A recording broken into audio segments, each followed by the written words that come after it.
2022 once again. I'm still Septulence, but this time I am joined by the CEO of New Street, Eric, who's going to get to tell us about NFTs, which I'm really excited because I told you this before the interview. I know nothing. I'm like a newborn baby about this. Yeah. So I would love to hear kind of about what you do, and then we can talk a little bit more about the esports side of things. Yeah, so absolutely. We'll get into the NFT side in a second. But just to quickly explain what I do. Yeah, of course. Eric Witchen, thank you for the intro.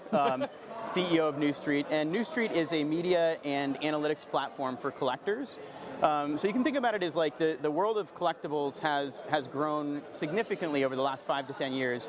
And what's happened is we've had a lot of marketplaces evolve. So places that are going to sell you things. Like if I want to buy a pair of sneakers, I have to go to no less than 10 to 12 websites in order to figure out the best price. So the value proposition for us starts with, as a collector, where can I buy these things on the internet and where can I get the best deal possible? And then furthermore, we add media and insights, sort of like a financial technology company would do, but around things that I personally care about a lot more than stocks. Right.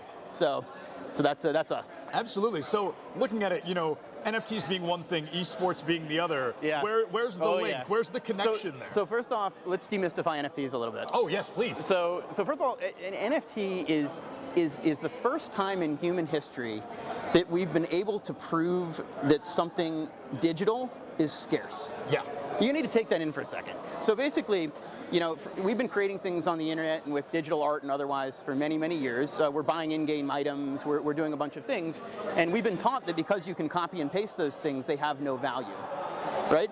Enter the blockchain, and the blockchain allows us to be able to prove that something digital is truly owned by one particular person. Sure. So you can copy and paste that thing as many times as you want, is it but like you a don't own it. certificate then? It's absolutely like a certificate of authenticity, certificate of ownership that could represent a digital asset or a physical asset just as equally. Right. There are people playing with this in real estate markets. I mean, so collectibles, is just one of the areas that this thing is interesting in. But in terms of esports, I think it connects very much to.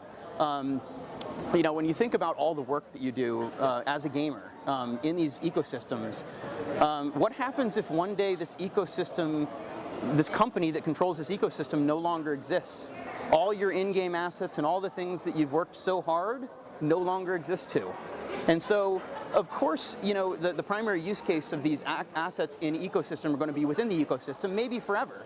But it'd be really nice to be able to pull them out of the ecosystem, own them separately. And so if those companies are foregone, go by the wayside someday, you still have these things to say, hey, I used to play this game. Right. It was a lot of fun. And so that's really where I think the value comes in. Okay, so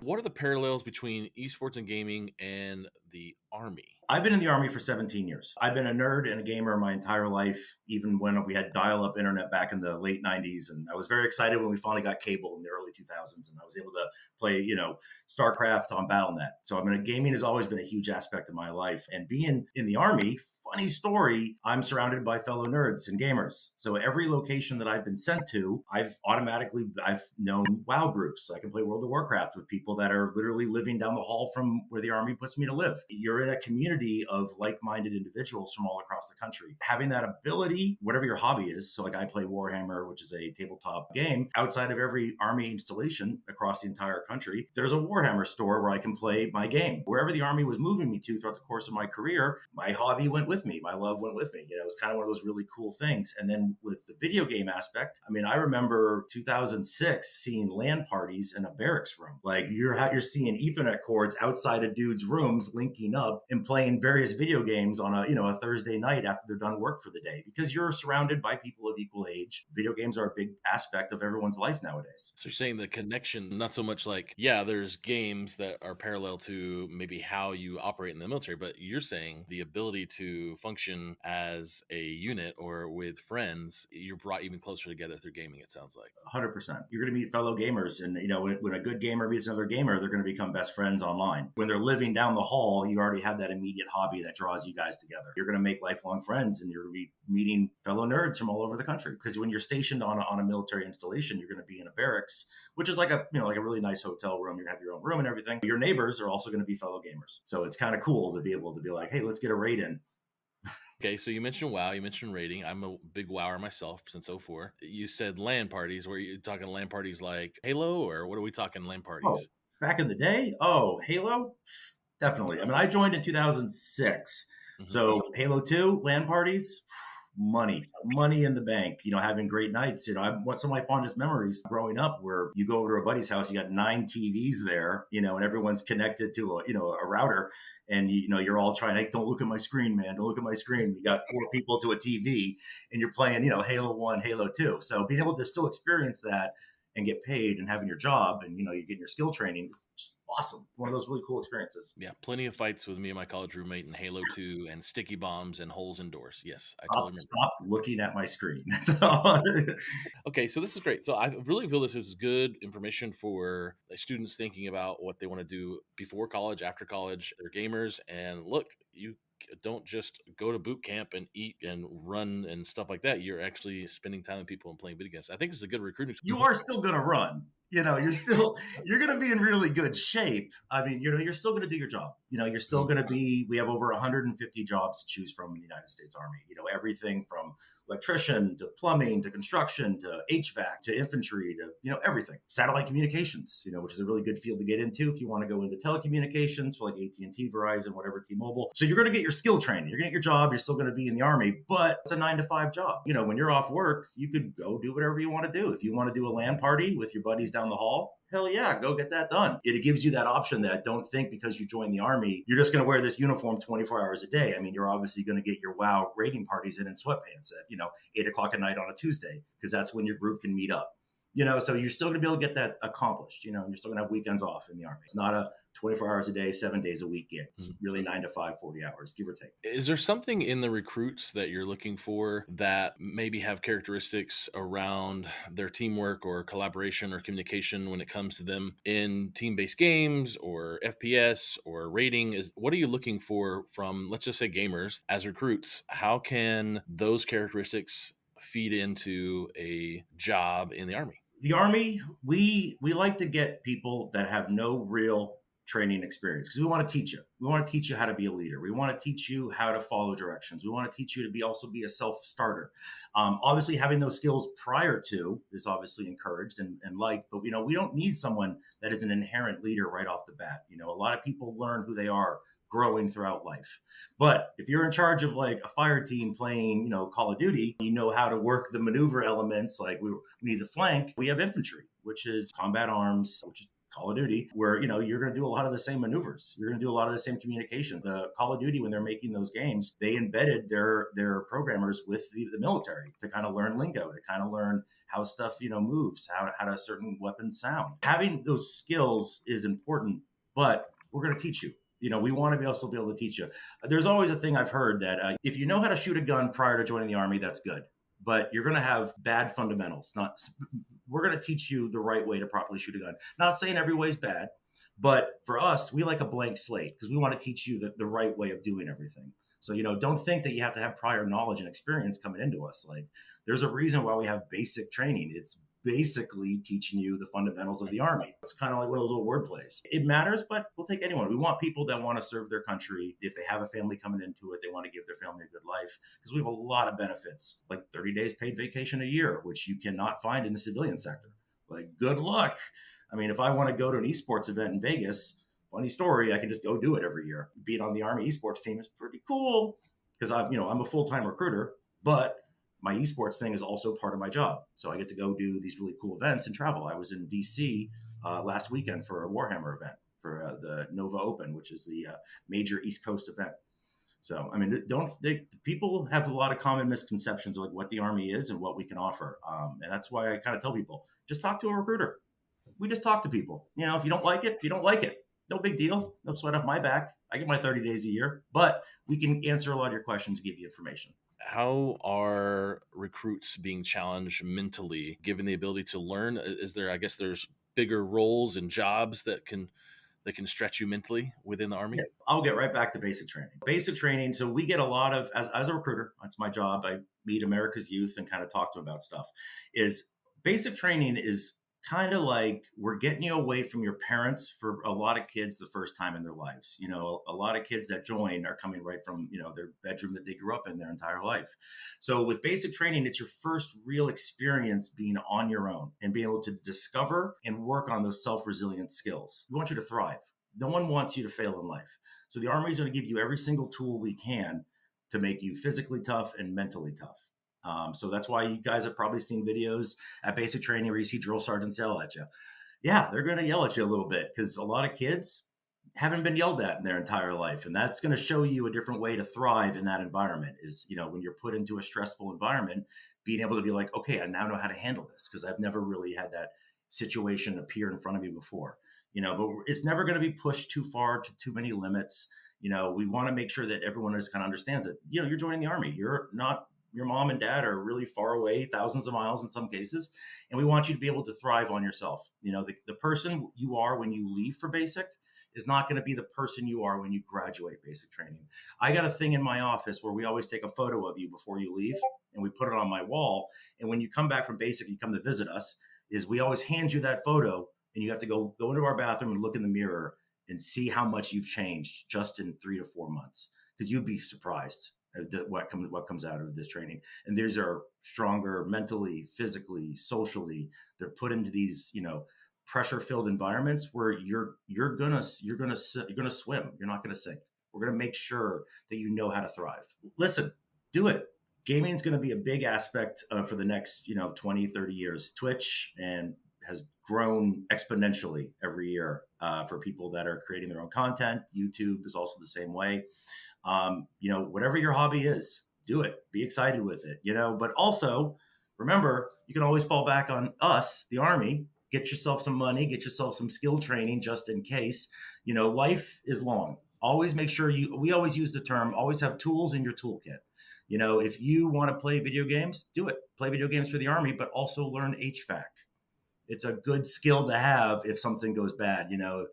God forbid something happens to your wrist and you can't play, Call of Duty competitive anymore. Guess what? You're going to make 6 figures learning how to, fix air conditioning units, or whatever your desire is. 150 different jobs. All you got to do is come in, talk to us, and see what you qualify for. The Army, we will literally let you decide what job you want to do with us. We're not going to force you to do anything. If you don't want to be a truck driver, guess what? You're not going to be a truck driver. But if you want to learn a skill, learn a trade, maybe go see the world and have some excitement, if that's your thing, we're here for you. And you can still video game. Living proof right here. Awesome. Thank you, Sergeant Burns. Appreciate it, sir.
Hello, everybody, and welcome to the Collegiate Esport Commissioners Cup 2022. Once again, I'm still Septulence, but this time I am joined by the CEO of News Street, Eric, who's going to get to tell us about NFTs, which I'm really excited because I told you this before the interview. I know nothing. I'm like a newborn baby about this. Yeah. So I would love to hear kind of about what you do, and then we can talk a little bit more about the esports side of things. Yeah, so absolutely. We'll get into the NFT side in a second. But just to quickly explain what I do, Yeah, of course. Eric Witchen, thank you for the intro. CEO of News Street, and News Street is a media and analytics platform for collectors. So you can think about it as like the world of collectibles has grown significantly over the last 5 to 10 years. And what's happened is we've had a lot of marketplaces evolve. So places that are going to sell you things. Like if I want to buy a pair of sneakers, I have to go to no less than 10 to 12 websites in order to figure out the best price. So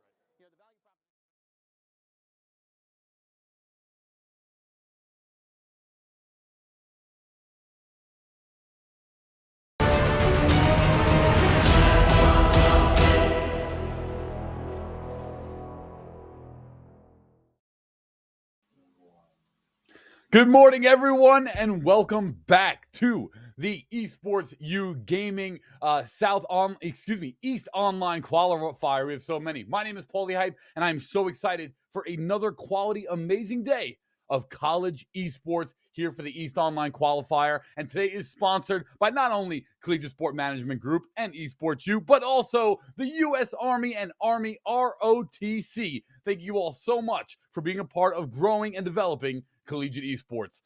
We have such an amazing day of action across 4 different game titles for you all today, like usual. To start things off, we have some amazing talent as well. We have for VALORANT, Septilence and Gompers. We have Rocket League is Hail Monkey Man and Danger Taco, 2 big notables there.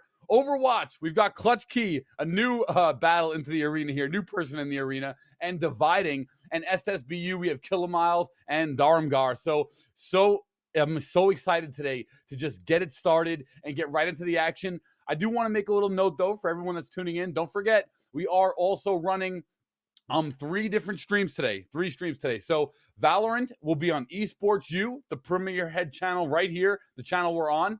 We'll have Rocket League on Esports U 2, and that'll be followed up by Super Smash Bros. Ultimate, also on Esports U 2 later on in the day. And then we have our Overwatch portion of the competition. We'll be competing over on our partner conference, ECCC Twitch channel, and we'll have that dropped in the chat as well, and everywhere to be able to be found too. And that'll be not only, keep in mind, remember, we delayed our online competition from Overwatch from the South region, and we're going to be doing the East and South regions today on Overwatch 2, baby! The brand new Overwatch 2 drop finally October 4th. We've had some days to stabilize the servers. Blizzard's getting it done there. But amazing stuff here. I'm so excited for today's collegiate action. Not only because we're here, we're talking college, we're talking esports, but we're also talking the East region, which I have to say I'm somewhat biased to, being here in New York. So a lot of my favorite schools are competing in this one. But without further ado, I'd love to talk here all day long, but I want to throw it to our amazing talent to just get these games underway. But before we do, you already know what the deal is. Let's start the morning with the 10 seconds of hype. We're just getting started, baby. The East Online Regional Qualifier is here, presented by U.S. Army and Army ROTC. I'm Paulie Hype, and the hype's just getting started. Choke me with this thing. Woo! College esports is here. It's time. Get it out of here. I'm so excited for all the competitors. Good luck today. You guys are going to do amazing. Welcome. But before we do it, let's throw it over to Septilence and Gompers for VALORANT, Monkey Man and Taco on Esports U2 for Rocket League, and over to Clutch Key and Dividing on ECAC for Overwatch. Good luck to everyone. I'm so excited for today. It is going to be amazing. Over to you. Let's get it started. Thank you so much, Paulie. And after that, I've seen a million timelines, and none of them I expected to be as hype as that. What is going on, everybody? Good morning on this beautiful Saturday morning. I am Septilence, joined by Gompers, and we, as Paulie mentioned, have the honor to bring you a lot of VALORANT here today. Gompers, before we get into the logistics and the statistics and the VALORANT, how are you doing? How's your morning? I'm doing good. I'm not used to waking up early, but I had to do it. I had to do it for the VALORANT. Absolutely. As a resident noon waker upper, getting up at 9 a.m., 8:30 this morning was definitely out of my comfortability, out of my wheelhouse, but I'm happy to be here. I'm notably more caffeinated than I usually am at this time of day, and I'm very excited because kicking things off today, we've got SUNY Poly versus NJIT. And I talked about this before, we went live. I've seen SUNY Poly. NJIT on the other side, they're kind of the wild card. They're kind of the mystery for me going into at least this first matchup of the day. So we know our first map, right? I'm gonna surprise everybody here. Our first map is gonna be Haven. So Gompers, looking at 2 teams, not knowing a whole lot about them, what agents are jumping out of your brain? Okay, here's Haven. We're definitely gonna see blank. That's a good question, to be honest with you, because I'm not even sure what we're gonna see. I think more so what I'm interested in is, oh man, I guess overall it just matters who you pick depending on the map, what you're gonna play, and all of that. And more so, I would just have to see. Yeah, absolutely. And speaking of seeing, I think this is a great time to see our teams here today. Now, I already told you who they are. There's no surprise there. So if we want to take a look at SUNY Poly first, that's SUNY Polytechnic Institute. Yeah. We take a look at their roster, see what they're bringing to the table. And of course, it's going to be a roster of 5. So I'm very excited because this is the school I'm more familiar with. Now, I haven't seen all of these players on this team, but Hysteria is a player that stands out right away. That's a player I know I've seen before, and one that I'm definitely excited to see again. I do want to say there's some fun facts here that I have been looking to give in. Am I in the same? I think. Wait. Yeah. Yep. Okay. I build custom keyboards, which is pretty cool. All right. And then I'm trying to find the names as we go, but I think it's Yip and Bazball. Yeah. And then Bazball is my first gaming console was a VTech bike. I don't know what that is. I was going to say, which is definitely a fun fact, because I have no idea what that means. I'm looking that up right now. A VTech bike. Okay, let's kick him out of the server. All right, hold on. Now I have to find out. Let's see. If we both say you gotta go, you gotta go. You gotta go. You gotta go. Get this kid out of here. Fastball. The fun fact, listen, a VTech bike. If you want to know what that is, literally Google it. I think you'll be very surprised. It was not what I thought it was going to be. But I know that on the other side, the New Jersey Institute of Technology, they not only have fun facts not related to VTech bikes, but they're also that wild card team for me, simply because I have never heard of them. But it's okay, because we got the fun facts. Listen, I'm going to be on the fun facts grind for this one. I think trying to find the names of the players as we go, but it is going to be...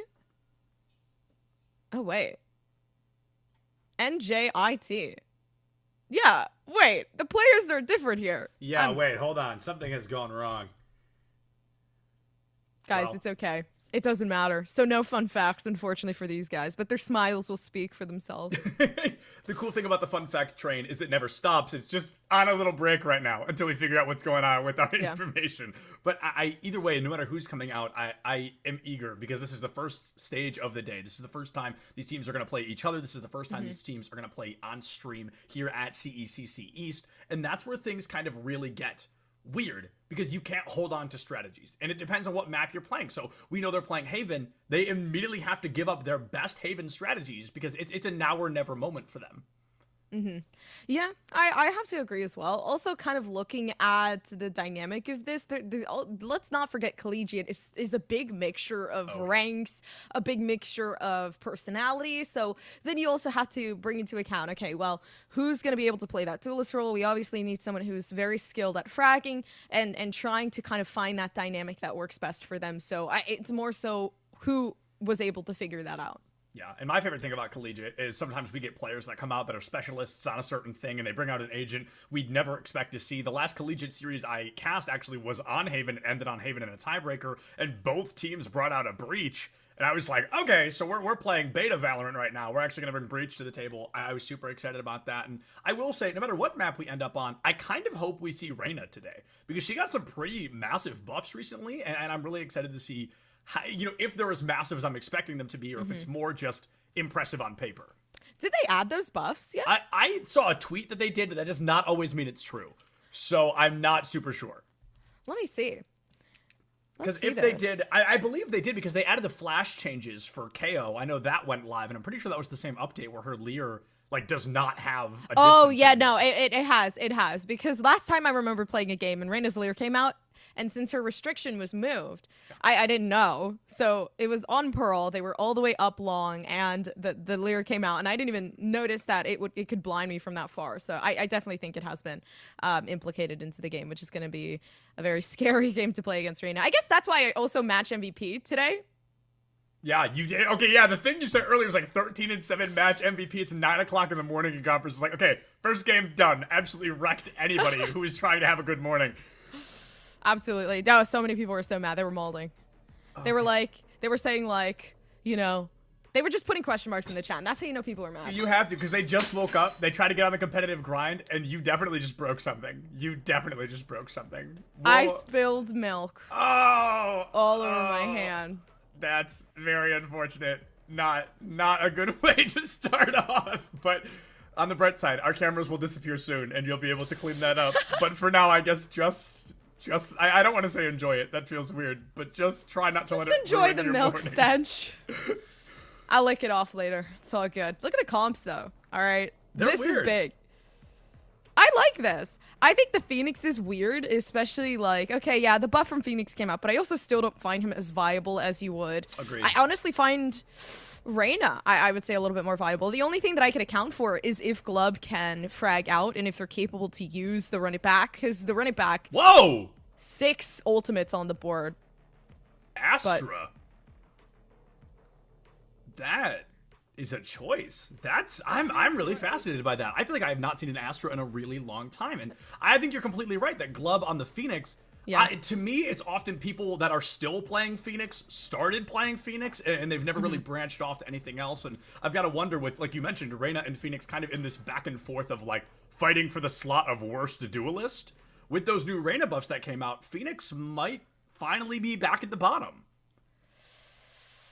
I think he's still, yeah, I think he still is. Every once in a blue moon you find somebody that likes to play that Phoenix role. Like, sometimes I actually see him a lot lately on, I guess, Ascent, but more so on a map like Haven, it is kind of weird. I think more so just trying to account for the wall and using that to create some space onto Haven, which could be very, very viable, since if you use your wall, it pretty much gets covered by default boxes, mid box, like the very big mid generator in the middle. So I do think this is going to be a good one. Astra, on the other hand, but it's actually been coming back. Like, the Astra in general, people have been realizing that the nerfs were not bad at all. Yeah. And that's the thing. It was never bad, but people, you know, you're not used to something new, so you tend to go and revert to something different because of it. Yeah.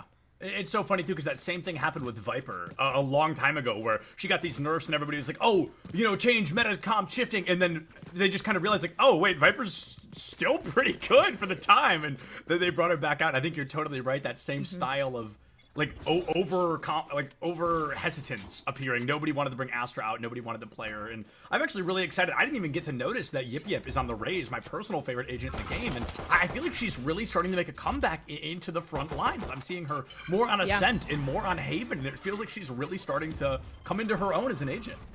No, highly accurate. Ray's coming into this. I feel like people are definitely realizing her kit has so much ability to kind of stall, and that potential is there. But of course, I mean, more potential here with the refrags. Uh-oh.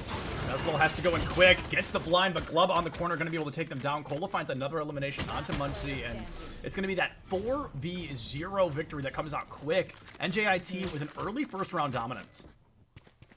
Yeah, rightfully so. I mean, they had such a good aggression down in mid, especially like playing into the Phoenix that we talked about before. Just being able to get your team flashed in. And also, that's also another big thing. The flash, quicker than before. Yeah. So the fact that you're able to flash in like that, the amount of time that it takes for you to turn around, you're not even going to be able to.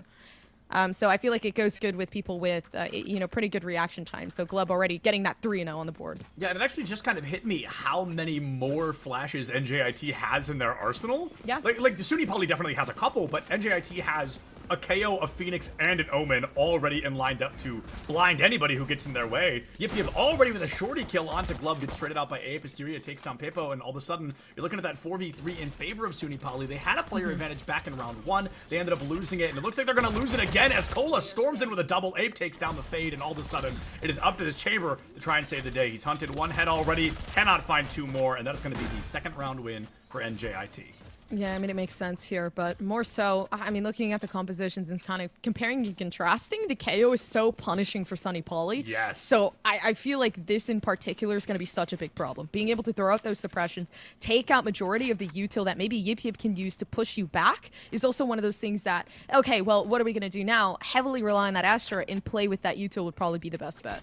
I could not agree more. And I think, you know, that 0-point knife coming from KO is one of the strongest or one of the most impactful non-ultimate abilities in the game, because it really closes a lot of windows very abruptly and can force a team to adapt on their feet. Now, Pepo has the opportunity to shoot toward up into that garage, but I don't think they even saw. I think that was kind of a blind fire shot, waiting that slow garage play, as we're going to see the rotation up toward A-site again. Now, Gompers, this is A-site 3 times in a row. How many is too many on this?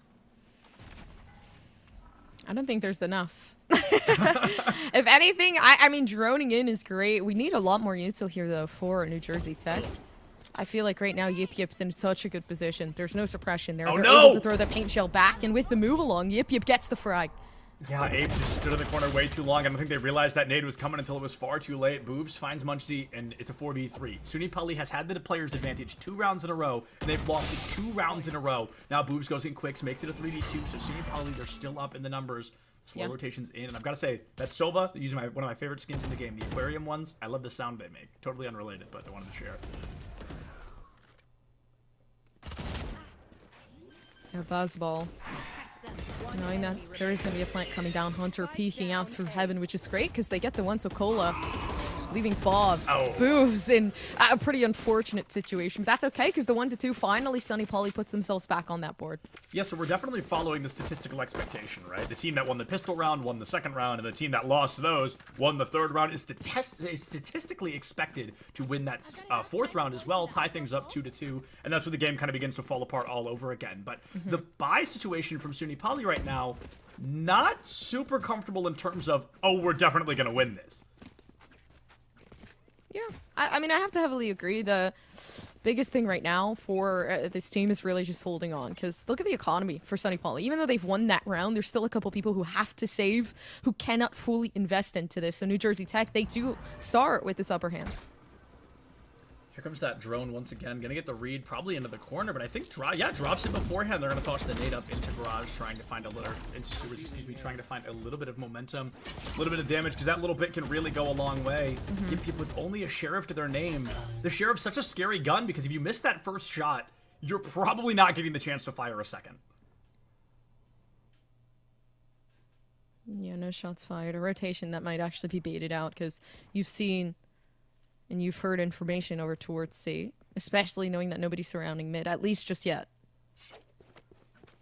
I love the, I don't want to call it uncertainty, I guess I should call it patience from NJIT here, as they're not hard pushing into any site. It worked on round 1 when nobody had guns, but now, and to their knowledge, everybody's got guns. So you can't walk in with that same style of hubris and hyper-aggression. We're going to see the Phoenix pop his ultimate here. They'll run it back, coming out quick, you know, burns the flash, but gets his team onto A site effectively. They've cleared pretty much the whole site in the same breath as well. They're going to find the plant, and this forces Sunny Poly into a retake.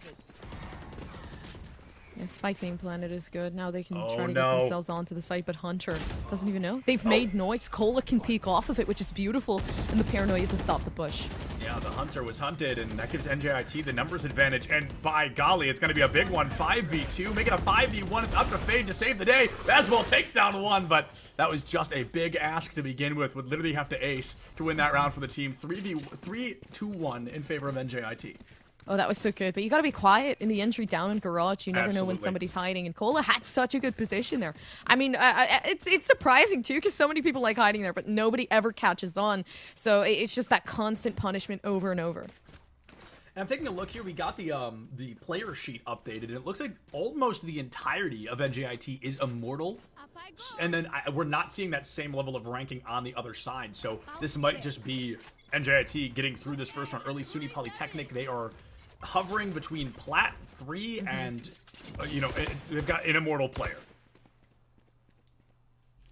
Yeah, which is great, but it seems like it worked out for the best down in the bonus rounds, but this round in particular is going to be a big one. VALORANT, a game that so heavily relies on momentum, is really going to kind of have itself shaken up right here, right now. This is where NJIT gets the opening to really start swarming out and finding huge plays, or they're going to get taken out by Munchie, just like that. Yip Yip puts down Cola, and all of a sudden, the situation looks great for SUNY Poly. It's up to Yip Yip to try and save the day. Found 2 already. They know there's a third on the corner, not quite able to put Club down. And as that chamber comes in quick, Hunter finds one. That KO gonna burn out. The resurrection not available. A clean 1v1. I think Chamber's got the upper hand here. Oh, never mind. Yeah, unfortunately not, but the spike goes down. And Papo now having to wait, playing into this 1v1 with Hunter, having the rendezvous, but can't take it out in enough time. But I did want to talk about, all right, now that the sheet is fixed, that means we got the fun facts. And I love reading these because one of them made me crack up. In one of the matchups we'll probably be able to see soon. But Boobs says, I know how to fix cars. Interesting. That is a good skill to have. Glove says they are addicted to Valorant, which I feel like is majority of us. And Ape said, I like reading manga and working on my car. So it seems like we have a lot of car fixers in this team. Yeah. But interesting, New Jersey Institute of Technology and apparently also auto mechanics, because they've got 2 players that are definitely interested in cars here. And yeah. You know, it's definitely not a skill that applies, I think, heavily to Valorant, but it's one that I'm very impressed with because I cannot fix cars. I cannot fix cars either. That is not a skill that I have right now, but it's okay because fixing cars means you can solve these very difficult problems, and it seems like it's working out for NJIT. Ape gonna get the plant down early, and of course it's all about the credits, all about trying to put yourself, you know, setting that new timer for the defending team of, okay, we can't just stall out anymore, we've got to get that defuse or we're gonna lose the round. Fastball with the rotation in through Garage, quite a few players to back him up. The Sheriff's spray and pray, not picking up much of anything. Yip goes down to Ape, and with such an aggressive weapons disadvantage, it's gonna be difficult for Suni Poly to win. We're back into this fade. She's gonna get shot out by that 0 point. He takes all abilities offline. Glove has the rotation around box, and that is NJIT with their 5th round win. 1 to 5 is such a large gap to really come back from. But the thing is also, like, you got 5 ultimates on the board to use. Right. The only thing that scares me is that, you know, there's such good counters here that can actually push things back. Papa with the tour de force honestly could get those first-hand picks that are really needed for NJIT to stop some of those ultimates from being expended. I'm looking. I was trying to figure out if it was a visual bug, but I don't think it is. I think Hunter had just pulled that tour de force so quickly that we never saw the actual... yeah, it's going to be happening early. That nade finds a lot of value. It doesn't get any elims, but it gets the damage off the board, or on the board, I guess. Yip takes down Abe, going to be traded out. Another run it back from Glove. Now, run it back is not, you know, not one of the highest charging ults in the game, and it is quite an effective one for making space just like this. Flash down and out the corner, but the tour de force sends Glove packing back to that spawn location. Spike plant comes down, and Gompers, I mean, right away, that's a weird spot. Yeah, weird spot, and already Glove tweaking out Munchie. There's so much going on. I talked about the ultimates. Now they're being able to bring it out. Hunter really good with the tour de force, but there's one more to be able to use, and this is so good. But they've got no idea where he's at. He can't hear the defuse.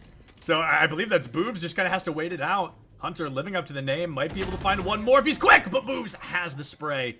70 HP, already got half. They can't go for the full. You know his location, you've got to decide. You know, Crows don't fake, or Crows get taken down by Boobs just like that. That is NJIT. Gompers, their new worst case scenario is a tie at the half.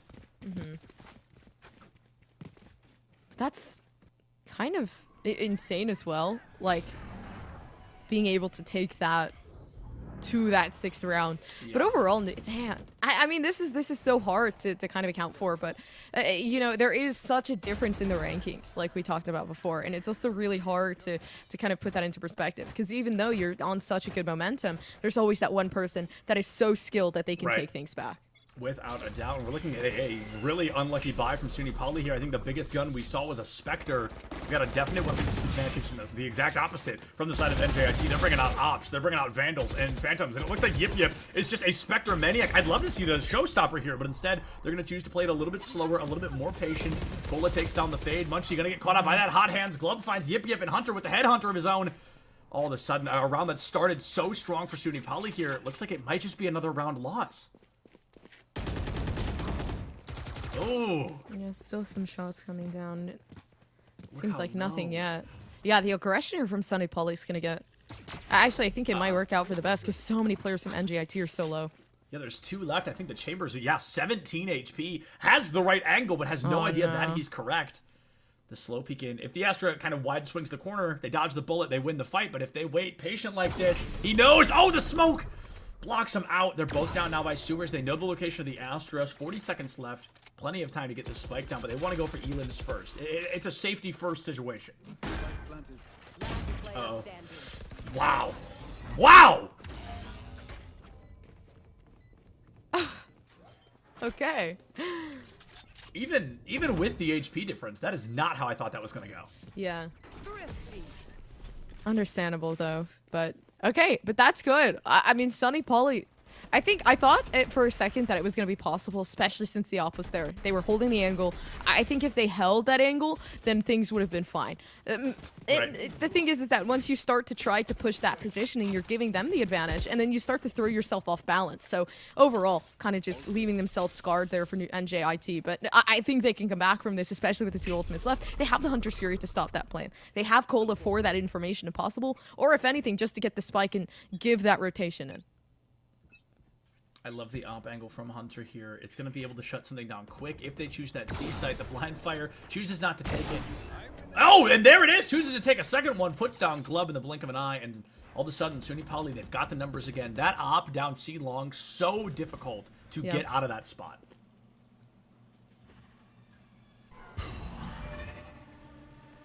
Yeah, getting out of there and being able to give into this default, waiting for an aggression, because they saw one before from SUNY Poly, so trying to see if they can find another one, but I don't think so. Very patient. Yeah, I think you're totally right. One overextension here from SUNY Poly, and all of a sudden their lead is ripped away. We're tied up again, and then it becomes a 4v4, and JIT might be able to clutch off the back of that. As well has the intel, knows somebody's hanging out down that mid, and a lot of util out the gate. Everybody wants to find somebody. Oh. I like the silence here, but what's so dangerous is that there still hasn't been a pick yet. Not to mention that NJIT are the ones who have actually lost that first player, so getting onto the side is going to be even harder than what they expect, especially with Hysteria holding within Garage. Oh, comes in quick. A great flash from Hysteria, that Hawk, making great space. Ape goes down 5v3 now. Like I said, worst case scenarios, we end up at 6-6. With the way SUNY Poly has started playing, it's becoming more and more likely. Oh, unless Boobs just sneaks on his site. Oh, and they're just kidding. Oh, that op's going to be such a big trouble for this team.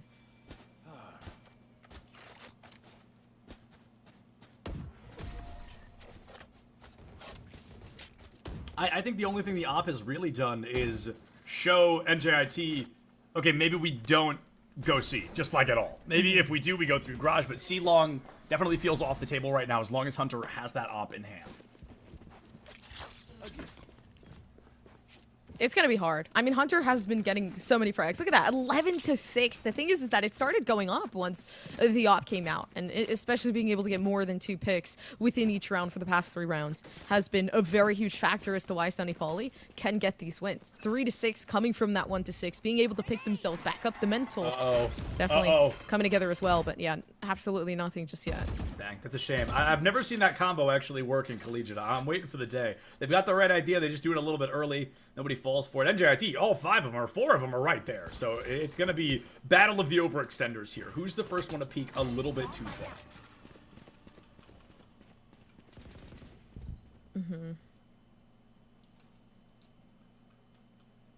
Yeah, there's nothing really. They always kind of falter back here for NJIT once the plan starts to dissolve. They don't necessarily know what to do as of right now and start to wait for a push, but it never gives in. Yeah, I think something that could really kind of behoove them is to use the Sova util a little bit more. We were spectating the Sova there, and I realized I don't think I've seen a Shock Dart yet. I'm not even sure I've seen a Sonic yet. Like, we've seen the drone a lot, but other than that, I can't recall the last Sova util we've actually seen. Glove goes in hyper-aggressive very quick, has the run it back available, goes for a spray and pray strategy, saw the raise, but the respawn pulls him back. It's still going to give the team the opportunity to get in and get taken out one by one. Munchie and Yip Yip coming to life here in round 10. 22 seconds left. The peak comes down. Kolak goes down as well. And the biggest thing is that I've noticed a lot of the time with teams that they tend to have the plan set in stone, but then they don't have that backup plan for when things go wrong. So then they're stuck in this position where, okay, well, what happens now? Because we haven't figured out if this doesn't work, what can we do after? What can we try to lure? What is going to happen? And that's one of the biggest things. Okay, Hunter has the op. What if they're on A site? What can we do after this? And just not having that plan leads them to the 6-4, leads them to this consistent loss. Yeah, it's that, like you said, primary plan, but there's no secondary plan. It's when the plan starts to crumble, the team begins to fall through, and I think you're right. I think we are seeing that with NJIT. Every round they've lost has come off the back of somebody being eliminated almost immediately. It's the moment NJIT falls into a disadvantage, they really start to crumble. But this time, they're going to find the advantage. Papo takes out Munchie early. Here comes that null command as well. Yip Yip gonna have at least one. Might turn it into two. Nice. Able to double the kills off the slow play there. Possibly a third, but no. Glub at 10 HP. Gonna be able to find that Elim. NJIT might be able to bring things back. The spray through the smoke, maybe not the best bet, especially since they can do it back in return. But the operator, once again, such a big problem. Even when the TP comes out, Hunter manages to find it. His corpse just TP'd somewhere. I mean, that is so unfortunate. Hunter takes down Ape. They know where one is. They both drop. There's no way he kills both of you. And it works out well. Basketball finds Glub. All the Gompers, we were at a 6-1. This is getting hard. At first, I thought Sunny Poly was gonna get completely dominated by New Jersey Tech, but now Hunter. Honestly, I gotta be honest with you. Hunter is that win condition. Yes. I wholeheartedly agree. And it's so funny because when you look at these teams on paper, when you look at the statistics, you think, like you said, you think SUNY Poly would get smoked. Because there's definitely a tier advantage, a skill advantage on the side of NJIT. But that's the weird thing about collegiate. It just opens up brand new doorways and brand new openings for these teams to overperform, to overextend, and to defy expectations like SUNY Poly is so far. They are one round away from tying us up going into the half. The explosions come through, but unfortunately nothing really to continue to stick with. There is no manipulation of the map other than Sunny Poly. Look at this. They're already pushed up. They're waiting for information, if anything, a pick to be able to start things off, but they back themselves off. Basketball kind of falls for the peak a little bit, but still going to get a lot of great intel with that throw. A lot of util immediately being used. They want to get right onto A site, and they want to make sure they do it cleanly. I don't know. You've got to wonder if it's an overextension of utility. I feel like they just kind of emptied their entire arsenal onto nobody. Oh, here it comes. There This it is is. so good. Look at the tethers. They gave away that information as to where these players are. Yeah. And initially bringing out everything, but it just gets struck down in a second. Wow. I mean, in a second by one person. Yeah. Glub there. Just a 4K in what felt like 3 seconds? 4 seconds? I mean, what a cleanup. And that guarantees a round lead for NJIT. If SUNY Poly wins the pistol round, that puts them in statistics to win the following. Then they tie things up 7-7. That's where it can really turn on. But look how quick these kills come piling in. Before we can even finish talking about the fade, Glub has wiped the entire team off the board.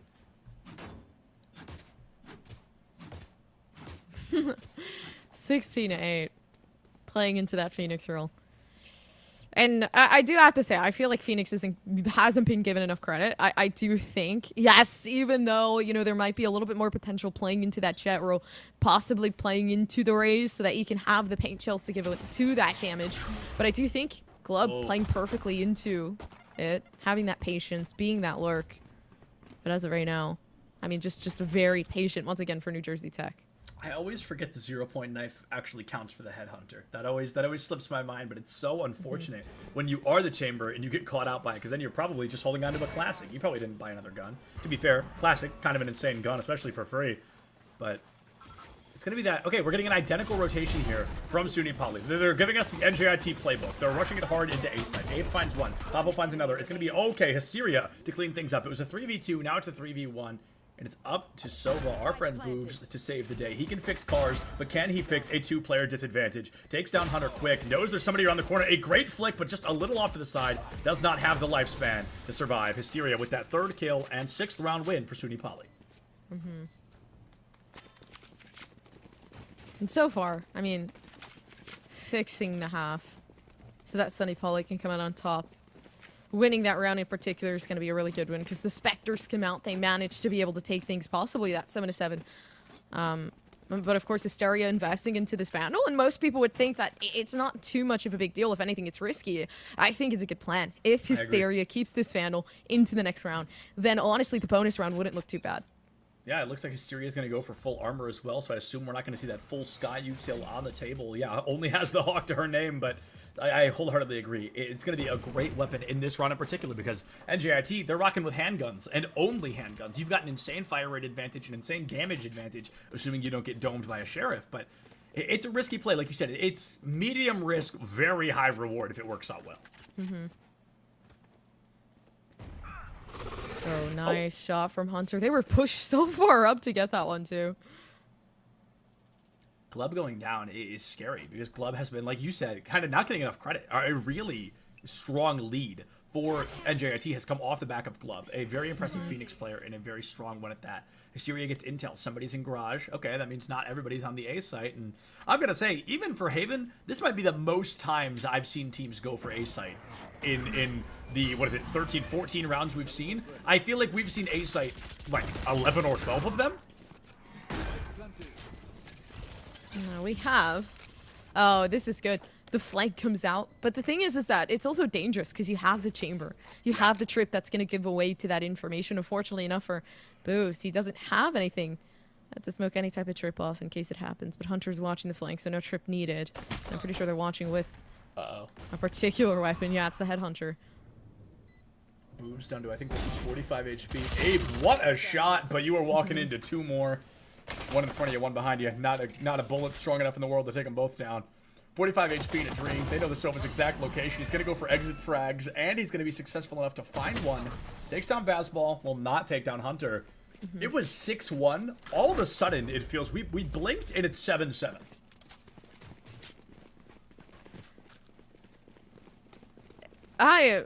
It's surprising. Honestly, teams just kind of take you aback once they start going on this momentum run. And it's felt like that for Sunny Poly. So far, though, having the Vandal still for Muncie, which is good for them. I talked about before if Hysteria kept it, but it seems like Muncie's going to have one in their hands this time. The economy looking good for the next round, but if that Vandal in particular gets one off of the hands of New Jersey Tech, then they could run with this for Sunny Poly. Oh, a great attempt there from Hunter. Falls a little bit short. Doesn't want to get hit by the 0 point. Has to TP out with Fragment Nade. Gonna make space. Give Glove the opportunity to sneak up right into Hunter. And Hunter not gonna see it. What a play. One top frag takes out another. And Glove walking into the spawn. Trying to find a second and or third elim. Has to use the hot hands to make space. Guarantee he doesn't get pushed. The flash comes out. Here's the wall to boot. Yeah, that's why, you know, we talked about the wall before and how it could give you some space to create, but it seems like he was just keeping the space, if anything. NJIT looking good this round in particular, and not even a shot that can be hit. Yeah, it's going to be up to, never mind. Yip, yip, not going to find much of anything. NJIT, they let SUNY Poly get to the tie, and then, I mean, they come back with a complete flawless round, a high success. They're showing NJIT, you know, not only did we buy the guns we needed, we get to keep them. Nobody goes down. They don't have to spend a dime this round if they don't want to.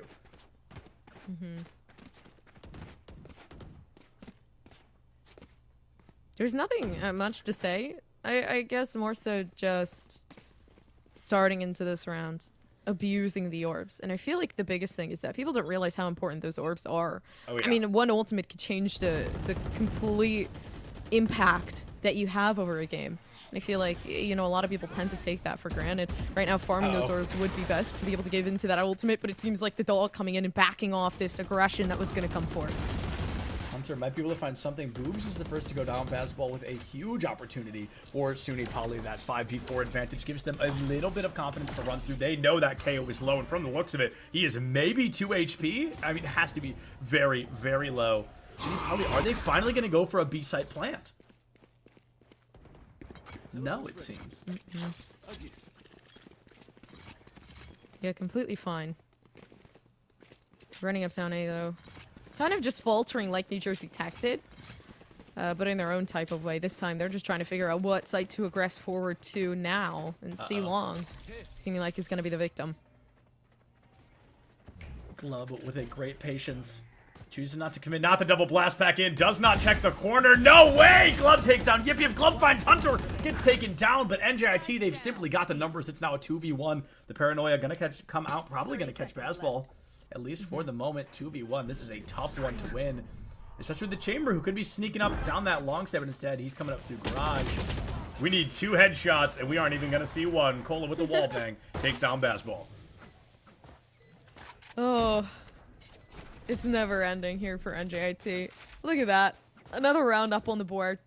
They get themselves to that 7-9 mark, which is actually really good. And I talked about before, trying to farm those orbs, trying to give yourself a little bit more boosting of that momentum. And the only reason why I say that, so many players were so close to being able to bring out their ultimates. Now, some finally being able to pop them here. And if they managed to collect those orbs for Sunny Poly, they would have had the ultimates the last round to use so that they could possibly take things back away from New Jersey Tech. But it seems like, I mean, completely fine. They have the Seekers, they have the Nightfall to be able to get themselves in. But my biggest issue is the only thing that could counter that right now is going to be the Phoenix, is going to be that run it back, so that they can at least have that second life to eliminate these players. That second life can really come in handy. Turns it into kind of a pseudo 6v5, and like you said, very, very effective if NJIT can bring it out. Glove, though, doesn't even need it. Walks out, domes Hunter, immediately walks away.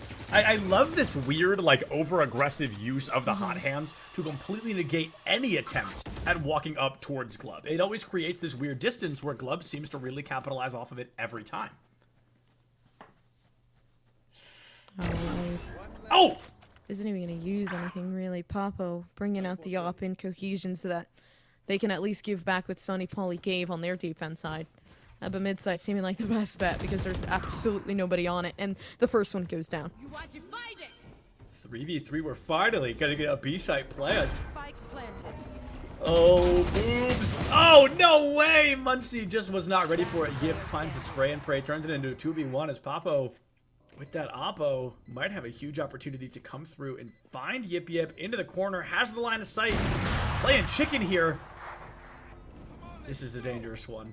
Oh, not the run it back. Oh, wow! All right, wow. Okay, a very valiant effort from Yip Yip, but just could not find it. I said it. I said the run it back could be that win condition, and it was for New Jersey Tech. They take this 10-7. They push Sunny Poly back, and then once again, Sunny Poly in this position where, okay, well, you know, this is the last round where we can finally have the economy very, very well connected. If anything, they're gonna have to save for Yip Yip. But it seems like Hunter actually saving up for not an op. I thought they were gonna invest in an op because they had so much money, and I was wondering why. But it seems like it's all good. I'm trying to think, and I'm not totally sure if this might be the first round we've seen where all 10 players are actually buying a rifle or higher. We are seeing the one operator on the board, but I feel like almost every round we've seen a Spectre or a Frenzy or an Ultimate in lieu of a weapon. But this feels like the first round, at least in a while, we're seeing all 10 with a full arsenal.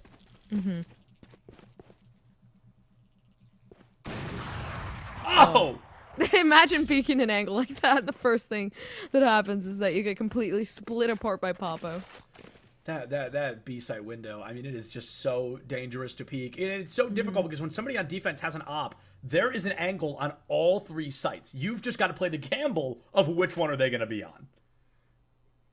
And that's the thing. You can't necessarily get mad at it either. Once you bring out the op here for Sunny Poly, they had it on the defense. They abused New Jersey Tech with it. And now that they're bringing it back, they now have to figure out a counter for this. But they can't seem to find one. There's no paranoia for quality use, so they just have to peek this wide. They peek it wide and live to tell the tale. Ate a couple of bullets, but still not bad. 87 HP is more than enough to find an Elim. Has the Phantom over the Vandal, so the one-shot potential is notably lower. But again, we're getting that. You know, it's that same default you keep talking about. We saw it from NJIT. Now we're seeing it from SUNY Poly. Okay, A site doesn't work. Let's go for that long run down towards C site.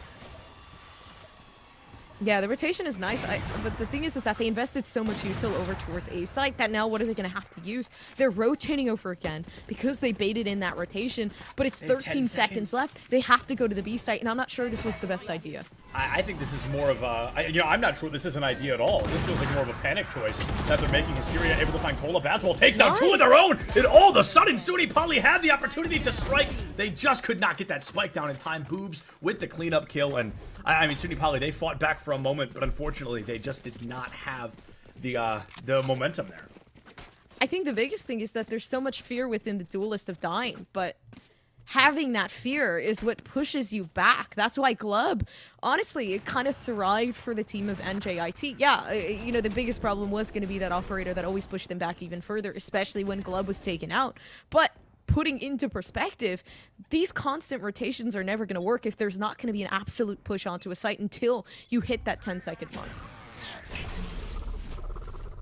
another rotation out. And I love that. It's so funny. We've seen both chambers do that exact same TP. It's just such a chamber classic, and it's such an effective one, honestly. If you are able to land that shot, you can take somebody down, guarantee your full HP on your way out of there. The 0-point knife. He had it out, chose not to throw it. I'm going to wait a little bit longer.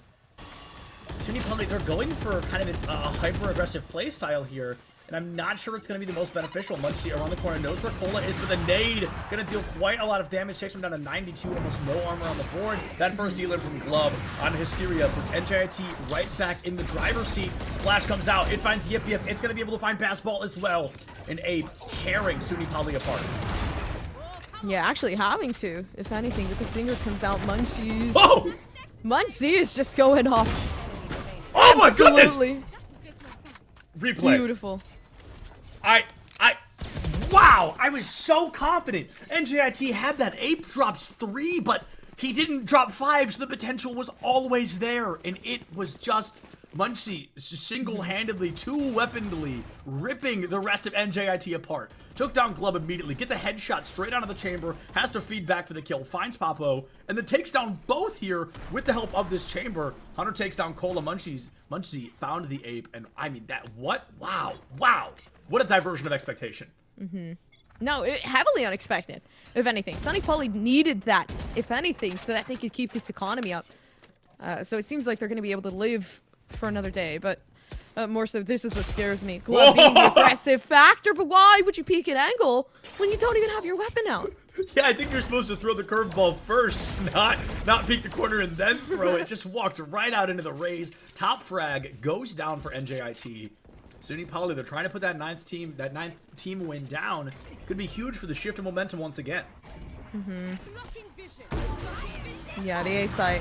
Oh, this is a perfect opening. Having the showstopper to get yourself onto the site, which is going to be big. Because look at that. They're pushing themselves. It seems like they can keep it, but the Hunter's Fury is trying to get some damage in. That's a beautiful shot from Boost. Yeah, I was not confident that was going to find an Elim in there, but it looks like Hysteria, kind of wrong place, wrong time. Oh, the nightmare. Papa takes down Yip Yip. Still going to get caught out here. Tether going to give him away a little bit, but still finds the confidence to take that shot. Muncie finds 2. You've got to do something about this Astra. And Papo is able to do that. It's a 3-piece once again. He knows the precise location of this chamber. Oh, the TP! But it doesn't help the way you think it does. The peek on the swing, and Hunter with the mind games able to clutch out that round win. Uh-oh. Okay. Yeah, all good. 9-11. Which kind of leads Sunipali back to a state of comfort. If anything, pushing New Jersey Tech back into this eco buy is going to give them another round on the board. So possibly that 10-11 that could come in, and that's a lot closer than what we expected. I mean, before they were at 7-11, they were having a very, very hard problem trying to get themselves, you know, really, really established within this grouping. But honestly, Muncie having the Cosmic Divide as well. So in the next round, this could look good. This could absolutely look good here. And I think this could be the primary momentum shift. I keep talking about that. But if Sunipali wins this, I think they're going to have the econ to come through and be able to win at least enough to tie things up to 11, maybe into 12 or 13 with the aggression we've seen from them so far. Yip Yip goes down. Glove gets one from beyond the grave. It's a 3v2. I love the use of the Seekers here. It's going to make up for that lack of HP on the side of Hysteria.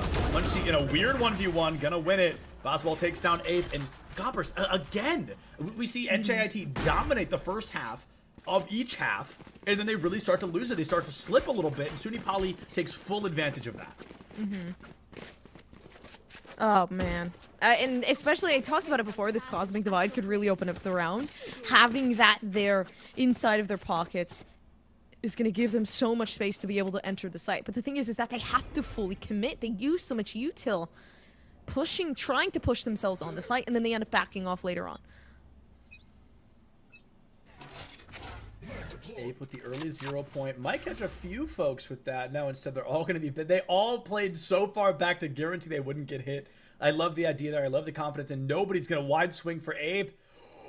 Talk about a timing diff. Oh my goodness, trigger discipline challenge? There's 1, there's 2, where's 3? Oh, Bazball able to find that Elim and Ape. What an opening here. And JIT, they've still got the numbers.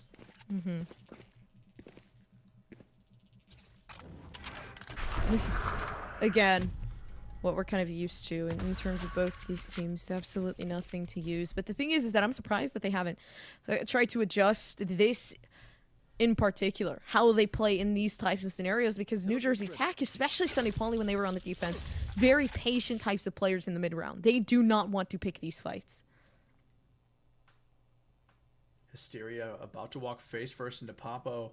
Are they going to peek all the way in, though? You got to check that corner, because Papo does not miss twice.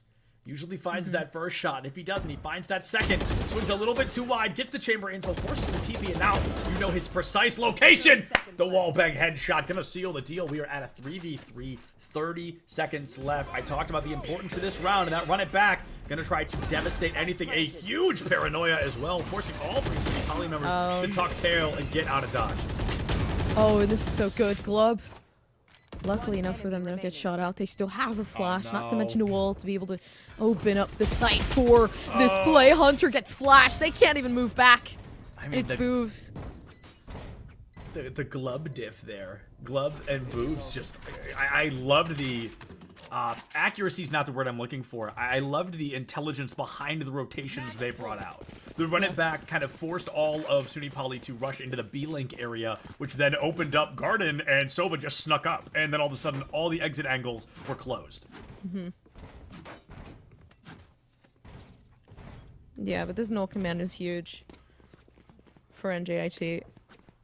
Stopping any potential use of the ults, especially knowing that Sunny Poly rounding about theirs. So I think right here, looking at the composition and what's going on, Ape gonna push up, try to get a suppression through to be able to give us that information. Yeah, look at that. So here's a question I don't know the answer to. Perhaps you might. So if Astra pulls Cosmic Divide, and then she's hit by Null Command, does it close the divide? No. Okay, interesting. That's not an interaction I knew about. Yeah, they would have to pull it out beforehand. But the biggest thing is if they can even do that in the first place. So the biggest problem for NJIT is trying to have that KO, put out the suppression, that null command early enough. SUNY Poly, you feel like kind of backs against the wall. It's a 12-10 situation. They lose this round. The map is over. This is a best of one, folks. So they are really going to be in a tough spot to clutch this back. Cola and Yip give one another away. There comes that 0-point knife. I don't think it finds anything. I think it was a little bit too high. Oh, no, excuse me. It did find Hysteria. So that's a little bit of info off the table. Papo finds one, gets traded out by Bazball, but that trade could have been a lot more effective. Boobs! Hysteria's reaction time was amazing, but they backed away from Boobs right into Glub. In my opinion, the MVP of the match. New Jersey Tech, and they're going to win out the game 13-10. The 13-10 good for NJIT. I didn't think this game was going to be as close as it was, in all honesty. I did talk about being able to have that player, have that duelist on that role if they are the fragger. If they have, I would say, not necessarily the highest role or the highest ranking, but more so just somebody that you can rely on that isn't afraid to give those entries, to give that space, and not to mention the synergy that you would have to have with the team in particular. I think both teams looked amazing. I think continuing on, they're going to do amazing. But right there and then, it is going to be the win for NJIT. I agree. It's going to be the win for NJIT in a best-of-one series. And the cool thing about that is we have another best-of-one series coming up in just a couple of minutes. We are going to throw it to a super short break. I recommend you all use this time. Use the restroom. Eat breakfast. I don't know. See your loved ones. Do something. But come right back here for CECC East in just a couple of minutes. We'll see you soon.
to me speaks to this whole new thing. At least, again, from you guys, right? You guys have more traditional sports background, right? Paulie, Mike, and all of that. But I think let's talk NIL then, because I think that's something that I think is really interesting. That at least when I heard about it, right, of what we're trying to do with, esports athletes, schools, programs in general. Because it wasn't something you would think normally, right? You could understand, right? Football player on the field, star quarterback. It makes sense, right? The guy is somebody that everybody knows on campus, whether you're on the team, off the team, or you're just going to the school. It makes sense. But I think, nowadays it's not as common, or people don't think that they could be somebody that their name is out there, right? Or that they're known, right? As we're growing this space, as we're putting this together, it almost feels really interesting that, your star entry in Valorant, or your star forward on Rocket League, right? Whatever the case might be, now they can have NIL deals. It's a thing out there, and I think, I don't know, maybe Mike, you want to start off, but I think thank you for teeing that up. So I was talking for too long. I forgot to bring NIL into the mix, so it's a common occurrence, occupational hazard. So I would say that so NIL for I'm sure most of you watching understand what it is, but NIL stands for name, image, and likeness. Name, image, and likeness, that term has been utilized to describe the transition of traditional student athletes, NCAA athletes, and their ability to monetize their name, image, and likeness. It went live July 1st, 2021, and it has continued over the course of the last nearly 14 months now. It's an interesting term because it's been co-opted to describe the NCAA's approach to student athletes being able to make endorsement money or be able to monetize any part of their name, image, and likeness. But it's been around forever, right? We've had athletes endorsing brands for over 100 years. Babe Ruth of the New York Yankees was endorsing brands 100 years ago, and it has continued onward from baseball cards all the way through now, where we have lots of different integrations of how influencers can monetize their followings. So what I would say on the traditional side is it's still a very young space. There are a lot of stories out there regarding NIL.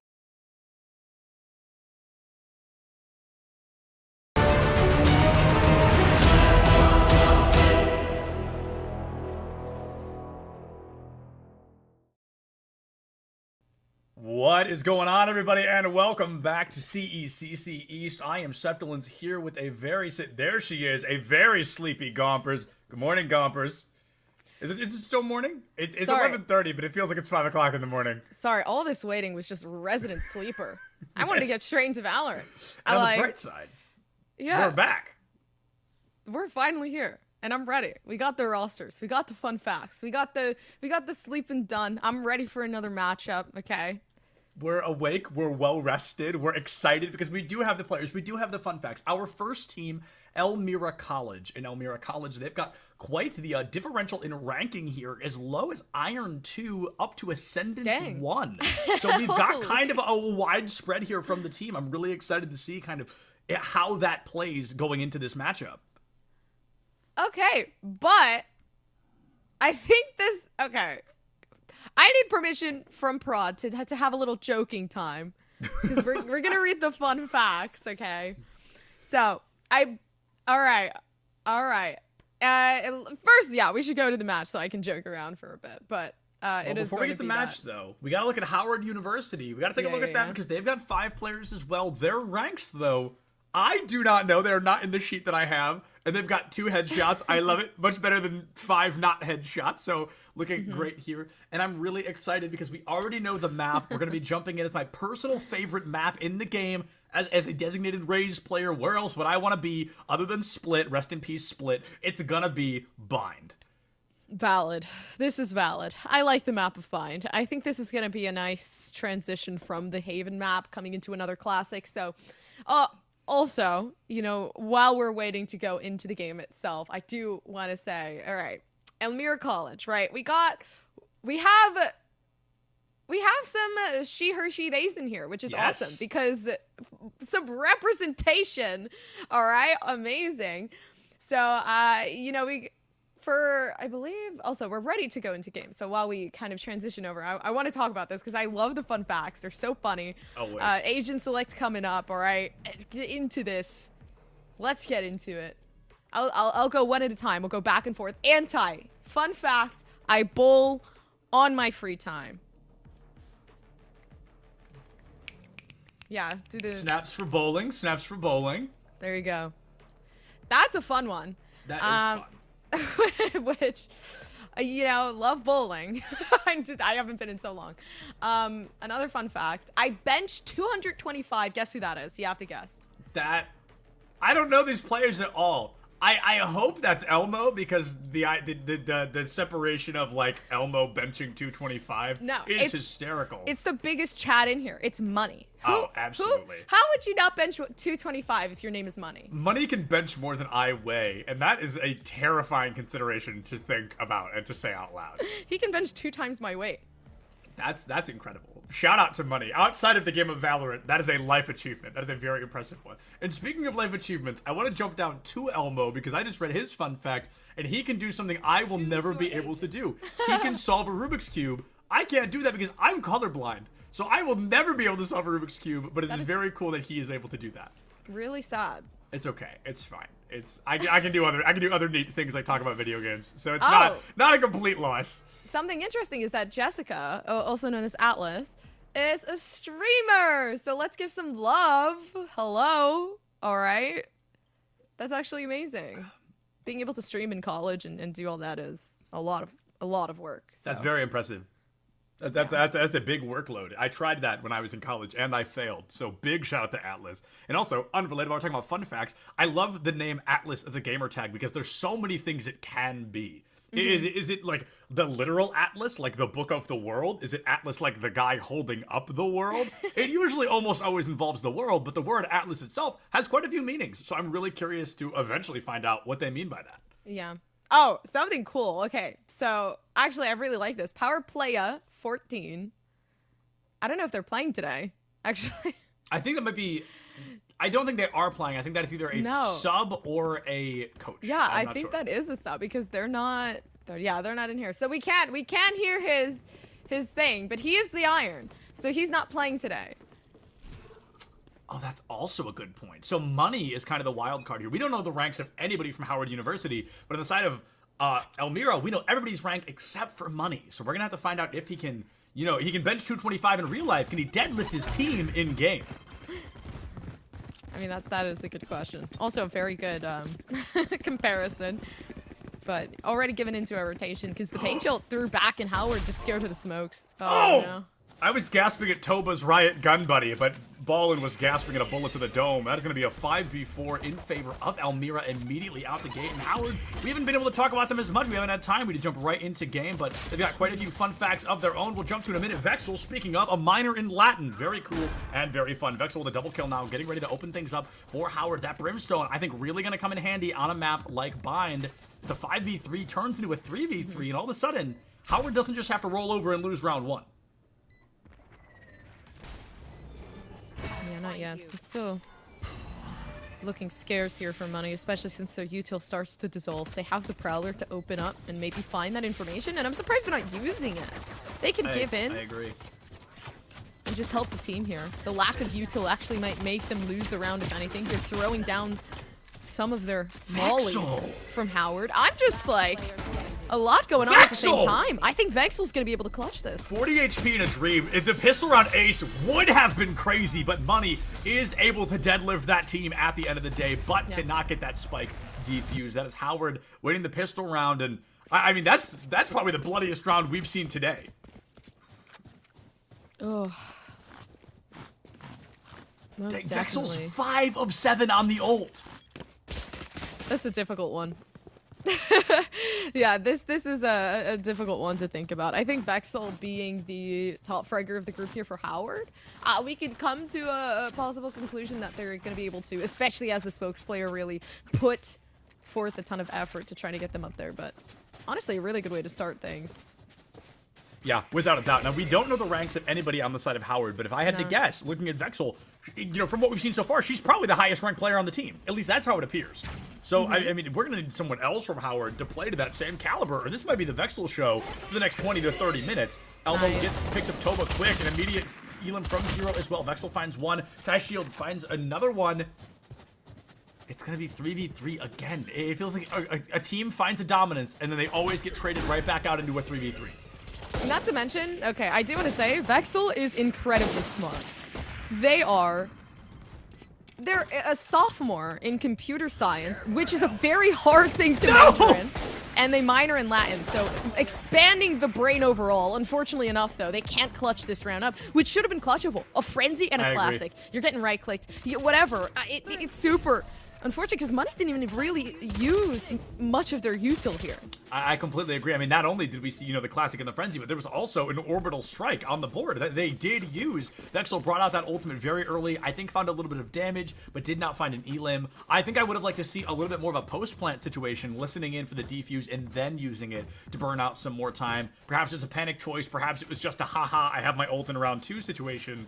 But either way, I do think that's an ult they're going to want back down the line. I am excited, though, because we're at that 1-1, which means all statistics we could have ever brought into this are immediately thrown out the window.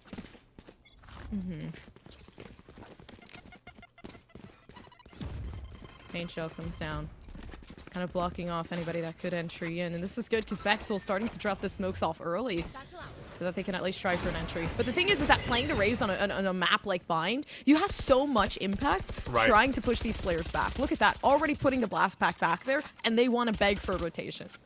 Yeah, they're immediately going to try to fake out, perhaps bring it up through mid toward that A site, but this is just as dangerous. You know the paint shells were used. You don't have to worry about that as much, but there's quite a few other things you've got to worry about in the moment. I mean, there's the Brim Smoke. There's Elmo dropping 3 people as soon as they turn the corner. These are all genuine considerations to find.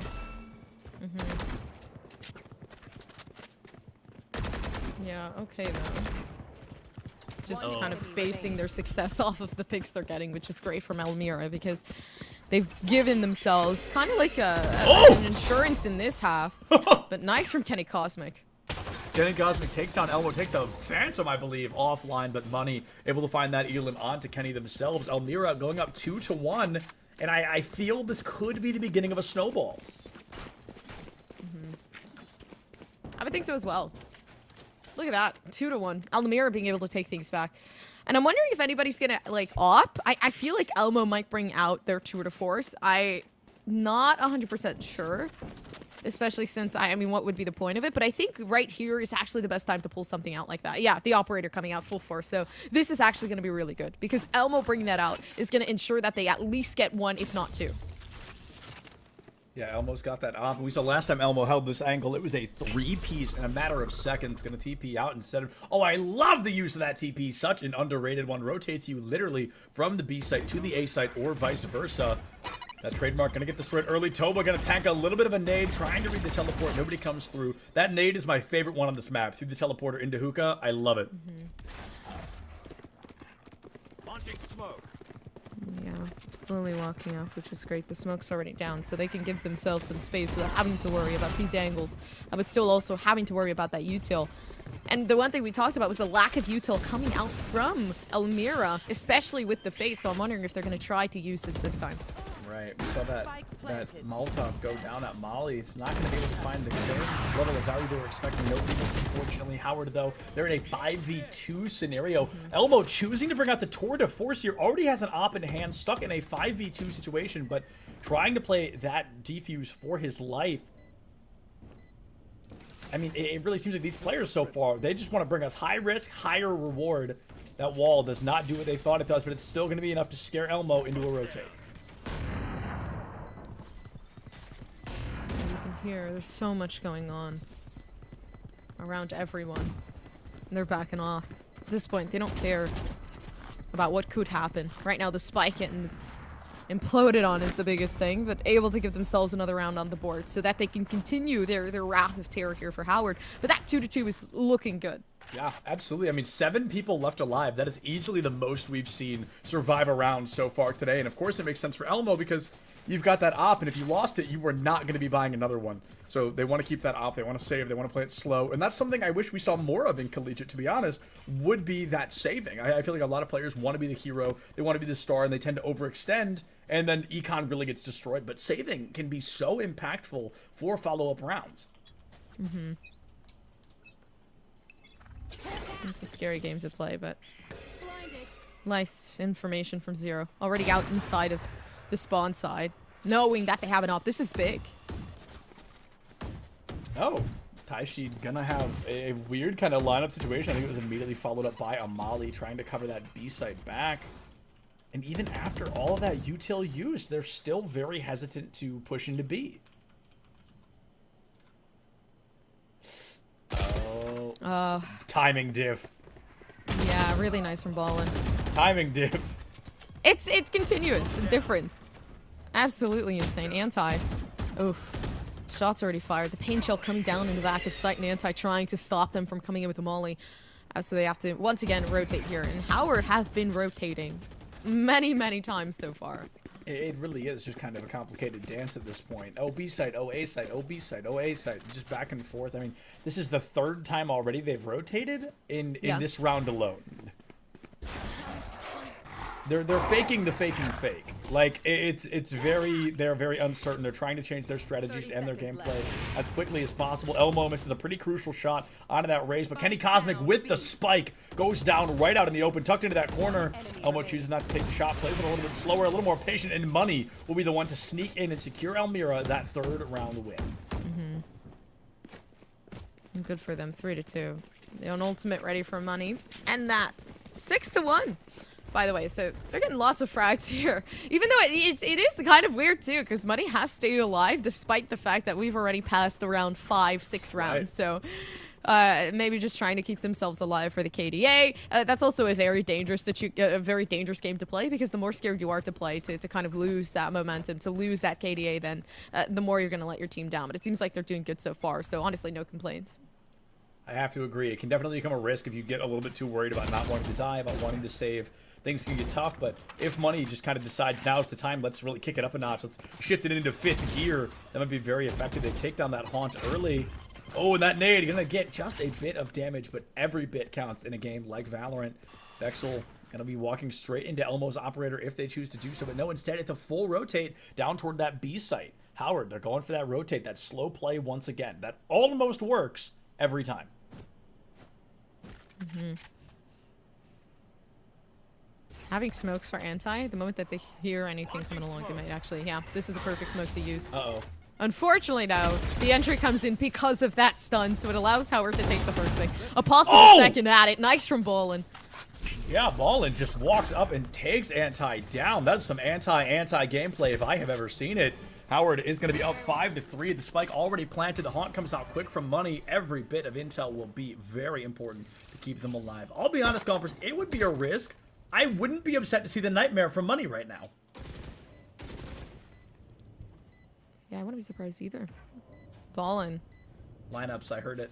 Literally just sitting along waiting. And this is so good because you have the wall there. If anybody walks through that, they're going to lose a little bit of their health. Not to mention they're going to get hit with that molly. It seems like, yeah, the decay is going to prove to be such a big factor as to how they're playing this. That was perfect from Howard. I actually really like that. The wall coming into cohesion with that molly, it was going to completely tear somebody apart. It was a difficult thing to really kind of beat. I think you're wholeheartedly right. By the time the molly ticked down and you either had to take the first half of the damage or, 80 HP worth of damage and then try to get the defuse without being shot by 4 people, or you walk through the wall straight into the molly and you tank an insane amount of damage like Elmo did. It was a very intelligent play that I wouldn't be surprised to see Howard bring out several more times. They've clearly got lineups, and if you've got them, flaunt them.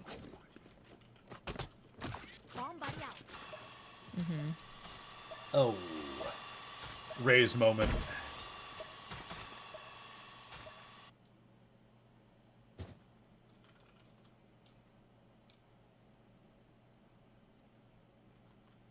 A slow burn style play right now is everybody's kind of afraid to be the first one to peek. Howard completely blissfully unaware they're at a 5-1 advantage here on the B side. But as that smoke goes down, I assume this guy's going to call it out. The force rotation from 1, maybe 2 is Elmo. Yep, TP's in, get the shot on the ball, and knows somebody is just around that corner. Wouldn't be surprised to see a hard rush with the headhunter, but Elmo has been playing it a little bit slower, a little bit more cautiously, and that elimination is probably going to force Howard to rotate again. I've got your trail. Oh, I love that, actually.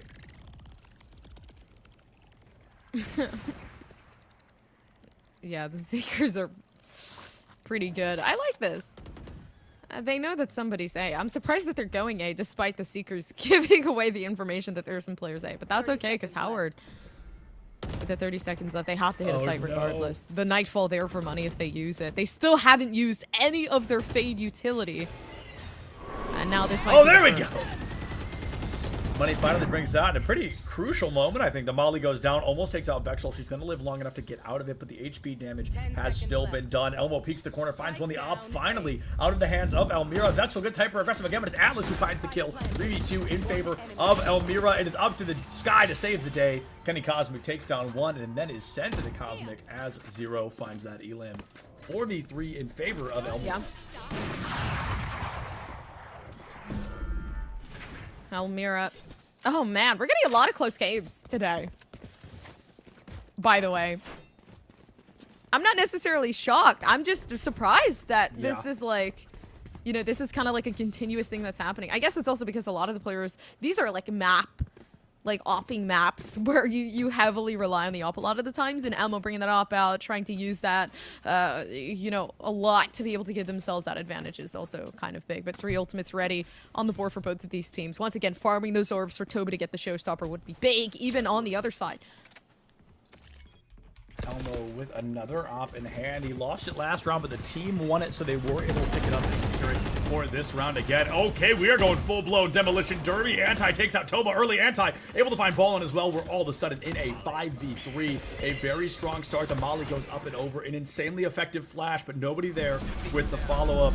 I think Anti should just go full-blown orbital strike here for that rotation. Probably going to get 1 at least down. 0 sends 3 players to that very number in the HP slot. Elmira, they are up 5-3. That's a difficult one, but that's okay. 5-3 works out honestly pretty good here for Elmira, being able to give themselves that 2-round advantage just in case they need to save.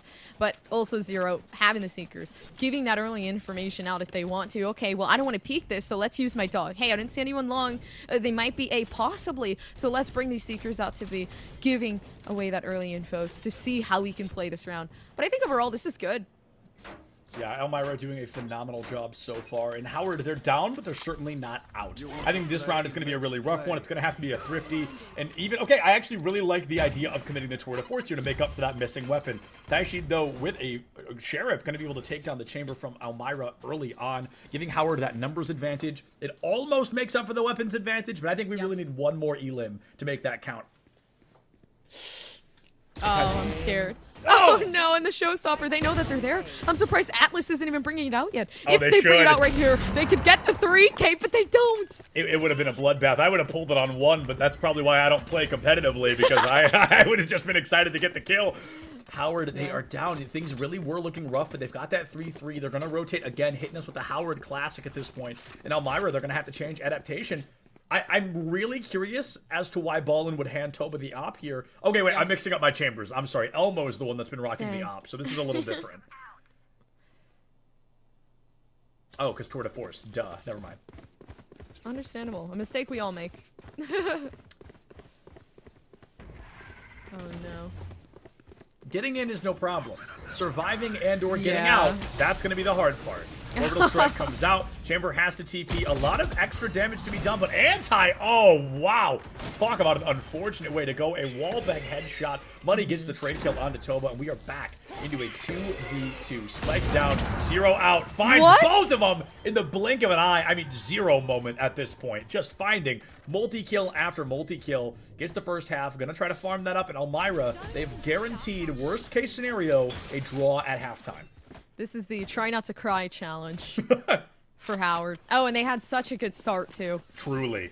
Like with Vexel bringing out, actually, no. Yeah, they had a good start. Okay, yeah, they had a really good start. I was thinking of Elmira bringing out the ultimate, bringing out the orbital strike to stop the potential plant. And honestly, that would have given Howard that advantage. They started off good. They had the site. They were able to get themselves on. The moment that orbital strike came out from Anti, that's what pushed these players back. Yeah, I think there's just a little bit of kind of ultimate hesitation here. Ultimate ability hesitation, and that can go a long way. It can be very damaging because while the ultimates, you get them, you know, once and a half, maybe twice if you're fast enough, if you farm orbs, if you're lucky. But I think a lot of players tend to hold on to the ball, and then sometimes they don't get used at all. Toba is going to get taken out by Elmo early there. That's one heck of a tough angle to fight against somebody with an operator. Money finds Kenny Cosmic. Taisheed found Anti, and there goes Elmo. One chamber dismisses another. It's a 3v3 once again. 1 minute and 10 seconds. This is a nice pick for Money because it gives them some boosting. I am so surprised. Money has not used any of their Fade util. And Fade as an initiator is so big with the information. Yeah, I think we saw a Haunt like 5 rounds ago, and that's literally all I can think of. I love the use of the Viper's Pit. You're in a 2v2, you have no idea what their HP looks like, and Zero is still alive. Just barely at this point, but we've learned as long as that Sky is alive, the round is far from over. One lucky snake bite here from Taisheed, and they win this round. But if they overplay their hand by even an inch, they're gonna give Elmira a mile. 0, 1 HP, and they are gonna be able to find that Elim. Talk about unlucky Elmira. They are going up 7-3. Wow. I want to see more Fade util.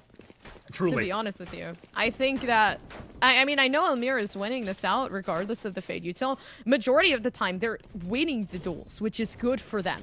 Because that's the biggest thing that you need to be able to win out. But what happens when you're on the attack? What happens when you need that information? What happens when you're trying to entry, but there's nothing to be able to lead you to the right direction? Right.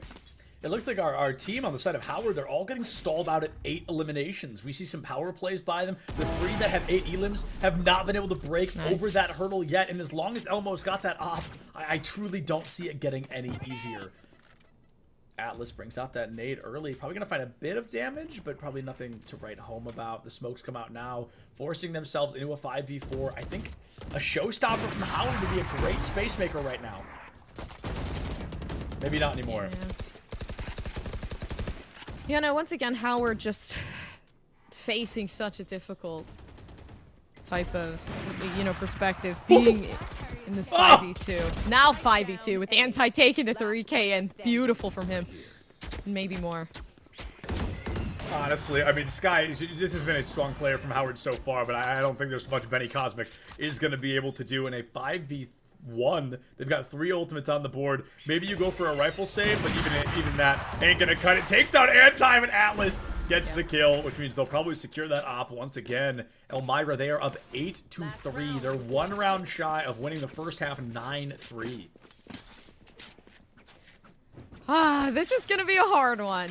Honestly, getting a 9-3 is such a big lead. See, but people talk about the 9-3 cards. Are you a believer? I'm not a believer at all. I was gonna ask you this. I'm so glad you bring this up. I feel like I am possibly a believer because I think I have seen it enough where I'm like, okay, clearly there's something beyond our understanding at play. See, that is my case because I have seen it a lot, but it wasn't a curse. It was me in a 9-3 where I was the 9 and then I just pooped on them after. So it was like, I don't believe it. Valid. Hey, to be fair, it definitely doesn't happen every time. So I see the hesitance in believing the curse, but I feel like I've seen it so many times at the highest level in collegiate as well, and even in the lower ranks where people like in every rank of this game.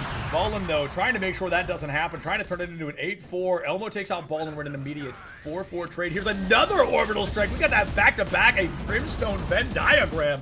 Elmo takes down Taisheed, and that makes it all the harder. The showstopper came out. It didn't find value. Elmira still one in their back pocket, and Vexel, she is coming to life like that first pistol round all over again. But as she goes down to Elmo with the 3-piece, it becomes that much harder for Howard to turn this around. Yeah, the blind's coming out and allows Kenny Cosmic to gather some information as to what's going on down in CT. There's one player, but up in heaven, there's another. Money. We know Money is a weightlifter and trying to, you know, lift that 225 pounds, but can they take out one? They have no idea where Toba is right now. All three are clueless at this Raze's location. Might be able to turn it into a 3-piece if she plays her cards right. There's one. Where's two? Let's see all three. No! Money finds that Elim, and that is going to be the 9-3 advantage for Elmira. Wow. I mean, they are just giving us a dominance so far. Switching sides. The side switched. And once again, I'm scared. We talked about the Fade util, and it's not like to put any of that pressure on money, but this is where it actually counts the most. Right. Absolutely. And while we have this time during our, pseudo halftime sitting at the 9-3, I do want to give a shout out to Go Army. Go beyond your field of study and get a world-class education in leadership. As an Army officer, you'll learn to be a decision maker and a mentor in any environment at any scale. It's a challenging path, but the choice is simple. Decide to lead at goarmy.com/officer. It's a big shout out to them for sponsoring everything happening here today that you guys are seeing on screen. Look at that. Almost perfect. 3 seconds left in the half. We are now at a 9-3. If Elmira walks out and dominates this round, Gompers, statistically, we're going to see an 11-3. And that is going to be not impossible, but very, very hard to come back from.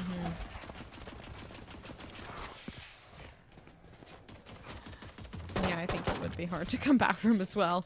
Look at this Atlas. Oh, no, not going to use the pain shell. Instead, backing off. Very diligent play, but yeah, seeming like the A site's completely clear. They hear so many shots down, and this is such good information. Yeah, I will say both Razes we've seen so far today, I think they need to be a little more spontaneous with their kit, because she gets that nade back on 2 Elims. It's pretty easy to get back, and it does a lot of damage. Those paint shells are crazy. Taishin peeks, gets the right click, and able to take down Elmo Money with the immediate trade, lifting that team up into a draw once again. 4v4, Kenny Cosmic gonna tank a paint shell down to 26 HP on the board. Nobody's looking at Kenny. He sneaks into the smokes here, might be able to heal the team up a bit. But that Sky, she cannot heal herself, and that is always the hardest part. Anti finds 1, doubles the amount of kills he's seen in this round so far. 0, puts down Vexel, and Money finds Kenny Cosmic. That is Elmira with that first double-digit round win. Compers, they already need 3 more, and this will be over before it can even begin for Howard. Ooh, 10-3. All because of Elmo. Basically everybody on this team. You can see how equal they are in terms of skill, right? Like, there is not really that big of a gap in terms of their KDA, in terms of their impact as a group. Money having the 7 assists, by the way, which is huge. Being able to assist the team there in their endeavors, but gonna have to see a little bit more, especially coming into this bye round.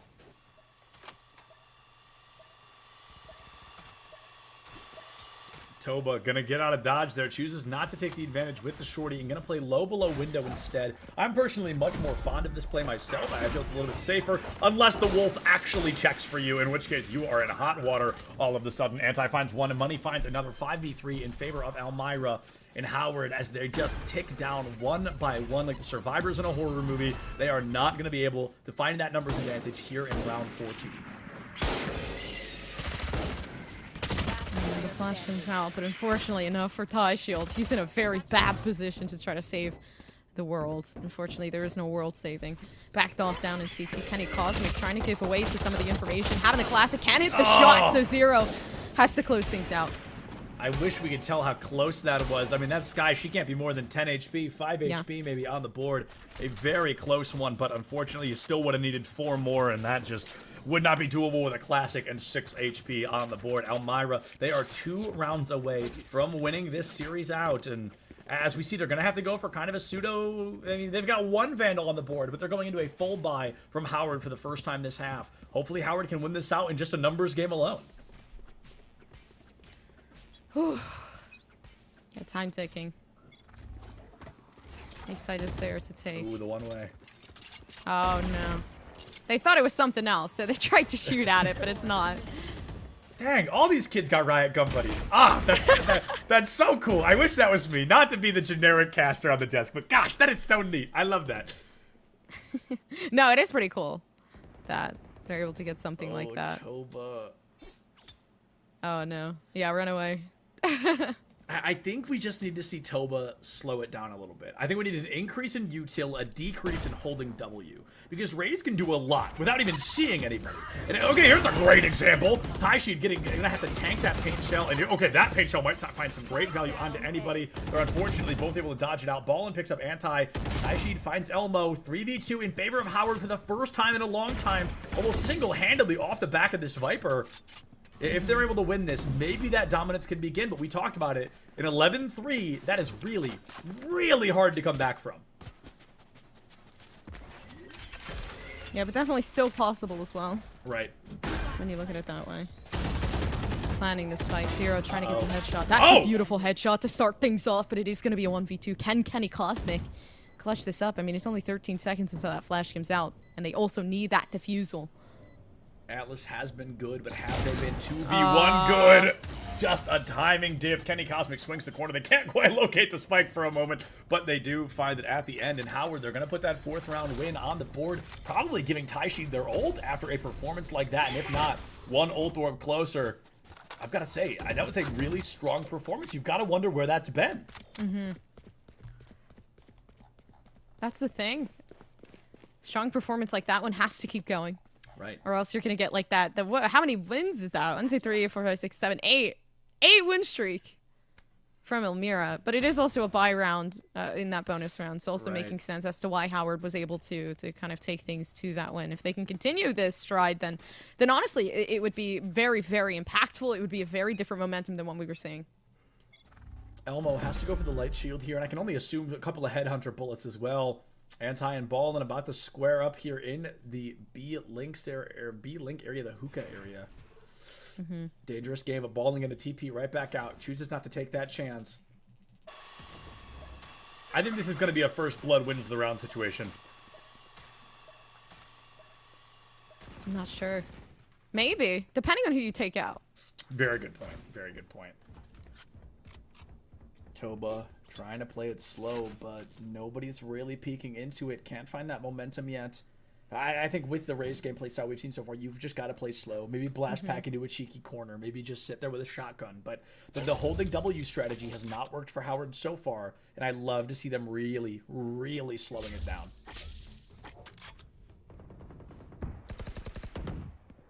Yeah, there can be a really big takeaway to this, but what is it is the question. Look at Elmo. He's already entered in. He's got all 8 bullets locked and loaded right now. Chooses not to go in. They're going to play it a little bit slower. And it feels like everybody's trying to do that because the first person to overextend may cost their team the round. Taishid takes out Atlas, clears showers immediately. And as the other 3 go to move into this A site, I would love to see this Viper's Pit. I'm not even going to play. Ballin takes out Money. You're at a 5v3. I think it'd be a very intelligent play to locate or to take them off of site and make it a lot harder to get through. Zero, far too confident with that rotation. Balling gonna catch him. Kenny Cosmic takes down Anti, and Taishid all but saves the day. Elmo gonna clutch out that kill, but with only, what is that, 8 seconds left? 2 seconds. I can't read. Yeah, playing the time is the best thing that you can do, quite honestly. A lot of people like to fight for that kind of initial impact, but this is good. I talked about the round before. Howard taking this round would be quite amazing. And the fact that they were able to do that, look at that. I mean, they've taken themselves into a way better economy situation. Now they have the Vandals. Now they're not playing with these weird Spectres and also the Viper's Pit. This is such a huge way to end things off and push Elmira down to the ground. Yeah, I love the Viper's Pit. I think it's one of the most fun ultimates in the game to play with. And now as the double bomb buddies come out to dance, one is destroyed before they can even meet. Atlas going to push quick into Hookah. They know they can play in overconfidence here. A little bit of fade util and Atlas sneaking into the teleporter. You've got to wonder if it's going to pay off. One of my favorite plays as a Raze player is to dominate the teleporter just like that. The nade comes in quick. Here's a Seeker. Here's a Tour de Force. Here's a Haunt. And it looks like just about all of them are going to be destroyed. A great flash in the Seeker to boot, and Ballin just cannot catch a break. Somebody's got to take that chamber down early. Give him an inch and he'll take a mile, but you're going to instead put him 6 feet under. Money finds Ballin early. Elmira back large and in charge. Oh, the shots come down. Good for Elmo. But this is it. Elmira. So much for them. Kenny Cosmic sitting outside, and they can't even clutch this round up, despite the fact that they had so much to use. with the Oh. Vipers, but doesn't succeed in being able to get this defusal. Yeah, it's not gonna happen. Yeah. It's so hard to try to get yourself out of this position. Too late already. We're thinking Kenny Cosmic. Kenny saved the day, but no, Zero gonna take out that Sky. We're at a 12-5 in favor of Elmira, and that is where things are. You know, Gumpers, I hate to say it's over before it's over, but looking at the econ here for Howard, it's gonna be tough to win this round alone, let alone go on to win 6 more in a row. I pretty much, yeah, you pretty much said it. This is like, you need one more round, right? And even offsetting yourself with a Bulldog, which honestly isn't that big of a deal, but not being able to fully invest in a round like this one, you're putting yourself in a very, very hard position. We're gonna have to wait it out here and see who can kind of clutch out round number. Hold on, I can totally do math. 18, I think. Ballin down to 34 HP, gonna get wallbang headshot by Money, who I've got to say, living up to that deadlift. We made a joke at the beginning of the day, and Money has been living up to it through and through. Elmo finds Taishi. Money gonna bring out that Nightfall. And I think that's going to be huge. It's going to give away the location of dang near everybody on the board. Even with these couple of extra kills, things are still looking bleak. We're back to Kenny Cosmic. Kenny be the hero that the team needs. Kenny save the day, but things are looking bleak, especially as the Haunt just gives him away straight away. Kenny Cosmic needs the 3K of a lifetime right now.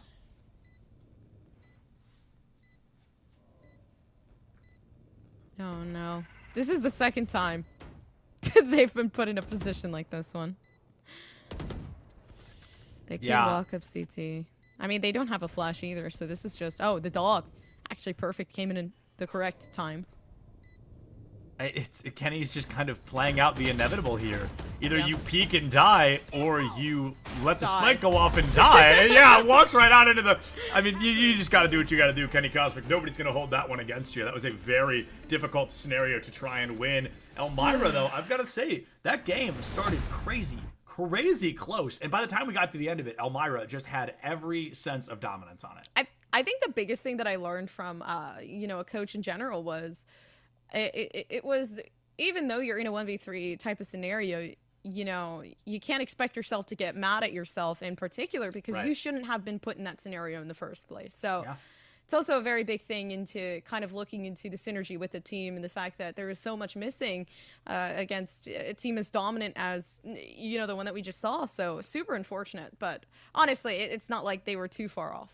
Yeah, I wholeheartedly agree. It was the fundamentals were entirely there. I think we just saw round after round, like you said. Unfortunately, somebody kept ending up in that 1v3, 1v4, and the team coordination, I think slowing it down a little bit could have gone a really long way for Howard. But now they've got a great VOD to review and a great VOD to watch. Folks, I'm sure you can guess by now, we're going to throw it to another break here. We're going to take just a couple of minutes, use this time, get some water, eat breakfast. It's noon now. You can eat lunch if you wanted to. I wouldn't hold it against you. But come right back here for some more CECC East in just a little bit. We'll see you soon.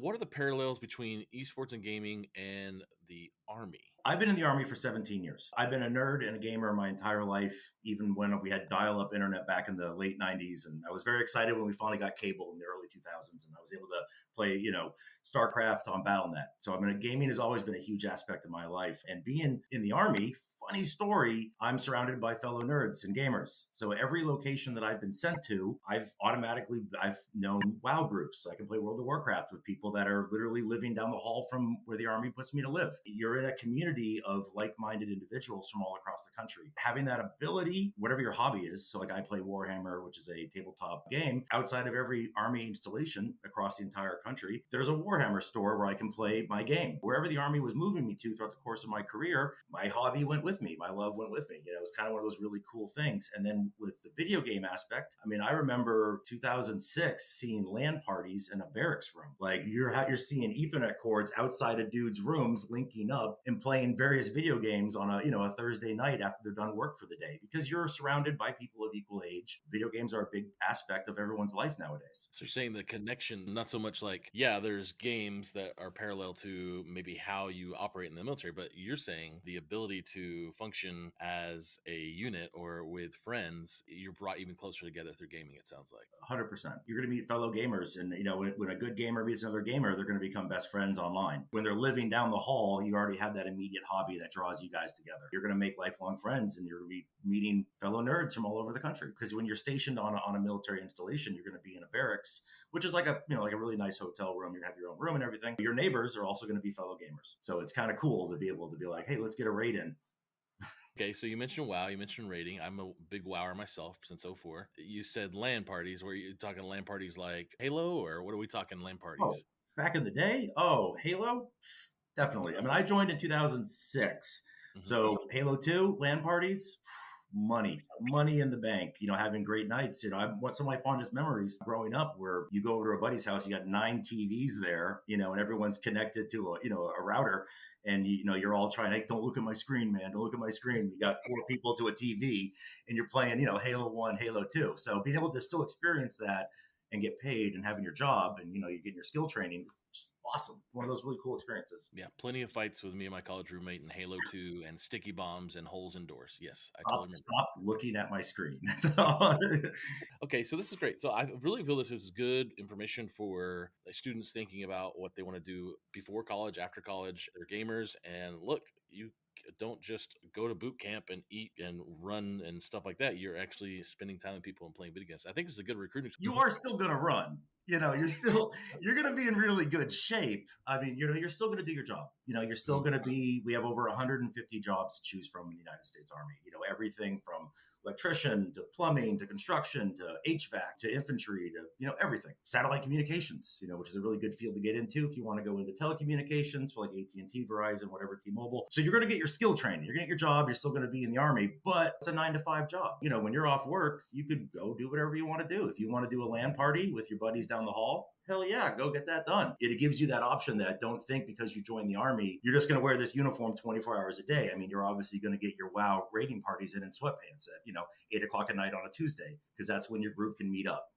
So you're still going to be able to get that accomplished. You're still going to have weekends off in the Army. It's not a 24 hours a day, 7 days a week gig. It's really 9 to 5, 40 hours, give or take. Is there something in the recruits that you're looking for that maybe have characteristics around their teamwork or collaboration or communication when it comes to them in team-based games or FPS or rating? What are you looking for from, let's just say, gamers as recruits? How can those characteristics feed into a job in the Army? The Army, we like to get people that have no real training experience, because we want to teach you. We want to teach you how to be a leader. We want to teach you how to follow directions. We want to teach you to also be a self-starter. Obviously, having those skills prior to is obviously encouraged and liked, but we don't need someone that is an inherent leader right off the bat. A lot of people learn who they are growing throughout life. But if you're in charge of like a fire team playing, Call of Duty, you know how to work the maneuver elements. Like we need to flank. We have infantry, which is combat arms, which is Call of Duty, where, you're going to do a lot of the same maneuvers. You're going to do a lot of the same communication. The Call of Duty, when they're making those games, they embedded their programmers with the military to kind of learn lingo, to kind of learn how stuff, moves, how do certain weapons sound. Having those skills is important, but we're going to teach you. We want to be able to teach you. There's always a thing I've heard that if you know how to shoot a gun prior to joining the Army, that's good. But you're going to have bad fundamentals. We're going to teach you the right way to properly shoot a gun. Not saying every way is bad, but for us, we like a blank slate because we want to teach you the right way of doing everything. So, don't think that you have to have prior knowledge and experience coming into us. Like, there's a reason why we have basic training. It's basically teaching you the fundamentals of the Army. It's kind of like one of those little word plays. It matters, but we'll take anyone. We want people that want to serve their country. If they have a family coming into it, they want to give their family a good life, because we have a lot of benefits, like 30 days paid vacation a year, which you cannot find in the civilian sector. Like, good luck. I mean, if I want to go to an esports event in Vegas, funny story, I can just go do it every year. Being on the Army esports team is pretty cool because I'm a full-time recruiter, but my esports thing is also part of my job. So I get to go do these really cool events and travel. I was in DC last weekend for a Warhammer event for the Nova Open, which is the major East Coast event. So, I mean, people have a lot of common misconceptions of like what the Army is and what we can offer. And that's why I kind of tell people, just talk to a recruiter.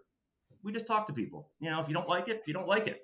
no big deal. No sweat off my back. I get my 30 days a year, but we can answer a lot of your questions, give you information. How are recruits being challenged mentally, given the ability to learn? Is there, I guess, there's bigger roles and jobs that can stretch you mentally within the Army? Yeah, I'll get right back to basic training. Basic training. So we get a lot of, as a recruiter, that's my job. I meet America's youth and kind of talk to them about stuff.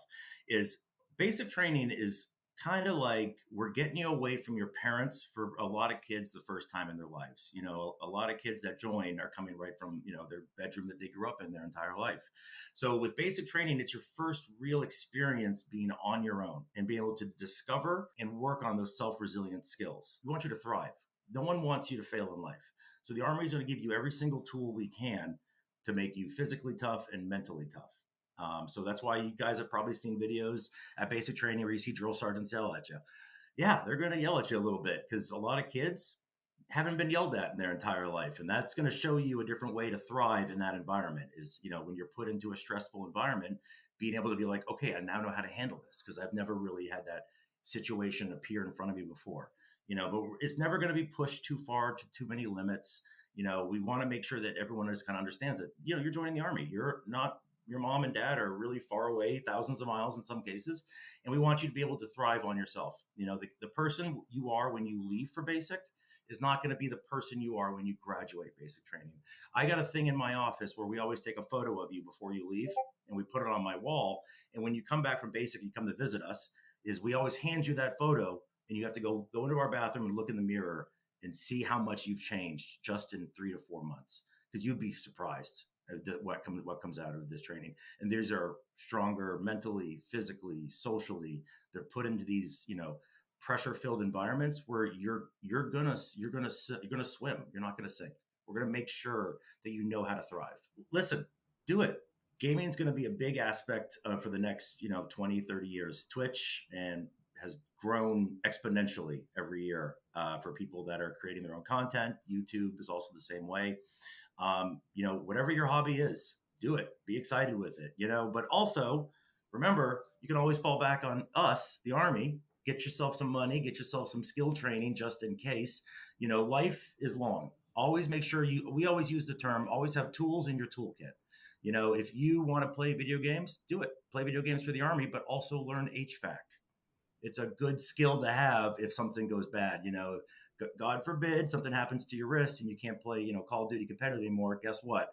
You're going to make 6 figures learning how to, you know, fix air conditioning units, you know, or whatever your desire is. 150 different jobs. All you got to do is come in, talk to us, and see what you qualify for. The Army, we will literally let you decide what job you want to do with us. We're not going to force you to do anything. If you don't want to be a truck driver, guess what? You're not going to be a truck driver. But if you want to learn a skill, learn a trade, maybe go see the world and have some excitement, if that's your thing, we're here for you. And you can still video game. Living proof right here. Awesome. Thank you, Sergeant Burns. Appreciate it, sir.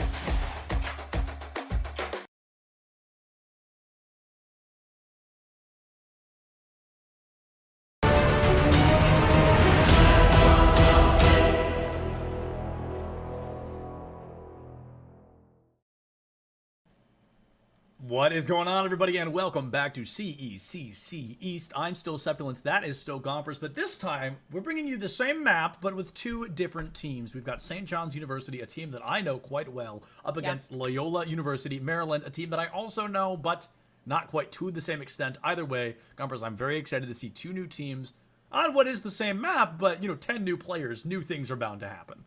I'm excited too, honestly. Looking into it as well, this is very high ranked ELO, right? Yeah.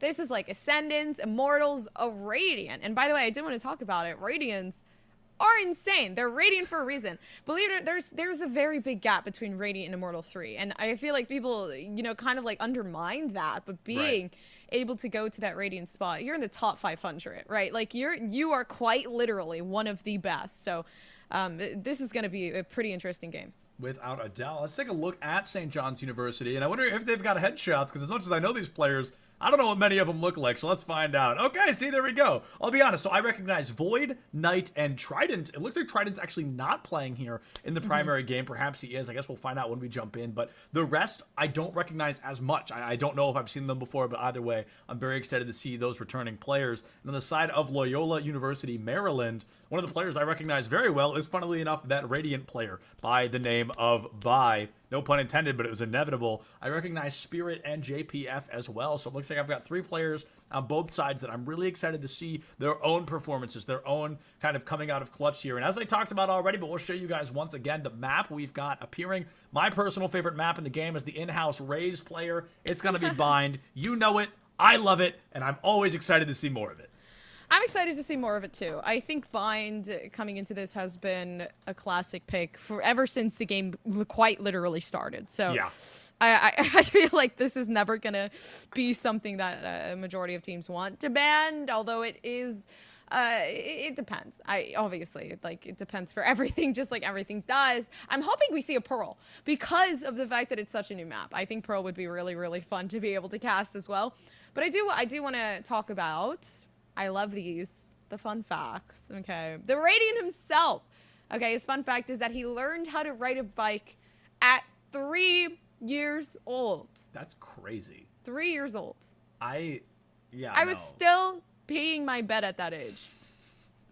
Unironically. I can't think of a 3-year-old ironically peeing their bed would have been kind of crazy though, to be honest. That would have been next game meta. That would have been next game meta, but also, it's kind of crazy. A counter fun fact that I think is really interesting is S-Flow, who we're going to be seeing on the side of the Breach, on the side of St. John's.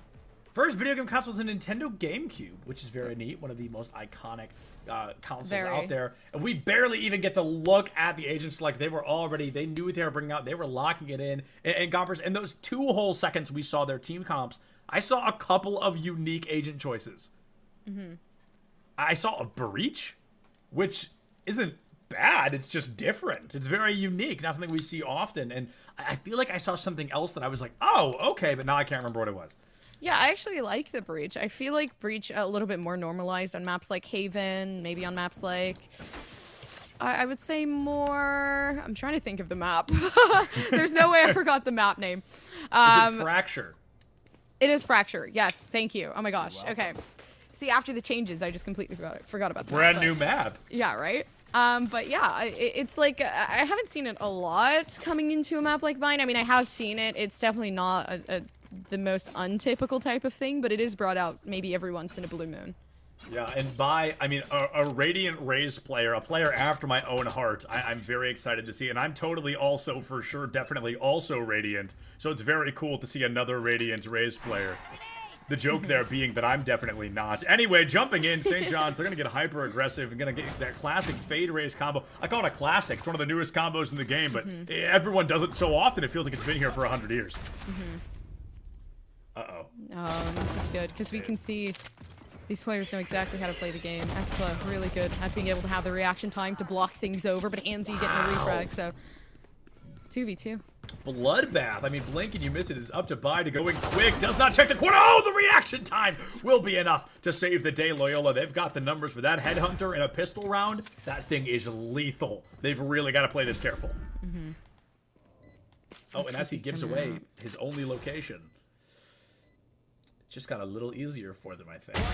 Bai peeks the corner. It's not even the headhunter that says bye-bye to Bai. It's going to be the ghost, and all of a sudden, in a 1v1, 40 HP in a dream, this Brimstone's going to have to give us a good play to not get taken out early.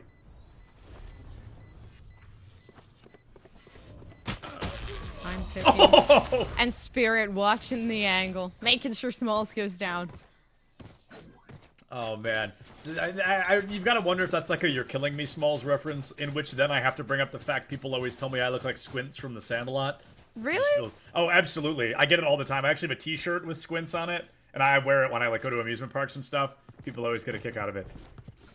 I need to hold on. I need to look up Squints. Look up Squints in the Sandlot. I so promise I can see I the look similarity. I look painfully like him. If I were ever to do a cosplay or a Halloween costume, that's #1 on the list. I don't. Well, I can see it.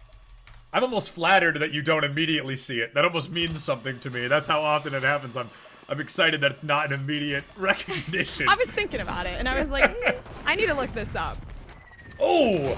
Gotta love the shorty kill. Knight takes out by early Spirit. Gonna find S-Flow, and S-Flow, a real power player back in round 1. Took down, I believe, 2 in the beginning of the Chaos and gave their team the advantage that then it gave them the round win. Gilly v Brimstone here. I don't remember exactly who the Brim is. It's gonna be Void. Every smoke under the sun making an appearance, and the slow but steady action comes through. Void perhaps a bit overzealous. Swovern finds one, gets taken down by Spirit. It is such a chaotic back and forth. Void gets that trade, and it is up to this chamber once again. Yeah. Smalls got close last time, but could not seal the deal. Can they do it this time? Sealing the deal is not going to be an easy feat, especially with Smalls Oh. here. Okay, some of the decay, the vulnerability, they have to wait till that goes away, so now they can peek. Oh! And it's so good from Smalls. You're not killing me, Smalls. You're killing them. You're taking down Loyola Maryland basically single-handed. I mean, what a strong performance. 70 HP left. Finds 2 kills to win the round. And again, Gompers, we get that cool moment where the statistics have already been defied. It's not going to be, oh, whoever won the pistol round wins the second round, and we kind of follow that same basis we often see. This time it's a complete and total shakeup. We're at a 1-1. The slate has been wiped clean. Yeah, the plate completely washed. Put in the dishwasher. Give it a little rinse. Now we gotta put more food on it. Who's gonna be the first to kind of serve their own plate? That's the question. There's gonna be the Boombot lineup. I haven't seen this in so long. It's a classic. It's the only Boombot lineup I know on this map. I have to make up the rest. It's the only one that I know. Speaking of Boombots, one gets some action onto JPF early. Going to be able to get out of dodge quick. That paint shell going to create a lot of chaos, but Gilly, with that elimination onto Knight, is going to just punch the door open for Loyola Maryland. Now St. John's, they've got that numbers disadvantage. They're going to have to play a lot slower than they want to. And as Void is possibly going to go down, one raise dismisses another. We're back into that 4v4. Oh no, they get together down in the smoke with JPF watching outside just in case things go awry. It was great, but a 2v2 now left, and the spike down on the A side, and they know this. These trades are so crazy. Every time someone gets a kill, somebody else immediately gets a kill. It's never a team up by more than 1. And you've got to wonder, as the round 3 op has made an appearance from Smalls, are they going to be able to put it to good use? Or is this a risk truly not worth its own reward? Oh no, he saw. Okay, Smalls. Oh! This is hard. It's a 1v1. so hard. Smalls holding the angle. No way! No! No! He's going to go for the defuse. I would. At this point, he can't get close enough without walking out of his own smoke. I love the tap of the spike. He's looking the wrong way entirely. Smalls might have, no, will have the flank if he plays his cards right. This is such a tough situation, Gompers. I don't think Smalls wins this one. He needs to one tap. There's no other window here. Jumps in quick, goes for the defuse, but it is already running too little, too late. The spike had been pung, and JPF puts down Smalls. Should make it out before the round comes to a close. And Loyola Maryland, they are up by 1 with an op on round 4. I'm surprised there was no attempt to try to shoot through the smoke in general. Yeah, right. To be able to at least, you know, take out the Viper. If you heard any noise, shoot in that typical direction. I don't know. But also, unfortunate, because the Viper's bait was pulled out at a perfect time. Knowing the op is there, JPF playing into, I mean, their own hands perfectly. So they managed to keep themselves alive just a little bit longer. Gilly with the op is a scary, scary thing to look at, though. Yeah, you gotta wonder, you know, because we can always see the Viper. You've got to wonder if he could ever see the Viper. But I agree, it was a little too concerned of, do I want to make noise instead of I should be making noise. If I get lucky and find that headshot, I win the round for my team. And speaking of headshots, Swivern gonna find one. Swervin, I gotta figure out how to say that name. Those paint shells could do a lot of damage, but Spirit turns Swervin into just that. 3v3 again. Gompers, every time someone gets an elim, somebody on the other team answers it with an elim of their own. Every single time. Never-ending story, truly. Oh, there it is. Okay, that's perfect. Do a little strike to stop. I've got to say, one of my biggest complaints of our last Bind game is nobody was using their ultimates as efficiently as I wanted. This time, if anybody's got an ultimate, that thing is off cooldown. The moment it is available to be used, they are busting them out. And I think that is a much stronger way to play a map like Bind. Yeah, as well as the fact that we're seeing a lot more utility usage here from both sides. They're abusing that. Loyola, I mean, good to that 3-1. Seems like they're kind of boosting their momentum just a bit. Ultimate's ready. Will they use this just like they did before? But honestly, yeah, really good orbital strike coming out from Void because they managed to at least stop for a second, and so that they could lead into that rotation just a bit more heavily. But the thing is that the retake kind of got messy. Yeah, the retake definitely got messy. I think they weren't expecting that orbital strike, and it kind of forced, or I guess maybe the whole team wasn't prepared for it because we didn't see the swing in I expected afterward, because you force them into specific locations with that. I expect lineups or a follow through or a swing in, and it felt like maybe the communication was a wee bit lackluster. That classic Boom Buddy lineup is always going to clear that inside cubby, makes it a lot easier to walk confidently into hookah. Asflo gonna go for the Rolling Thunder. It is bounty time, my friend. Still not able to find that land onto JPF. 5v4 now in favor of Loyola Maryland. Here comes some Seekers to try and make this even easier for Loyola. Oh, TP's down. Nightfall giving away to some of that information, but a beautiful showstopper. Oh, run away. Run away.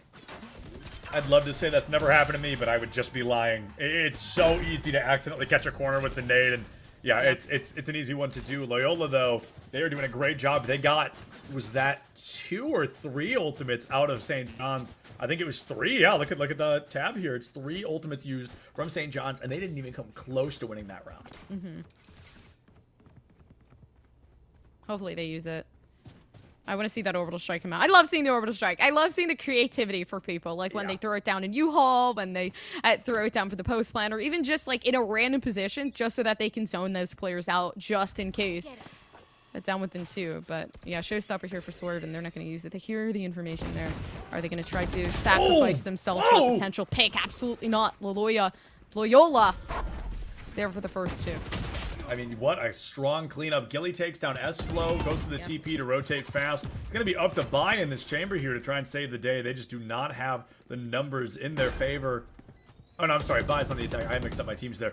But 5v2. Spike plant down. You've got to play a hard defense. You're not going to be able to line up exactly what you're looking for. We need a hero play or we need a save. There's not really kind of a middle ground. And as Smalls goes down, it's up to Swervin, who's already stuck on point, not going to be able to save. That is a flawless round for Loyola Maryland, who are all of a sudden up 5-1. Ultimate on the board for Swervin. Showstopper. I'm still waiting for that. I love the defense showstopper. I'm wishing that they push out maybe just a bit further so that they can take out Loyola Maryland. I feel like they're very disciplined. The problem with that is the fact that we know Loyola knows how to use their ultimates. So, especially considering the fact that they know how to use their utility overall, right? The Sky util, getting that information, flashing in for the team, and allowing Buy to be able to get those entry frags in. Honestly, really helping in that endeavor, but it seems like already the information coming out initially from Swervin. 5v5. Nobody going to be going down too early from the side of St. John's, and I feel like this is the first round in a little while where we're not seeing that immediate elimination. The Tasmanian Tiger are going to come through quick, and Swervin overextends on defense, pays the price of their life for it. Gilly goes in. Now he's going to get caught out in the double fire. Going to win the 1v1 against Smalls. I've got to say, Gilly doing a phenomenal job these last couple of rounds. I can't remember the last time we saw a round and they didn't pick up a 2-piece. Speaking of 2-pieces, JPF going to turn 2 into 3, and I mean, that was just Viper and Chamber. Nobody else even fired a bullet. This is going to be a pretty short game if it keeps going on like this, to be honest. Especially with the Viper spit is back. It is back after the round that we saw it in. After the round that JPF managed to clutch up. Because if they had peaked that without that Viper spit, they would have gotten completely off down. And now that 6-1 comes in, Loyola Maryland having almost a full board of ultimates down. And now a timeout being forced for St. John's. Yeah, so Gompers, imagine we're in like a parallel universe here. Everything is exactly the same, but instead of you being on the desk with me here, you're the coach for St. John's team. What are you telling them right now to improve this second half? Get some headshots, kids. Valid. Unbelievably valid. Hit those Thanks, shots. guys. Thanks, guys. I took the whole timeout just to tell them that. And the thing is that I didn't even talk until halfway through the timeout. That's what I would do. I would not. I'd be silent. They're like, "Hey, coach, you good? Is your mic working?" Like a statue. It's like out of nowhere, hit your headshots, and then boom, it's done. That's all the motivation they need. They're like, oh, Coach And they're Copper's like, just mad. "What the heck? What are you saying?" And then boom, they're in it. They're like, "Oh, we need to prove Coach wrong because you love proving your uppers wrong." Oh, who doesn't, right? That's it. That's the mental game. Absolutely. I couldn't have said it better. And I hate to focus on one player at a time because it's never one person's fault to win or lose a round, but I really would like to see Swerven slow it down a little bit. I think we're seeing a little bit too much overextension. Almost always the first player to go down, holding W a little too confidently. And I get it, as a race player, I do that far more than I'm ever going to admit, but it's still something that I think could make a big difference. Let the attacking team come to you. There are few scenarios where somebody needs to overextend on defense.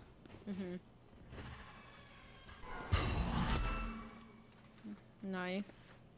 Getting themselves unseen. Oh no, the showstopper's still not used, by the way. They've been holding on to that for so long. Oh, never mind. But then it's gone. It's gone. Yeah, gone as quickly as it had made its appearance. The rotation, and now they know the showstopper doesn't exist. They can pretty confidently walk down A mid here, A link. I never know what to call this little area, but Gilly goes in quick. Gonna have that immediate aggression from Loyola. An orbital strike to try and seal the deal. Knight finds JPF. Spirit gonna be able to find that counter kill. Swerven puts down Hamzy St. John's. They have the one player advantage, but one player is not enough. Small's gonna go ahead and make it 2. Maybe 3, will make it 3, and all 4! Smalls going to almost single-handedly send Loyola to the graveyard. St. John's putting their second round win on the board. 4 more, and they can tie us up at the half.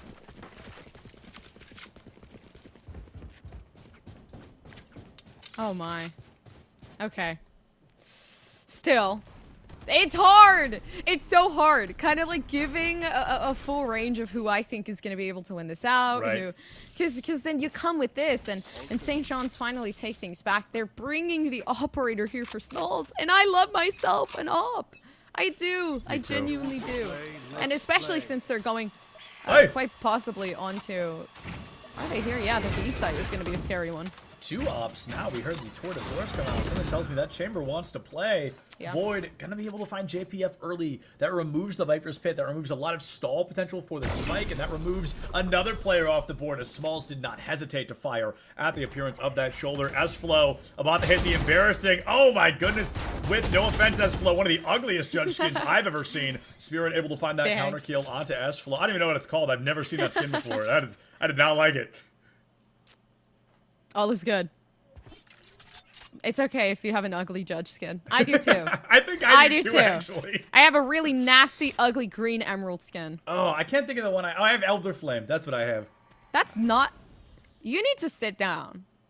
No, you need to sit down. I also think it's not ugly. I thought I had a different skin on, and then I realized it was Elder Flame. I do like I was like, that is the sickest skin for the judge that you could have. That's a cool one. I got it one of my black markets, so I bought it. It was pretty sick. What? Yeah, I was pretty stoked about it. Dude, my black markets are awful. That was the only good one I've ever had in my black markets. It was that Elder Flame judge. Oh!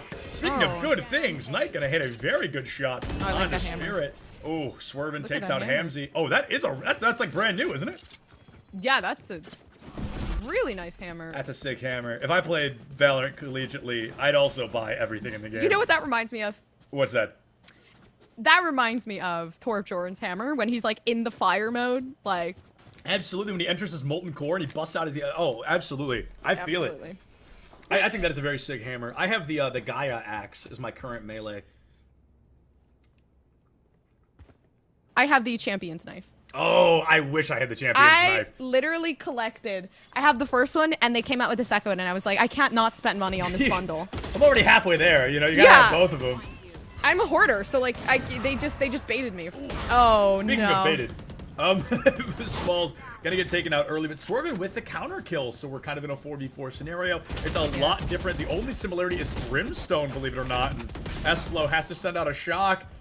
Gilly gonna get taken down. Brimstone's life saved. JPF refuses to miss a shot with his Vandal. Brings out that Viper's Pit we've been waiting for, and that puts Loyola in a much more comfortable position. I would really like to see this Viper get healed up, though. She's at 20 HP. Spike planted. Yeah, with the spike being down, though. Oh, they're both very low now. Limiting the time. Yeah, the mental is definitely there. They have to shoot through anything and everything if possible. St. John's. Oh no. Knowing that JFP is in this. Oh no, I'm scared too. Oh, the peek down. They should have just waited because they would have to go through the same entry point. I really thought that JPF was going to be able to clutch that out with the Viper's Pit online, but just could not do it. The operator gets passed right back over to St. John's, and now Gompers, they have won 3, count them, 3 rounds in a row. They're looking good to maybe make this a 6-6 half.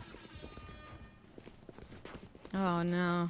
Okay, Here's the other timeout. Yeah, they need this one. They need this one to come out. They lost 3 rounds in a row. They're just facing such a difficult disadvantage, especially with Bai already trying to be able to invest in, you know, at least one more orb to be able to get their ultimate down. But I don't know. I mean, what would you think they would need to do now? If I'm St. John's coach, you're Loyola's coach. I'm Loyola's coach. I think Loyola needs to get a little bit, and this is going to sound crazy because it sounds so stupid. They just need to get a little more aggressive. I feel like we see them either go all the way in and then backpedal, or take way too long to go in and not get much follow-up afterwards. I think we need to see more hyper-aggressive plays from Gilly, not that slow shift walk down B long. We need to see that run-in toward a force, so that run-in op shot. We need to see more blast pack kind of chaos from this Raze. I think there's a lot that they could be putting together, but also, of course, I would end my whole spiel with hit headshots, kid. You know what I mean? Okay, like, all right. You gotta hit those headshots. See, my advice worked, apparently, according to our producer. So when I said hit headshots, look at them. They're hitting the headshots. So technically, if you say that, then that means Loyola has to come back. Like, and if they don't, then they're all fired. They're out. of the college in general. No, I'm kidding.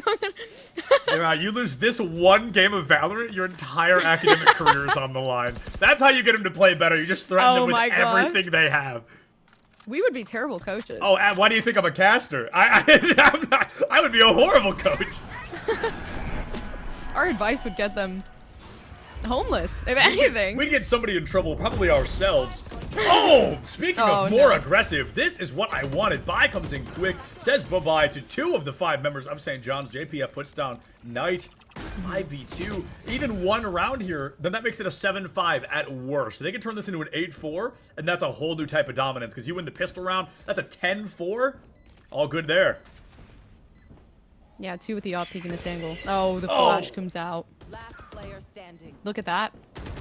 Dang. Only 1 more standing. Nice from Smalls. If anyone is going to clutch this, it's going to be Smalls, but I don't think he's aware that Raze is right down to his right. Bai might be able to get the catch on him. He's making far too much noise to pretend he's not up there. Gonna drop down. Sar sees the gun. Find it. Oh! Phenomenal. Looking for kills here. Looking to be the hero the team needs, but running out of time to defuse that darn spike. Hamzy takes down Smalls, and Loyola put their 7th round win on the board. All right. You said hit headshots, and they be hitting headshots, you know what I'm saying? The advice is working. It is working. There is absolutely no way that we can discuss this. It is Maybe working. we should be coaches. I don't know. Clearly we know what's up. Clearly. Look at us. And we're totally, definitely both also for sure, also definitely immortal. So. Well, I was immortal. Whoa, are you saying I'm not immortal? Wait, are you immortal? Absolutely not. No, not even close. Not even a little bit. I wish, but no, I'm very bad. I'm very bad at this game. That's why I'm a caster. If I was good at it, I'd play it, but I can't. I'm not very good at it. I feel that.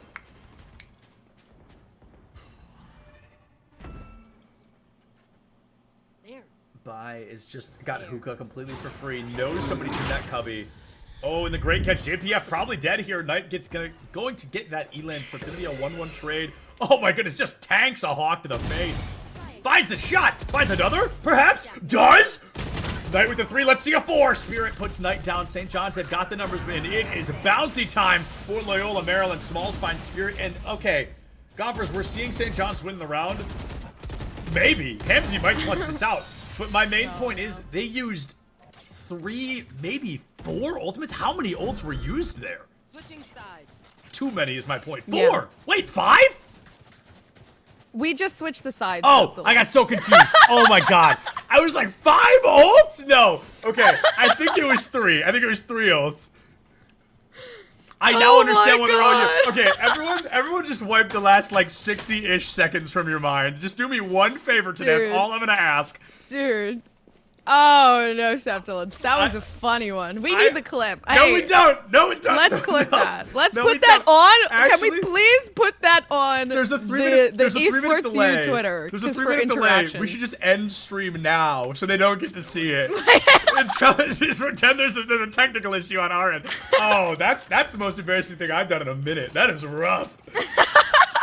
I had to give it some like comedic pause so that we could just bask in it. I for was a so second. confident. I was so confident.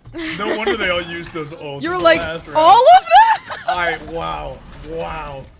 Anyway, now that we've got that behind us, the smoke comes in. Swervin takes down by Hamzy. Takes about 35 bullets to the body there. Spirit finds Swervin. Boyd gonna take out Spirit. And it is that classic 1-to-1-to-1-to-1-to-1 situation where nobody can really take a numbers lead. It's always a 1 or tied differential.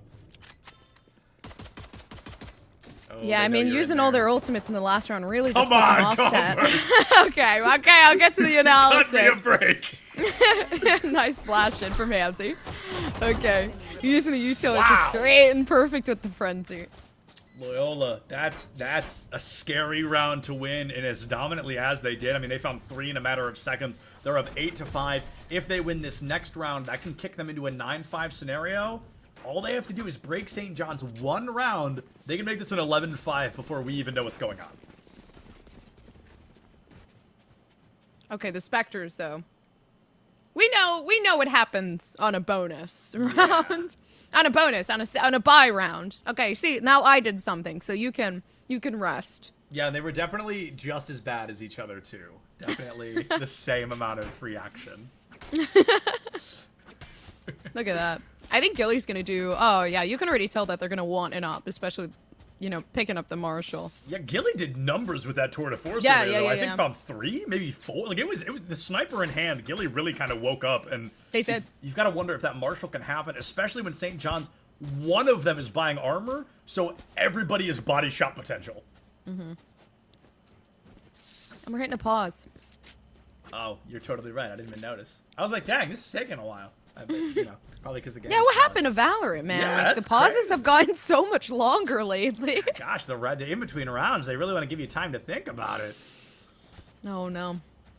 You know, the only thing that's left to do is to do the spicy noodle challenge while we're sitting here. So.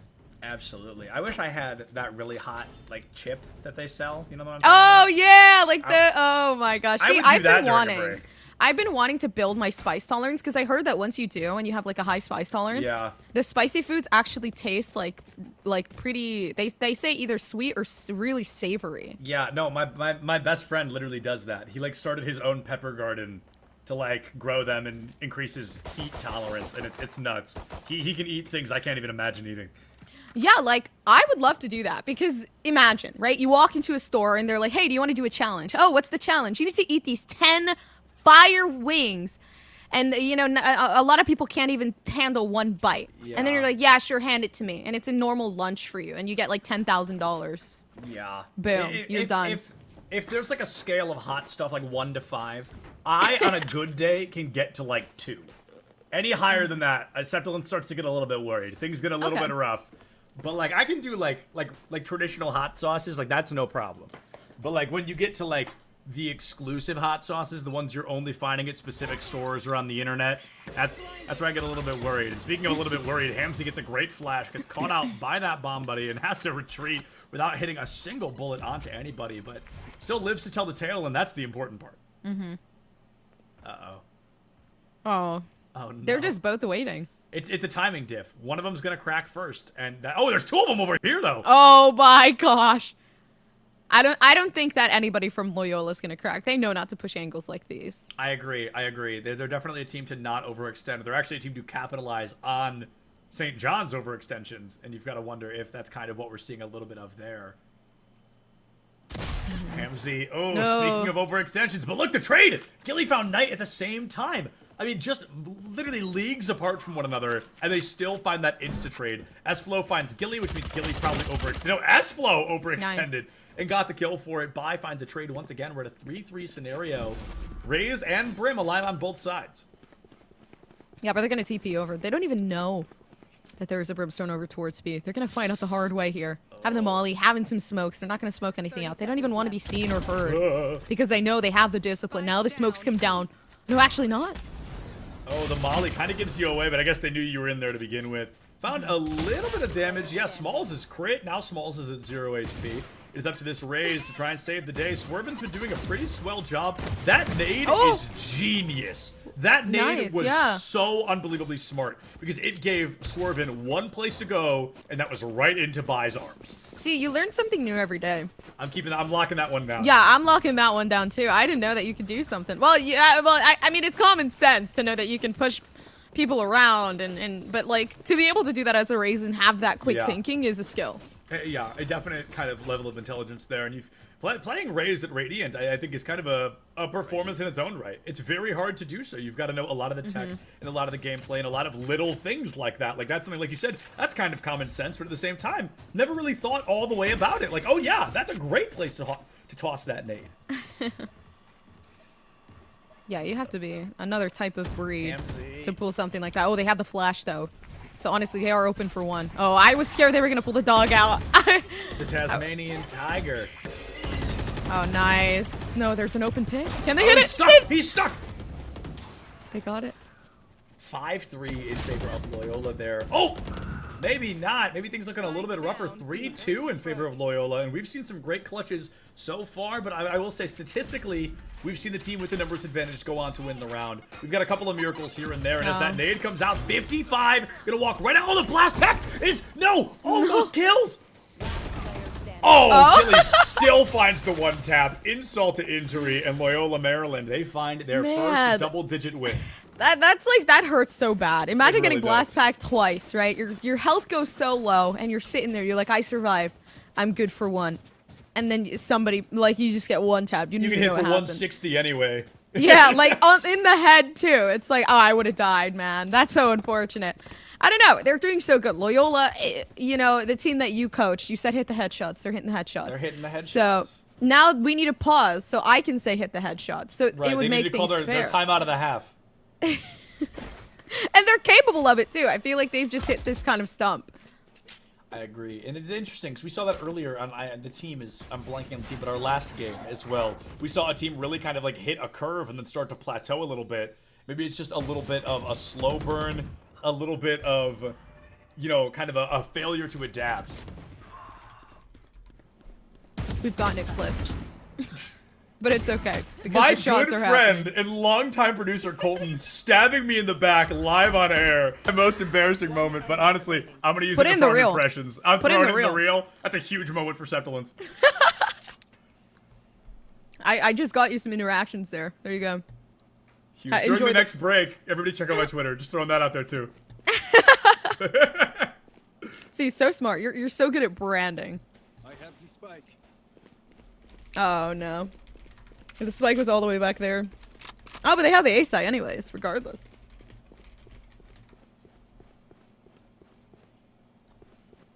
Loyola, Maryland, they've got one player left, but Smalls being alive, I think, makes this so much harder, in particular Smalls, because Maniac hits just shot after shot after shot. And until you put him down, it's inevitable. But I've got to say, you know, even when Smalls is down, that's Bai on the side of St. John's, isn't it? Am I getting my teams mixed up? Whatever that Raze player is, they've both been doing a pretty darn good job. So I wouldn't see, it's actually not Bai. That is going to be Swerven. So Swerven has been doing a pretty strong job on this Raze as well.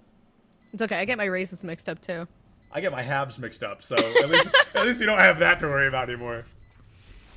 I can't believe that.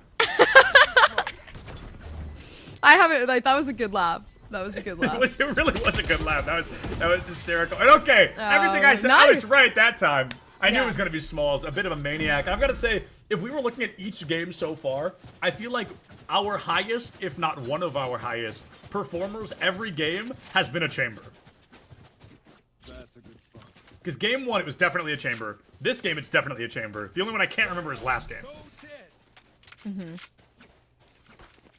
This is good. Although, I think Spirit more so has a lot more impact just using the orbital in general, considering the fact that... Oh, no, actually, no. They're gonna have... What? You want to play, I was a little confused, because they had the Spectre and a full shield. I was wondering if they couldn't even afford it, but no. Oh! What? Oh! Come come on! He wasn't even in frame! Oh my good, that's a mauled. That's a desk slam. Holy cow. I cannot believe that. How is that even possible? I didn't even see him.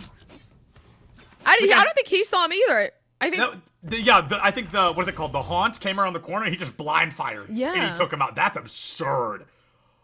Wow. Unfortunate. But hey, as a wise man once said, we absolutely take those. I mean, you got the elim. You found what you needed. You're up another one. You can get to that 11th round win. You can put yourselves in a really comfortable position to win. Yeah. And if they win this only with the tour de force, if they can hold on to Orbital till the next round, that'll be huge. But there we go. The lead immediately ripped away. Yeah, because Swervin was solo fighting on base, so they kind of lost their life. Although Void can honestly ultimate here down in U-Haul. I agree. Now would be the time. Okay. now that he also definitely knows somebody's now in U-Haul, this should be the time to. Absolutely. Oh, now they know. Yeah, now they did the Haunt. It went off. Yeah. So definitely went off. That was a risk to be taken. Oh, no. I forgot Gilly even had that out. Oh my gosh. Oh, what was it, 2 rounds ago? I said you give Gilly a sniper, kid's a maniac. Proof in the pudding. Absolutely. Right there. Takes down 3 in that round. Takes down 1 so early, I forgot he had it out. And then cleans up the round with the rest of it. Loyola, they're sitting 11-1. Here comes the replay on that. I'm excited to see it. Because it is that. Oh, that's right. This was the first kill. No way that kills. No way. Hold on. Frame by frame. The elbow. No, they saw it. They the saw elbow. Oh my, that's still a desk slam. If I was that other chamber, I'm furious. You know what I thought? I thought when Colton said, "Oh, here's the replay," it would have been you. I would have been so embarrassed. Colton would never do me like that. Actually, he probably would, and it would be hysterical. But he was not going to do me like that yet. Oh, nice. Oh, Old City. Oh, this is scary, though, because the Seekers actually didn't allow them to get onto the site. Nope, the Orbital. What? It's dual the Orbital. It's a Venn diagram of orbital strikes. Crazy, they both have satellites right above this location, but I guess that's how it goes. Now the showstopper? This isn't even the final round guarantee. After this, they have to win 1 more. But that was every ultimate available except for 1 showstopper. I'm not really pleased with the way that Loyola's playing, but a 3v3, difficult. There comes the first shot. Nice from St. John's playing together for the refrag. And 1 over in U-Haul. In Hookah. I don't even know if they know this. Oh!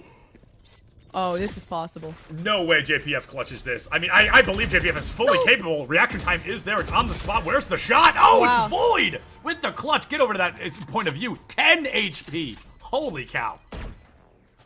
That would have been 1 out if they had just run it down. Yep. Because you're giving away that noise, and you're also allowing them to know what parameter you're in. So they knew where to play and how to play that. Yeah, and you've got to know, like, you know, your teammates know how much they hit the brim for. They had to know he was nearly crit, or if it was very much crit at 10 HP. Yeah. So it's playing that kind of advantage. I wholeheartedly agree. If you just ran that down, don't even give him time to think about, oh, what do I do next? Should have been an easy round win, I think. Would have been the penultimate round, probably, but now we're going to have at least 2 more. Oh, no. Gilly, wow. Tanks a couple of shots there. Hamsey going to get caught out by the Haunt. Now the Breach Flash as well. Knight takes down Gilly, and that chamber missing, that power player missing is going to be devastating. Here's Nightfall, and that hyper-aggression from St. John's, I think, is going to pay out in dividends. Yeah, devastation doesn't end, though. Knight putting out the Prowler, not getting information down in CT, but Spirit, looking to peek. This is a scary one, but that's good. Esla should have been aware that the smoke would have collapsed. That's my favorite thing about this game is how some elims can just turn into like jump scares, and it's really frightening. Bye with the bomb, but he takes out Swerve, and I think the showstopper did a whole lot of 0 damage.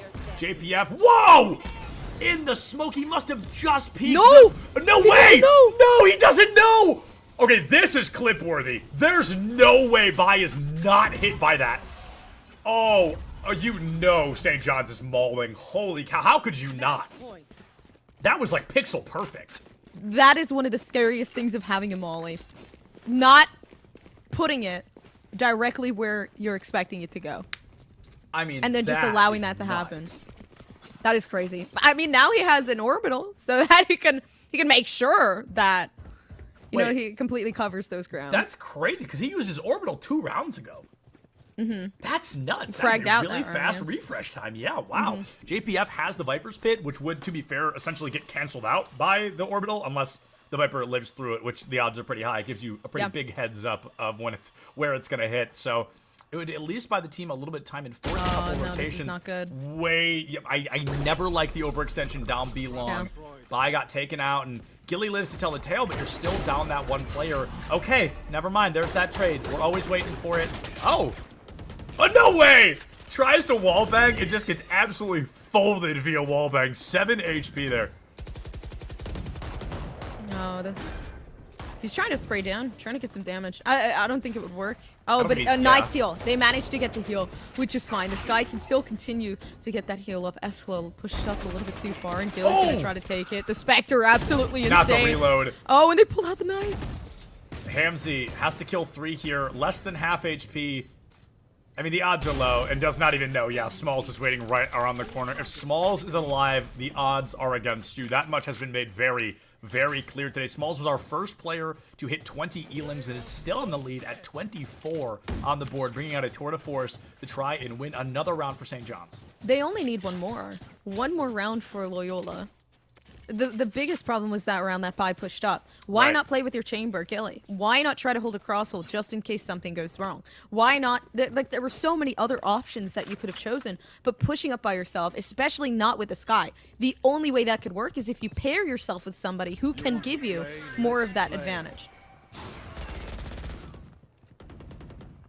Okay, I love this play from Bai. I have the same Vandal. Just putting that out there. I think it's a very nice looking gun. And it's that playing aggressive without playing over-aggressive. The existence of the word over-aggressive exists because you can take it too far. And I think we learned that from Bai in that last round. Went for an off angle, instead walked into 4 people at once, and just not an easy thing to recover from. But now they've got the HP advantage. I don't think they know that. Gilly! Oh my goodness, a flank all the way up and through. Take somebody out in that mid, and that is a numbers advantage for Loyola. Turns even larger here as Spirit takes down Swerve, and S-Flow finds JPF and St. John's. They are down 3-4. Make it 2-4.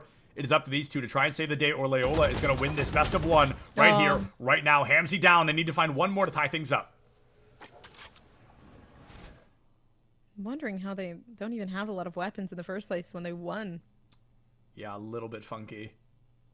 But all is fair. Nice. Not knowing and not seeing that anybody is here in the back of sight so they can entry.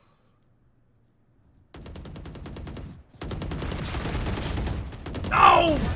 I love the play, but it's not going to pay off. Oh, no. 41 HP. They know exactly where they are. I'd throw the Haunt out, honestly, or whatever that's called. I can't think of the ability name. I would have tossed it out, created a bit of a diversion, but not able to do that. Loyola Maryland are going to win what is, I think, easily our most entertaining game of the day so far. I agree. A 13-8 final score.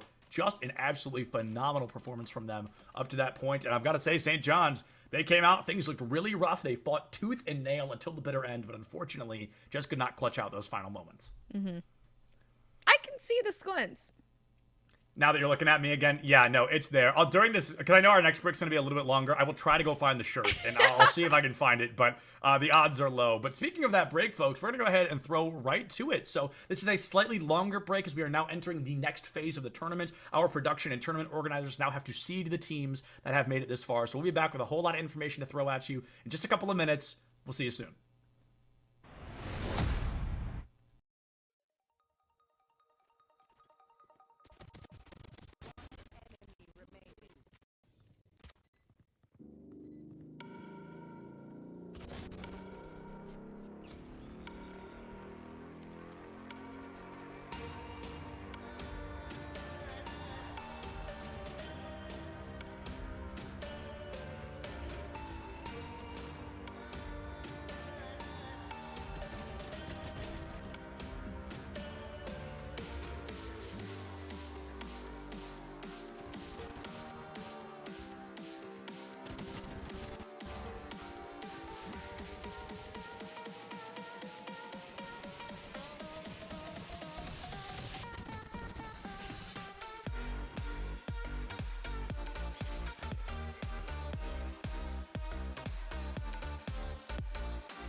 Hello, everybody, and welcome back to the Now they're just trying to go ahead and play right in. Pace University, though, staying all together right on this point. Immortality Field having to be invested, but it comes in just a little too late. Tinfoil knocked out of neck for Pace thus far, but it doesn't matter. Last Miss isn't missing any of these slashes and dashes right away. EMP does come out, does find a few people, and in fact, College of St. Rose is able to turn this right back on its heels, and so they will be able to get the point flipped back in their favor. That was a gutsy EMP play from Odos there, using it when College of St. Rose was down a couple of players. You might have ended up wasting that very valuable ultimate, but you managed to get the point flip for College of St. Rose. Really nice target prioritization from that squad, and now you're playing into a Pace University squad that's going to have all 5 of their ultimates available here, so you got to be very careful. Lofi does have that EMP available. Last Miss, like you're saying, has a Dragon Blade as well. Doesn't need to use it, though, to start, because already gets a dash kill on Clutch. There's the EMP, catches 3 inside of it, and now all Last Miss has to do is swing away and gets every single kill possible with 3 kills on the board for Last Miss. It's Pace University back in command. It really is just as easy as that, ladies and gentlemen. EMP Blade combos. College of St. Rose could do absolutely nothing about it, and Pace University find themselves in a situation where now they have 3 ultimates still available on the board, getting up to 70% on the clock. This could be St. Rose's last real shot to take Ruins here. If they take too long here, it could be 90% by the time this fight is over, and that's no time to get in a good fight. So we'll see if Pace University can bring this one home, or College of St. Rose can bring it back to them and keep their hopes alive here on the Ruins as they switch off supports. Halfcraft and Sapphire both going down in the meantime, but Last Miss still making impact. Although again, it's traded out, but now both of the supports for Pace University basically out of this fight so far. So now College of St. Rose trying to take any advantage whatsoever. The self-destruct having to be invested because knocked out of mech, it doesn't matter. Movie still out of mech, trying to get any kills that they can back in. And now it's going to be a survival mode, and somehow, someway, College of St. Rose stays alive.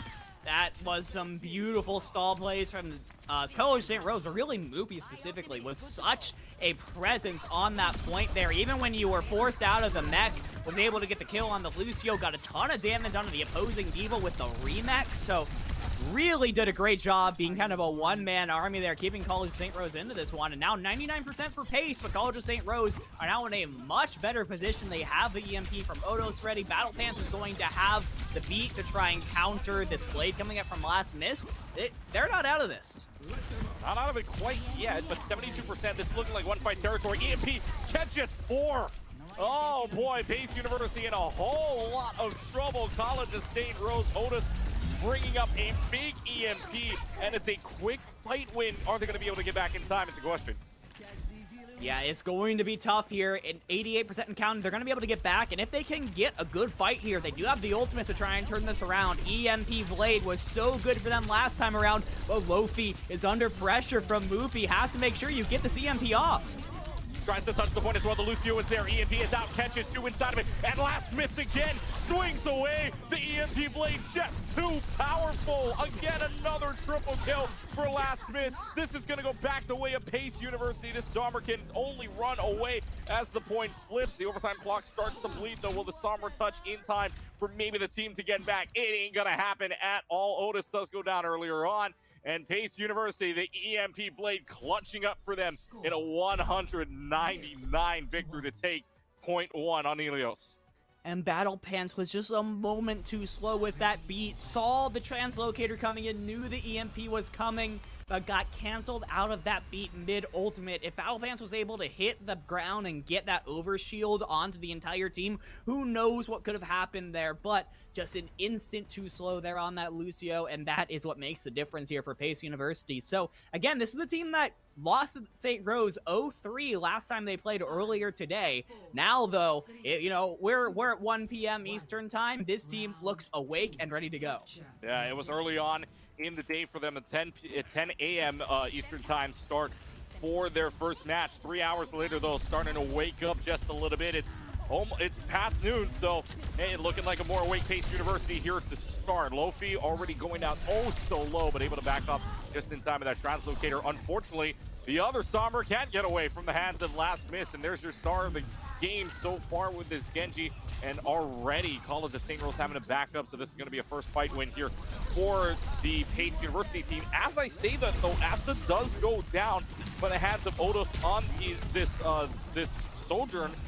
But again, Last Miss just making so much trouble for this team, and Pace University starting off on the right foot. It is so tough for St. Rose, especially when you always have one player wanting to play those kind of long-range heroes. Last time it was Clutch on the Ashe, this time Odos is on the Sojourn, and it's really good when you're hitting those shots, but you really kind of want to, when you have a Genji doing this much damage to you up front, you kind of want to have as much upfront damage to try and counter that Genji as possible. The one up-close damage dealer alone just hasn't been enough so far, and Last Miss 75% to a blade already just shows how much damage this Genji's been doing. Oh, there's a shot onto Lofi already, so you're not going to have a chance to build up an EMP in time for Last Miss's blade in this upcoming fight. So if you're Pace University, maybe backing off a little bit, maybe this isn't such a bad idea in order to get this EMP blade running again. In fact, Last Miss is just going to invest the blade here, and why not take a swing already, because Lofi's won the battle. Unfortunately, the overclock takes the fight there in the battle of the DPS. Is self-destruct down the middle of the lane, one on each end. One Baby Diva goes down and one Warrior goes down on each end, and it's not going to matter. College of St. Rose able to bring it back.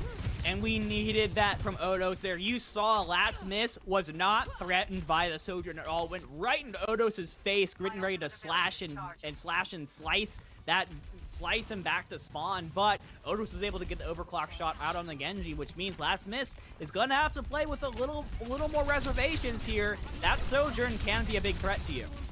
The EMP Translocator just bounces off the wall, but able to get Lofi out of the fight. EMP is available for them. Odos again with another great shot onto Last Miss, and trying to make sure that Last Miss doesn't get any value whatsoever, and it's working out for them thus far, because now Odos is just going off already halfway to another overclock.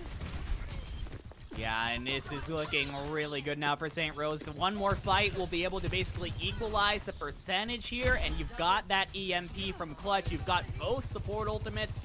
This is going to be interesting here going into this next fight, because you've got both EMPs available, but also both beats. So, will Clutch and Lofi be able to get the EMP onto Battle Pants and Asta in order to make sure that there will be no overshield going onto either of these teams, and then it'll be easy to go up. That should be the difference in this fight. College of St. Rose coming out here, taking advantage on the lead. Meanwhile, EMP is big from Lofi. Clutch does not use the EMP though, so this is going to be a fight win here for Pace unless this EMP comes up big. It's not going to. Clutch holds onto it, but Battle Pants, big note here, both Lucio's holding onto the sound barrier too.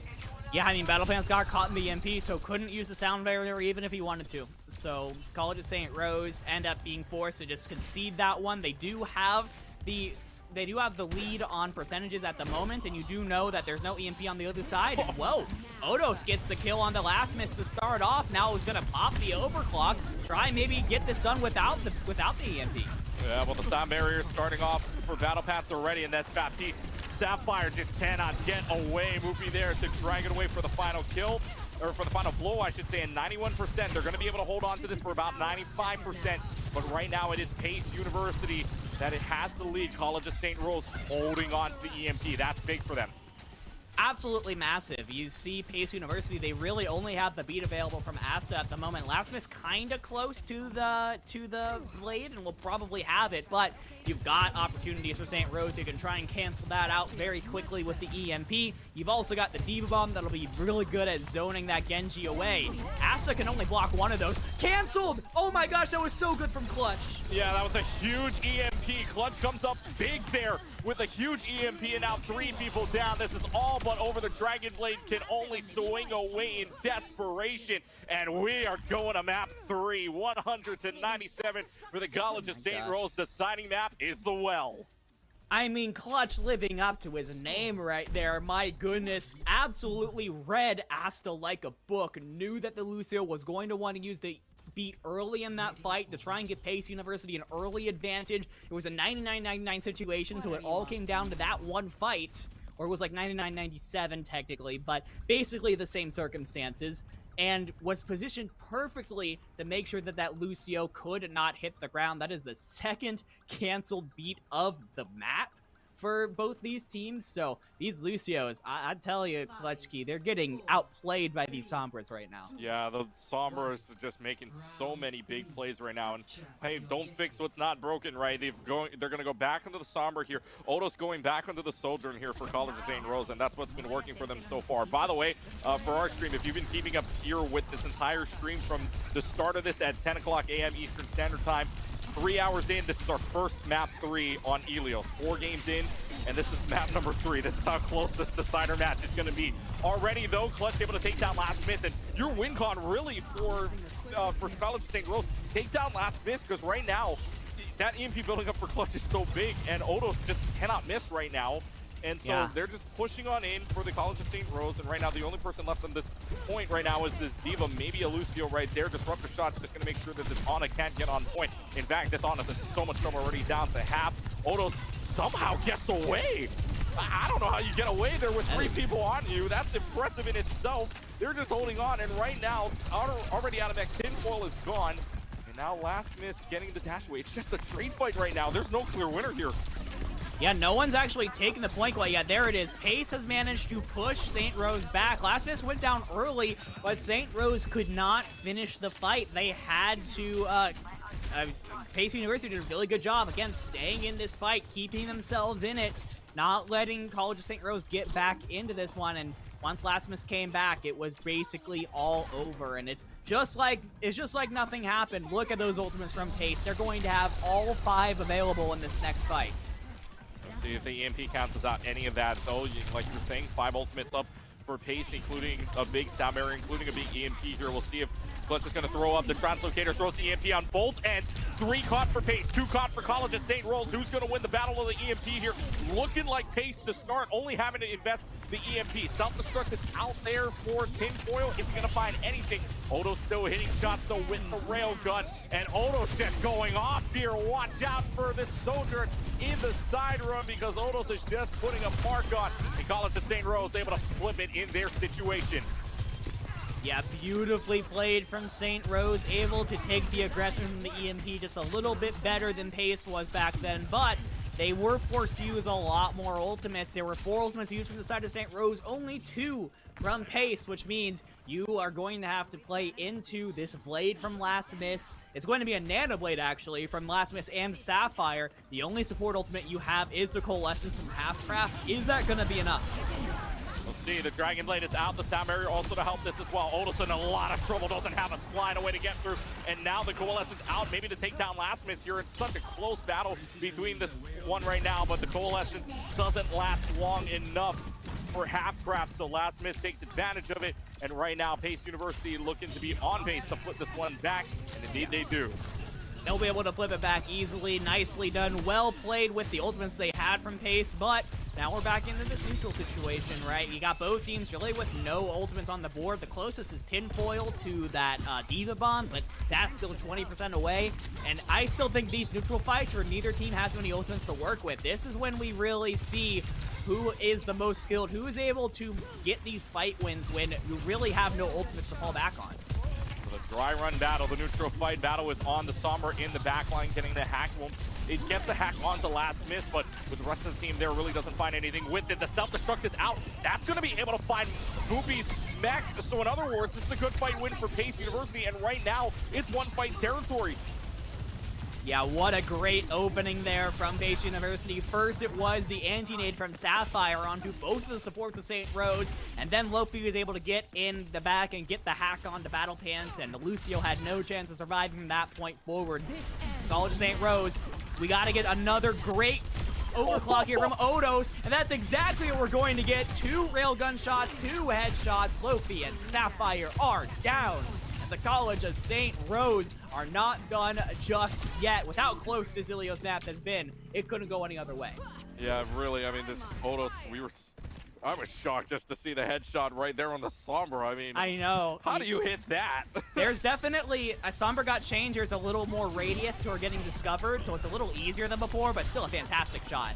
EMP is big, though, gets 3 on the board. College of St. Rose looking to bring this all the way back from 50% to a win, and that EMP only needing to invest it to win that fight. And Pace University now on one fight territory. You wanted it close, this is as close as you're gonna get it.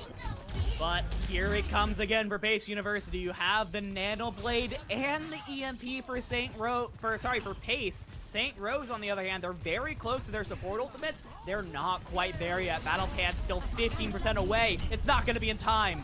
Lofi has, or rather, Last Miss does get hacked, so Lofi's EMP really goes for nothing, except now Last Miss does get that kill onto Odos, which is big. That's a lot of the damage down, and now Last Miss with the EMP and the Blade doesn't even need to invest the Nano into the Blade, invested into Lofi on the Sombra, and now it's just the Sombra running for their life. Pace gets the win fight for them, and now the overtime clock starts to bleed. This is where it gets close. Odos on the Soldier takes down Last Miss. Glutch gets the final blow credit there, but right now with the Soldier back, it is Odos' time to try and bring this all the way back home. The self-destruct is out, takes down Battle Path, trying to get back into play here. This is super close, and somehow, someway, Tim Foyle is still on this point. But right now, the Moira and the team are the only 2 on point. Odos finally goes down here for Pace. Right now, Clutch just trying to be the last man standing with the impact of that Sombra, but it's not going to matter much. Movie doesn't have a support player there to help them, and it's just all but over, ladies and gentlemen. The closest match you're going to see here is between these two, but in the end, it is the team from Pace that wins on Ilios 2-1. What a huge win for them as well.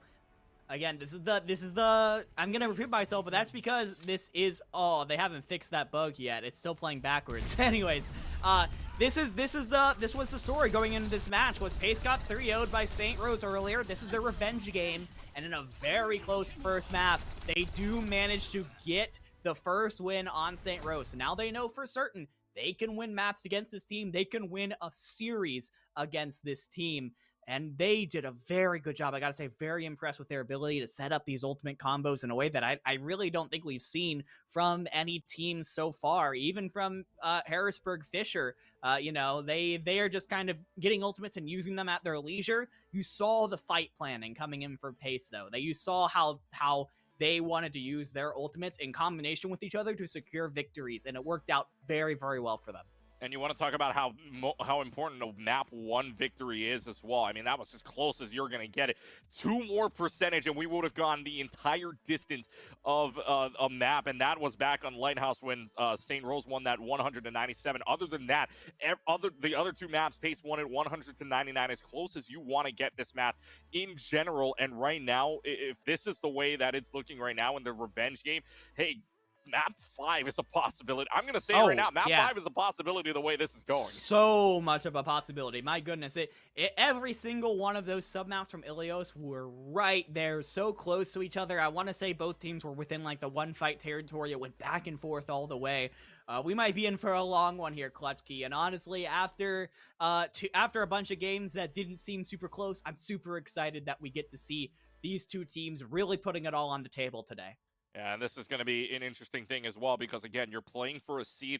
This is the decider match where if you lose this, you're going to be playing an extra match essentially to get that invite into the top 8 and to play at Rutgers in November automatically. But if you win this game, you don't have to do that again. You're in top 8. You don't have to worry about getting that invite. You're going to be at the LAN in Rutgers in November. So this match becomes so important not to have that pressure on you to be in that last 2 eliminated, last 2 out. So you don't want to have that on your shoulders. Coming up next, though, is the escort map sign. And for right now, I mean, as close as it was for St. Rose, this is going to be an interesting pick for them in terms of map, because it can go all over the place. We've seen Circuit Royale for both of the games that we watched go on to escort here. We didn't get to see the third match we did get to was Wigglers versus Harrisburg, but that only went 1 map for us as we got to the Group B winners bracket in general. But for the 2 matches that we did see, Circuit Royale was the popular pick. Yeah, I wouldn't be shocked to see us go 3 for 3 either, because we saw Odos go on that Sojourn and have a lot of success, right? We have established a Circuit Royale is a really good sniper map. Odos seems to really like those snipers, and St. Rose has gotten a decent amount of success with those snipers. It has been shown that if you're able to keep Last Miss kind of at arm's reach, and you're able to make sure that you're not able to get, Genji comboed by that very good Genji player. It seems like, by the way, at least based off this first map, Last Miss seems to be kind of a Genji player, right? Didn't really end up swapping onto any other hero throughout that first map. So as far as right now, it seems like Last Miss is a Genji, and you got to try and counter that Genji, because Last Miss will take over the game if you let him. Good way to do that is to make sure Last Miss doesn't get close enough to do damage. Yeah, and we're actually going to get a switch up here. It's not really a sub, but the next map is going to be Gibraltar. That's Circuit Royale, not much of a surprise. Here's a surprise for you, though. They're going to switch roles. It's not a sub, it's a switch role. Last Miss will go on to tank instead, and Tinfoil will be on the DPS. So it's a little bit of a switch up, if you will, in terms of positioning for the side of Pace. But hey, they're changing it up a little bit, maybe to give St. Rose a little bit of a run for their money here, for maybe just to confuse them in the long run, maybe for position-wise, or maybe it's just because of the map, but Gibraltar is the next one coming up. I mean, maybe Last Miss is just the best Winston player on the team. We see a lot of Winston play going in on Gibraltar because of all the high grounds that are on it. You really need a tank player that can quickly get from low ground to high ground. Winston is that character. Or maybe you're just think, if you're Pace University, you think that Moopy is the #1 threat on the side of St. Rose, and you want your best character to be directly countering Moopy to try and keep yourself the advantage. So it's been going to be really interesting here for the side of Pace, going for a switch on the roles. It's going to be a significant shakeup to their team comps. And here's a significant shakeup to this team comp. Tinfoil is out on the Torbjorn. Yeah. Torbjorn, we haven't seen one of the characters we haven't seen, again, in all 4 games that we have gone through so far. There's a lot of new characters that we've been seeing. Okay, Doomfist in the last one was the first time we saw a Doomfist being pulled out in that 3rd game we saw. And now for this one, we haven't seen a Torbjorn yet at all. People mainly been favoring the Sojourn, the Genji, the Sombra. Now we get to see the Torbjorn instead, and maybe that's just to counter out the Sombra that could be available in their back line. But for right now, they're just going to dive right in. No Winstons. In fact, it's just going to be a D.Va v D.Va battle. Moving sticks onto D.Va here and just trying to push the long for right now. But it's so hard just trying to get on top of that and trying to get any damage without really any dives going on right now. But Odo's still doing a good job in getting a lot of damage. In fact, already 30% to it all. Yeah, I think you got it right on. I think Tinfoil is there as a Sombra counter. The second that Clutch tries to get into the back, you're going to get targeted by that Torbjorn turret. It's going to do a surprising amount of damage and hits every single time. So I do like the idea here for Pace, but it really is the aggression from the College of St. Rose that seems to be doing a lot of damage. Really is Odos taking the lead right now, doubling the DPS counterpart. So College of St. Rose trying to figure out what to do here against this team, and already with Odos hitting shots on the railgun. Odos, I don't think his shooting percentage must be at least 50%. I don't think I've seen him miss a railgun shot thus far, unless there's something that's teleporting away. I don't think I've seen him miss here so far. There's the self-destruct out, but again, takes the D.Va out right beforehand anyways, does get the self-destruct kill on the Mercy, but it's not going to matter much when the rest of your team is gone anyways. Yeah. When a Sojourn is hitting railgun shots like this, there is very little you can do about it. Sojourn is so good at just deleting those squishier members from the map, and then you also have a decent amount of mobility there with the slide and jump, and oh my goodness, Odos just continues to wreak havoc on this Pace University squad. College of St. Rose maybe thinking, hey, we are due for a map win here. This was our map tick. We are comfortable on this. Let's keep it going. Yeah, and right now, College of St. Rose want to extend this game further than just 3. And right now, Tinfoil having to switch it over from the Torbjorn after using Molten Core into the Reaper. Now, Self-Destruct's going to go in the back line for Moopy. Does not find a thing. It doesn't matter. That splits them up, in fact. And Lofi just cannot find a hack right now. Just can't buy a hack. And already, I mean, Lofi's almost close to an EMP. Clutch at the same pace as well, trying to find that EMP. Sapphire with the Transcendence to hold. So this is just Really just going to be an interesting fight with both EMPs coming in. Here's the EMP, catches everybody inside of it. That EMP is big, and this is going to be a fight win for Pace, no doubt about it. Yeah, and this is the big difference between these two comps right now. Sapphire has the Transcendence ready, so that is a fantastic defensive ultimate to use in counter to that EMP. If Sapphire is able to avoid the EMP, you can basically nullify that ult from Clutch. What is College of St. Rose going to do to an EMP from Lofi? Absolutely nothing. The Valkyrie can only do so much healing. It will not be enough for the follow-up. It's going to be a really tough situation. You've kind of traded that offense and pocketing of Odos for that defense there, and Pace University taking full advantage. Yeah, and the Mercy going down very early on, and pocketing Odos is a big play for them as well. In fact, even if Tinfoil does go down, they still got a long way to get to the card, plus the spawn runs in favor of this team in Pace University. A very aggressive bomb here, trying to make sure that this Diva doesn't get any value whatsoever, and does get the sit-down kill as well. He is squished. And so Pace University want to make sure that College of St. Rose can't get any momentum coming back.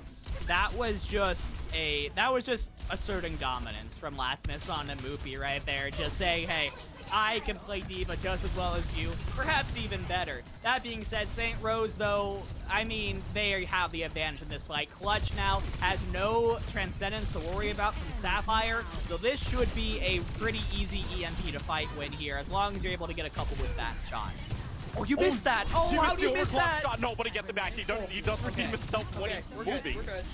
So Tinfoil not moving missed the shot. Tinfoil when he is moving, Odos hits the shot. This is how insane the game is, apparently, because the TPI must be just insane for Odos right now, just trying to figure out the shot. With 2 minutes and 8 seconds left on the clock, the overclock does work out in their favor. And so halfway through the time bank now, just trying to find a way back. And because Pace has been pushing so aggressively, they had to use those ultimates just to get back to the cart, and that has allowed Pace University to get their ultimates back up. Like Tinfoil right there with the Death Blossom gets 2 before getting taken out themselves. I wish we could see the stats on this Sojourn right now, because again, the railgun shot, the secondary fire has to be at least 50%. There's no doubt about Odos just hitting every single shot possible, and Odos just going on a tear. Another overclock shot, another overclock kill, and Asta just can only weep as he sees his life fade away, and another successful overclock kill from Odos is going to allow College of St. Rose to push this one in. Yeah, Odos has been fantastic over these last 2 maps. For St. Rose has been, I mean, I really did question the Sojourn play, right? Staying super long range could be a detriment to the close range of Pace if you're not hitting your shots. Odos is hitting a shot, so really doesn't matter. Yeah, and so they're going to try to contest this right now with 1 minute left to go on the clock. Odos actually have to back up a little while, another headshot. Odos just does not miss, and they're going to add another 90 seconds to the bank. This is just insane. Even our observer is just like, we're staying on Odos the rest of the game. This is our ridiculous. observer is going to go AFK for a second, but that's okay. We got some Sojourn gameplay all the time. Just getting multiple kills per fight here. Though, College of St. Rose now, they do have Diva Bomb from Movie to try and keep people away. Oh my gosh. I mean, you can't even peek out on this Sojourn right now. Odos is just owning this corner here. Ace does have the nano boost though. Could use that on the Last Miss or Lofi to try and get a good assassination onto the Sojourn. You've got to stop this momentum from Odos, no matter how. Here's another overclock. Here, how many want to bet he gets at least 2 with this? Asta gonna go down with that first one, gets another shot and turns around onto Lofi, finally goes down to the hands of Last Miss, but that's not before this card is all the way in the home stretch. We'll keep it here as the Reaper just fades away into nothingness. If they can get 3 on cart, they probably get this one over with, and within the final 5 meters, the only person left is this Somber on point. Lucio there, Ana there as well, just to do anything that they can, but the EMP there just to certify that they can get in, but Lofi did get Odos. That's huge for them. That was the win condition. And then back off. Yeah, the win condition is making sure that they get rid of, oh no, Moopy squishes Lofi in the meantime, but already College of St. Rose has to back off just because Odos goes down. I mean, that's big for a Pace University. Just stopping Odos there, finally getting a chance to breathe after it felt like he took over the map for like a solid 3 minutes. So You get a chance to breathe. Oh my gosh. How do you get Asta from across the map like that with the railgun? I was gonna say you're looking good with the EMP Death Blossom combo, but again, Odos, the momentum is absolutely not over. Continuing to get picks, but this is the last fight here. 30 seconds left on the clock. It's gotta happen here for Pace University. Yeah, who else do you nano boost here in this situation? However, it doesn't matter. The Graviton Surge is big. The Death Blossom invested as well with 15 seconds left to go. It's a quick cleanup here, and the only person left to go on this point is the Sombra, and Clutch is, they know where Clutch is. I don't know if they get back to the point in time. Oh, it's going to be really tough. Clutch has 2 health. So low, trying to get that touch. Does get it, but gets taken out immediately by Tinfoil. This should be Pace University able to hold at the end here. A really good play here from Odos to try and push them to this point. That being said, Pace University did do a great job. They delayed them on point A. They delayed them on point B. They're going to deny the full point capture here on point C. Somehow, some way they do this as well. The last person left to go is the Mercy, as well as the Sojourn here, and Odos somehow still finding a kill on the Sapphire, which is the more impressive thing here. Last person left to go is the Tracer on the point. The overtime clock immediately bleeds out, and somehow, some way, Pace University able to hold the wall onto the College of St. Rose, but my oh my, what a push. You gotta somehow get Odos' scorecard here. Like, how many final blows do this two have? Because is this a Fleta deadlift we're looking at right now? We might be looking at a Fleta deadlift with how many final blows this Odos has been getting. It's just ridiculous the way that Odos has been playing. And again, if we could see the scorecard just for Odos alone, we need to know like final blows. We need to know railgun shot, like secondary fire accuracy, overclock kills. I mean, it's ridiculous. It's ridiculous. And the way, or rather I should say, how fast he gets that overclock is ridiculous because he's saving every single shot possible.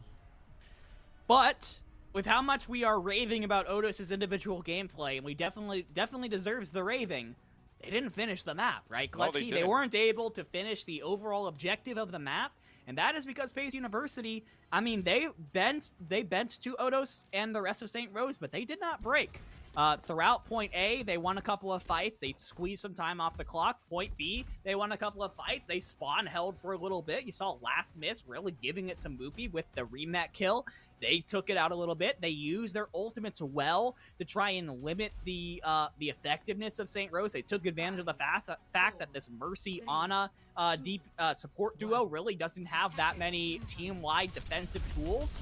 So I think really good overall play from Pace University, getting themselves in position here to go up 2-0 if they're able to outdo St. Rose on this attack. Yeah, and it's not like they didn't have a highlight reel either during that defensive hold. It was just a lot of Odos, but at the same point, too, Pace did put up the wall. And here we go again. Odos with a kill onto Asta, Tinfoil as well. This is what happens when you give Odos a lot of room and a lot of sight lines. Yeah. It's just going to be a rampage of kills. And so far, so good for College of St. Rose, right around the first turn on defense. I mean, Odos has the most ult charge of the lobby right now, 44%, immediately making his presence known. And when you're playing a Sombra Reaper on the other side, you're basically just giving Odos so much room to get these shots off and get the... I mean, look, Tinfoil was 20 feet away trying to close the distance. Odos said, nope, not happening. You're going back to spawn. And Odos playing aggressively now right in here. This Baptiste in a whole lot of trouble. And again, it is the College of St. Rose just putting on the show right now. A minute gone, but you can already feel like it feels like it's been 2 minutes gone. The fact that Odos already has an ultimate coming up. Look at these ultimates. Tinfoil and Asta are basically charging their ulta passively right now. They have not had the opportunity to do anything on this map so far. They just haven't been able to get close enough. And Lofi's translocator gets picked off by Clutch in the backline, so Lofi doesn't really have anything to escape if they were to. However, Tinfoil getting a kill on the battle path is a big That's a Mercy down, and the only person you have left to heal is an Ana if they can get anything going. Odos does invest the overclock, however, they finally get close enough to him where Odos can't hit as many shots as they want to. Self-destruct is used now, but it's going to get away from them, and now Pace University finally can say they got to win a fight here on the first turn. Took a couple of tries to Pace University. As soon as they were able to close the distance on St. Rose, as soon as Odos wasn't at that effective range, be able to pretty easily take him out. Here's an EMP from Clutch, but like, where's the follow-up? There's no follow-up here on Pace.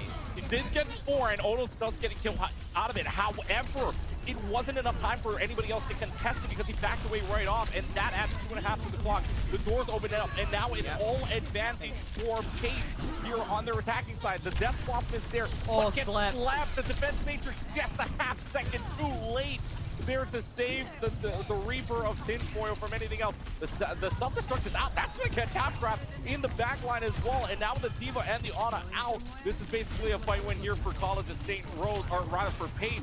College of St. Rose trying to defy that expectation though, but right now they're getting pushed all the way back. Odo still hitting shots. What's new?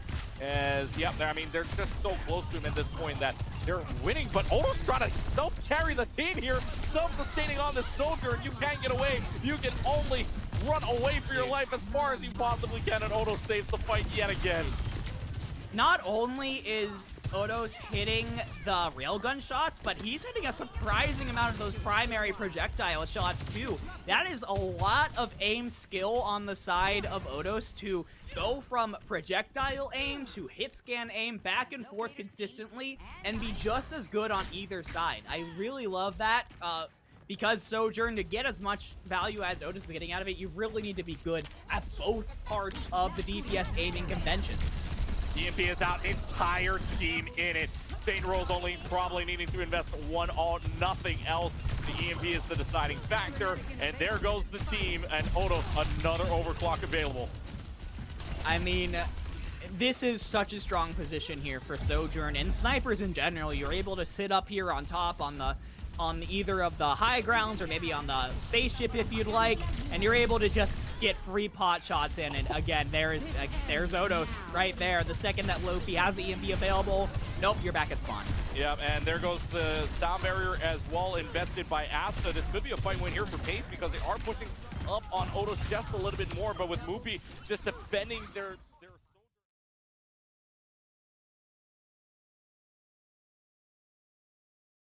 Hello, everybody, and welcome back to the Collegiate Esport Commissioners Cup 2022. I am Septilence, joined by Ethan, another cancer survivor and esports enjoyer, brought to us by the Leukemia and Lymphoma Society. So, Ethan, of course, if you're comfortable, can you kind of walk us through what cancer you had and how long you were battling it for? Of course. I have B-cell lymphoblastic lymphoma, which is a blood cancer. And I was diagnosed in March of 2017, and the day after we started treatment. And we had daily, weekly, and monthly chemo treatment appointments for nearly 4 years. Wow. And then of June of 2020, I finally took my last dose of chemo meds and finished, and I was in remission. That's wonderful.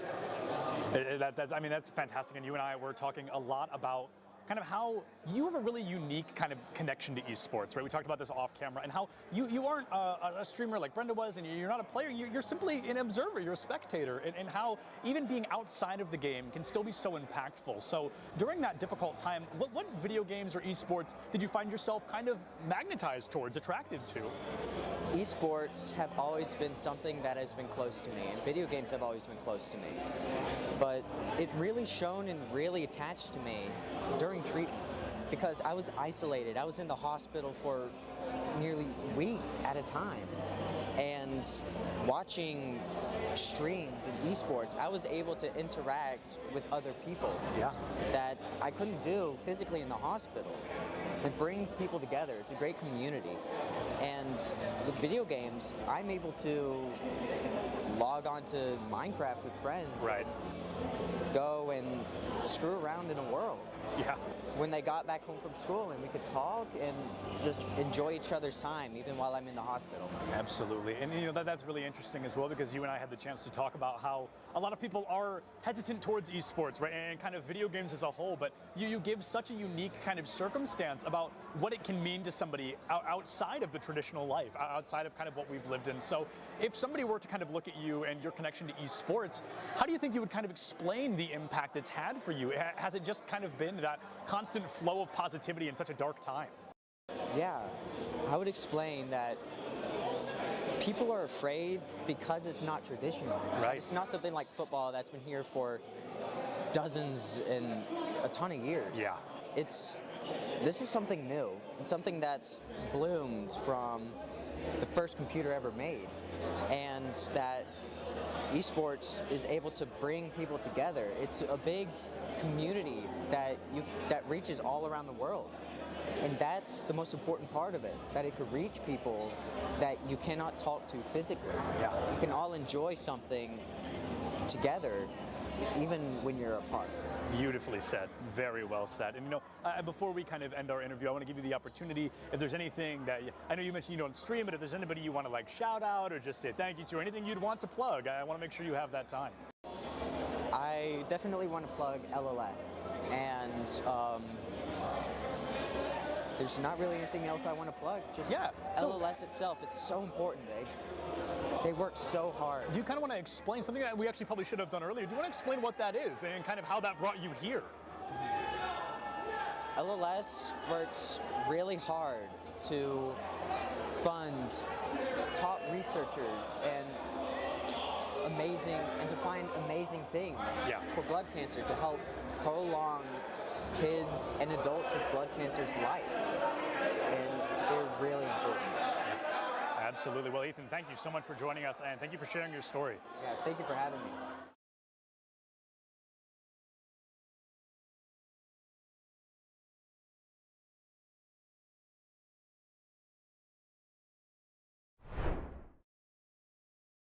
First, can you just tell me a little bit about yourself? Hi, so my name is Caitlin. I'm a part of Farmingdale State College's esports club. I am captain of the Valorant Green team. I am a second semester sophomore at Farmingdale State College, and I'm 19 years old. Okay, do you like Farmingdale so far? Yeah, it's really great. The program I'm in is very specialized, and it's not offered that often in the East Coast, so it's pretty nice. I enjoy it. And what's your major? My major is aerospace professional pilot degree. Oh, wow, that's really cool.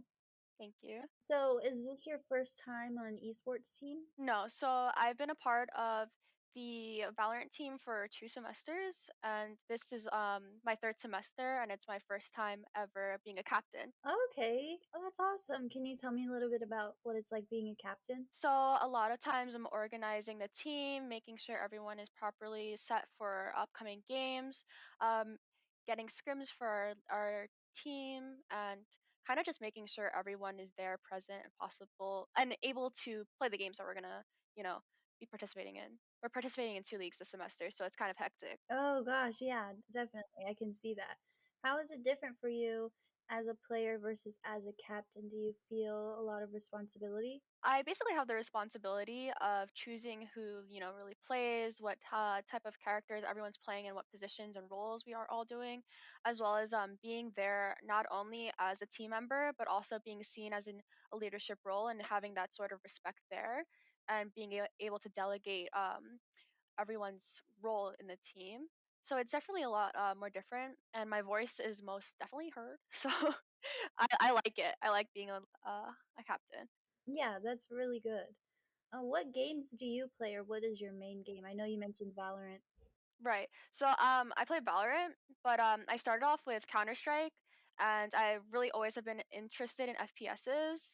So that background has always been there. So my transfer onto Valorant was pretty easy. That's cool. What have you done to improve yourself in game over time? So one thing for my teams especially, I have open communication where we're able to really give our constructive criticism without taking offense. And me as a captain, especially it being my first semester, I find it really important that everyone is able to come to me and communicate like, hey, Kate, I don't know how I feel about doing this, or I want my voice to be heard about this specific thing. And just basically taking into consideration everyone's voice and having that open line of communication is really helpful, and that's something I find really important.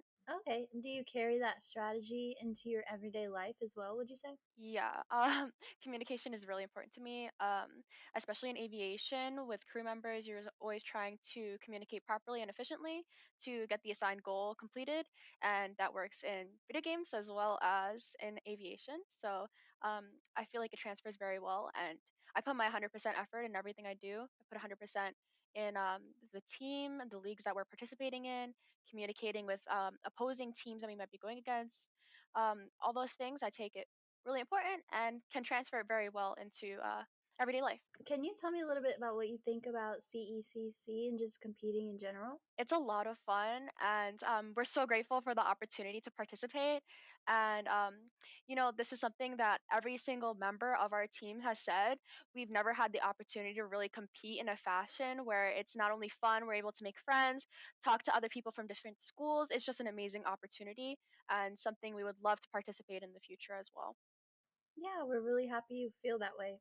When your team is competing with other teams, are there any specific teams or schools that your team kind of looks out for? I think we all have the mentality of it doesn't matter who the other team is. We're gonna put 100% effort, and we're going to maintain our mental, even if the other team is full of radiance. It's not something we're gonna keep in mind because we will be able to beat them. Fingers crossed. Definitely. Yeah, that's a really good mindset. As you probably know, March is Women's History Month, and you being a woman in esports, how do you think that has an effect on esports? What does it mean to you to be a woman in esports and as a captain? Just could you talk about that for a little bit? Coming into being a woman in aviation, which is already really a niche type of thing, especially women in video games, things like that. It's just we're kind of the minority, and keeping that in mind, a lot of times you have to represent yourself properly because you are representing such a small community. So I feel proud and honored to be a part of the women's in aviation as well as being a woman in esports, and it's a lot of fun, and just understanding that us girls are here too and we're as good as everyone else, and that we have the opportunity to be a leader in esports, and that we're equal to everyone. It's really important to keep that in mind because we're here even though you might not see us too often. I know you said as captain your voice is heard, but when you first started to be a captain, did everyone take you seriously being a girl? Was that respect there, or did you struggle with that? So I would say initially, when I first got on the team, I was put onto a support role, and everyone knows that women normally play healer when it comes to going into any game, and now I'm playing more of a controller based or sentinel, which is very crucial for holding down sites. So by playing that now and then having those semesters in my backpack of experience, everyone has treated me with respect, and uh, I would hope it stays that way. And either way, I demand respect because I reciprocate that respect to everyone else. So it's definitely difficult, especially for girls starting out. That toxicity is there, especially even now whenever I play a game without my team there. That toxicity is there just for being a girl. But as long as you don't have that mindset of them affecting you because you're better than them anyway, it's fine. Definitely. Well, that's good. I'm happy that you're getting respect that you deserve, and that's awesome. And thank you so much again for your time, and I really appreciate it. No problem. I just wanted to add that our esports club as well, started only with 13 students and 2 teams in 2019. And now we're up to 19 different teams and over 350 students to date in 2021. Like that progress is there. And even if you have such a small, like, if you think that things are so small, realize that a community is there for you, especially being a female in esports. That community is there for you. Definitely. That's a great way to end it. Thank you so much. And thank you so much for sharing your story. I really appreciate it again and your time. Just thank you overall. That's awesome. Keep No doing what problem. you're doing. Thank you Thank for the you. opportunity. Of course. I hope you have a good rest of your day. You too. Thanks. Bye.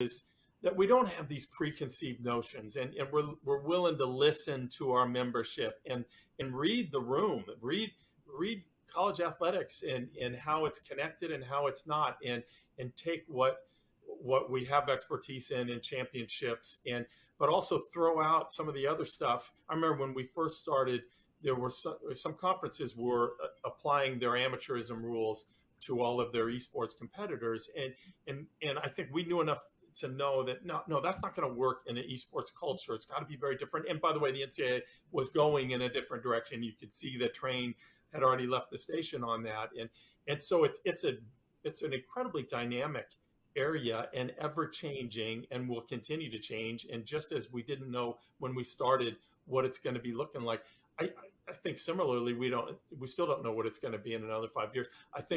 I know enough to know that all of us are still going to have a thriving esports program that's doing a real good service for our members and for our competitors.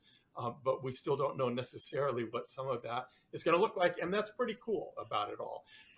Let me ask you this, because you all are used to dealing with your athletic directors, and each of them are dealing with what's in front of them in their athletic departments. My guess is at least some of your schools are that this is not necessarily operating within the athletic department. And can you talk about how you navigate that in a conference office, and maybe the best way to handle that, or do you have preferences? Do you try to steer them one way or the other? And just talk a little bit about that, if you don't mind. Sure. The majority of our schools are not under the athletics umbrella. We have one institution that perhaps by next year will be under the auspices of athletics, but most of them are in other departments across campus. Right. One of the things that has helped us is that we have support from the president's office. And so in order to participate in Mountain West events, you have to have an adult non-student administrator that oversees that, the eSport program. And that's where we get assistance with, eligibility checks and, please complete your roster, things like that. I don't know in the future, and it depends on, who's sitting in the athletics director's chairs, whether or not more esport teams will go under the umbrella of athletics. And I'm kind of indifferent in terms of whether it should, because I don't want esports to go down the road that some conventional sports have gone down with the NCAA. So we have a unique opportunity to kind of craft esports in a way that fits what esports is, as opposed to trying to fit it into a conventional athletics box, so to speak. Right. I think the success of our program and getting participation is exactly that. The fact that we're not tying it in necessarily to athletics and NCAA eligibility. Like Carolyn, we probably have 3 or 4 schools that are under athletics. And I know it puts them in a difficult position sometimes trying to make some decisions. I got a request recently to consider allowing part-time students to participate during this year, because some schools struggle sometimes to fill out all the games that they want to play with us. And we held off on that for now. We defer to the institution and say, what's your policy for those that are under student development or activities? What's your policy for allowing students to participate? And if you certify that they're eligible under your current policies, then that's good for us.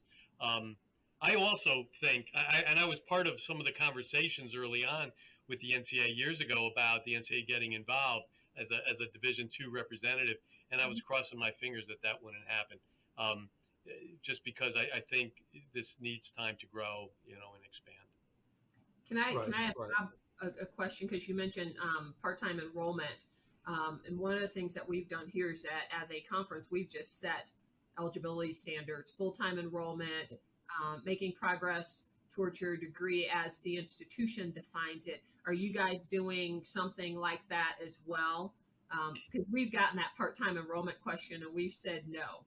Yeah, no, I don't think we've gotten that far down the line, Carolyn, to ask for that. I think we kind of put it on the institution, but we do say that the student has to be a full-time. Now, they could be a full-time grad student, but they have to be full-time as from what the institution decides.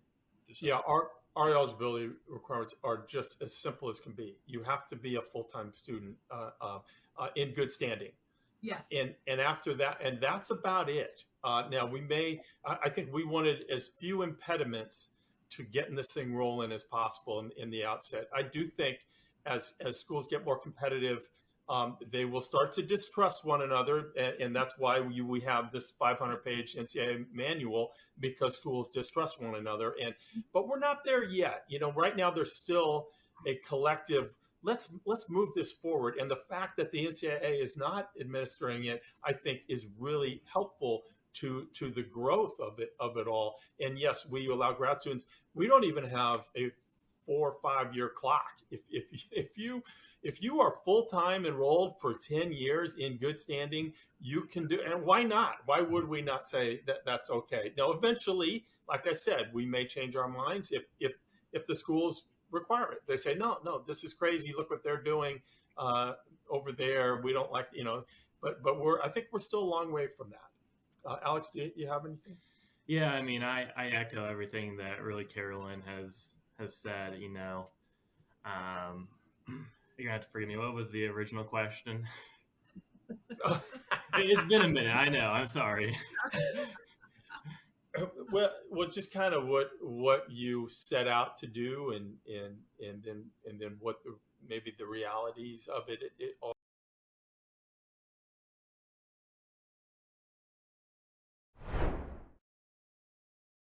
Well, my name is Darian Wheeler. I'm a junior at Cornell College, and I play for the Overwatch and Smash Ultimate team there. I also play football, and I enjoy playing Ultimate Frisbee as well. Wow, how do you have time for all that? I have no idea. Just gotta prioritize, right? Yeah. So how long have you been playing Overwatch and Smash, you said? Overwatch, I started playing the summer before I came to Cornell, which was in 2019. And since then, I've gone from bronze to master's ranking just by being on the team. And Smash, I started when the game first came out, but I haven't played the game competitively until around the end of last year. And what made you want to start competing? At the time, our esports coach, we just started getting into like big tournaments and stuff. And so we went to a tournament where one of the PGR, one of the top 50 players in the world, was appearing, and we played him, and it was not pretty. It was, we got stomped into the dirt. And so that I didn't like that. So I said, you know what, I'm gonna get better. I'm gonna play better, and I'm gonna figure out how to beat someone like that, because that was not fun. And what have you done to get better at the game? Like, what kind of strategies do you use? We have weekly practices. We have Monday, Thursday, and Friday. We practice. I play by myself, of course. I go to tournaments. And from these tournaments against good players, I take the film that I get and I VOD review it, learn what I could have done better, and figure out things like positioning, usage of abilities, that type of thing. So what do you think about your team? How does it feel to be a part of an esports team? And do you guys all get along? Are you guys friends? Oh yeah, it's fantastic. We if we're all in the room together, we're just joking around. Which sometimes makes it hard to practice because it's very hard. It's hard to get serious when it's really goofy like that. But I love being on the team. It's like one of the reasons I stayed on the esports team, because we had a director change. Despite the director change, was because I just love the team. That's really good. You guys support each other and all that. That's awesome. You said you've gone to competitions and stuff. Well, how often do you think you game a week? How many hours do you think you play a week? Maybe over 24, maybe 30 hours. It's a lot of time. You play Smash and Overwatch. Which one do you like better and why? I like Smash better. One, fighting games have always been my thing before shooters, so that's part of it. And I'm much better at Smash than I am at Overwatch. Overwatch is more of a team-based game, so your individual performance matters a lot less. But Smash, everything that you do, it's all on you, so you can always improve on that. And I know you've been to competitions and stuff before, but do you still get nervous when you're about to compete, or are you pretty confident? Oh man. Yeah, I get nervous still. It depends though. I usually have music playing, calm my nerves, but especially if I'm going against a player who I know is very high ranked, very well known, very good. In tense situations, I'll always I just get nervous, and it just doesn't go well if that happens. But yeah, I still get nervous. Yeah, I think that's natural though. Are there any specific teams or schools that your team kind of watches out for or that you really want to beat?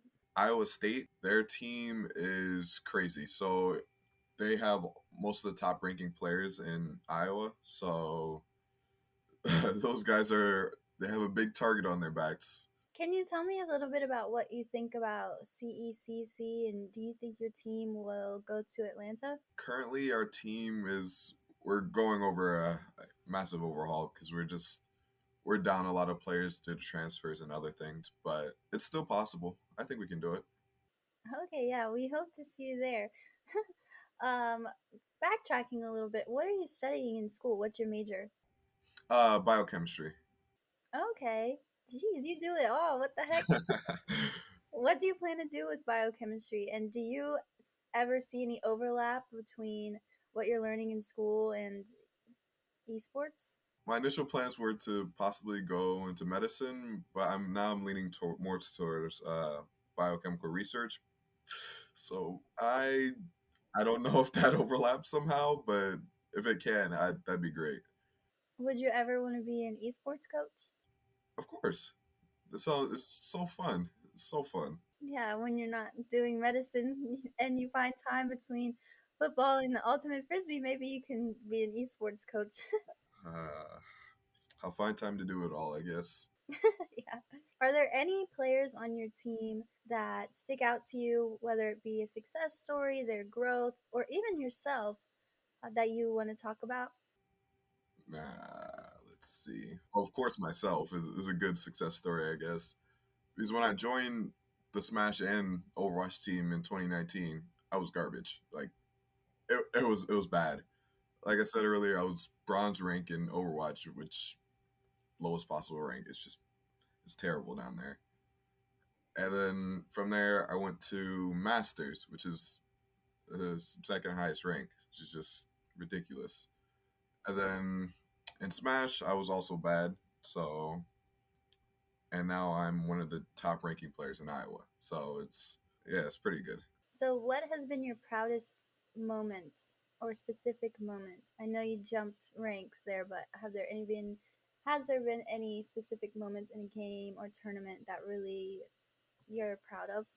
It was last year we had a Smash tournament, Smash Ultimate tournament. It was a Wi-Fi tournament.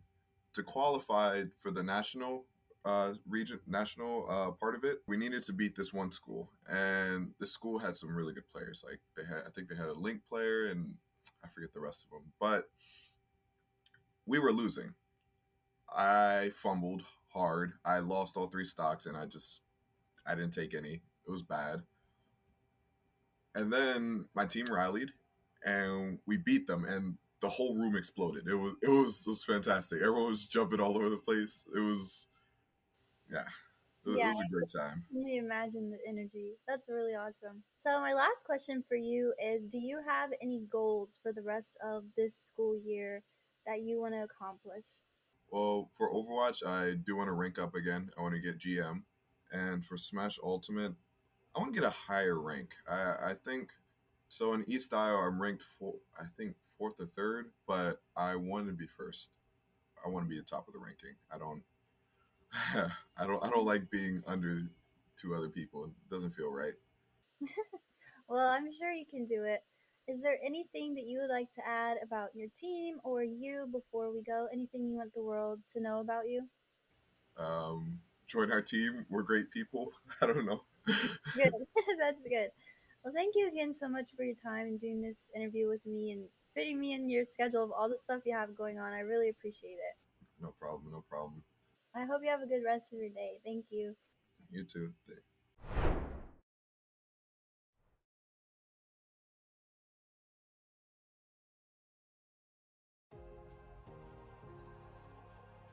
Hey guys, KTAD here, and as spring break is upon us, we too need a break every once in a while. But with that said, you know we've still got some great collegiate esports action for you, and playoffs is around the corner, so you know that these teams are doing everything they can to make the cut. Let's get into it. Starting us off, it's a POTG for POST as Hiveder spins to win and keeps his team alive in their series against the Colonels. Because they needed that victory, they needed to know that the reverse if it's going to take place. Haas started with the best. At number 7, Floppy's got a show to put on for us as he juggles Sen around the stage. Off stage, how will they make it back on? Just immediately opting to go for ledge, eating an up hit, and totally not going to be dying quite yet. He is quite a hefty boy, but what a follow-up. Yeah, ping pong with this. It's overtime out the gate for our number 6 clip, and eBest Drew hangs it us a little to the left to clutch it up for Farmingdale. Gets it over one, has Indemnity to work through now to flick over him. Chance, oh, it's top of the box for St. Drew. That's a goal, game 1 winner for Farmingdale. Yeah, that's eBest Drew right here. Fantastic shot reception, or that pass reception, I should say. After Otto puts this across the top right here. Up next is Curious George with the Cura Ace to clutch up the round for Keen. And yes, the editors came up with the name of this clip, not me. Behind it, and now you're going to be talking about a bolstered close flank here. It would probably be in the best interest of Keen to go ahead and just save the weapon. Not exactly sure how their guns are looking, how their economy is looking, excuse me. But this just seems so unfavorable for them. They're sort of making it work, mind you. Curious George, he's going ahead and giving it the old college try. He's going to make it an ace, but does he have the time behind the snake bite? He can go ahead and stick on it. And by God, again! Keen just cannot keep getting away with it. They're disjointed, they're scrappy as all hell. It's Ye Old Faithful in our number 4 spot as Putnut and Kofe toss out a huge Grav Dragons to flip the point and secure map number 1 for Nickel State. I think they're going to have to fade out this Immortality. First, we're going to see that committed on the back of the Grav, but the Dragon Strike is massive. A 4-shot for Kofe. And with that, the Colonels will take control of the point once again.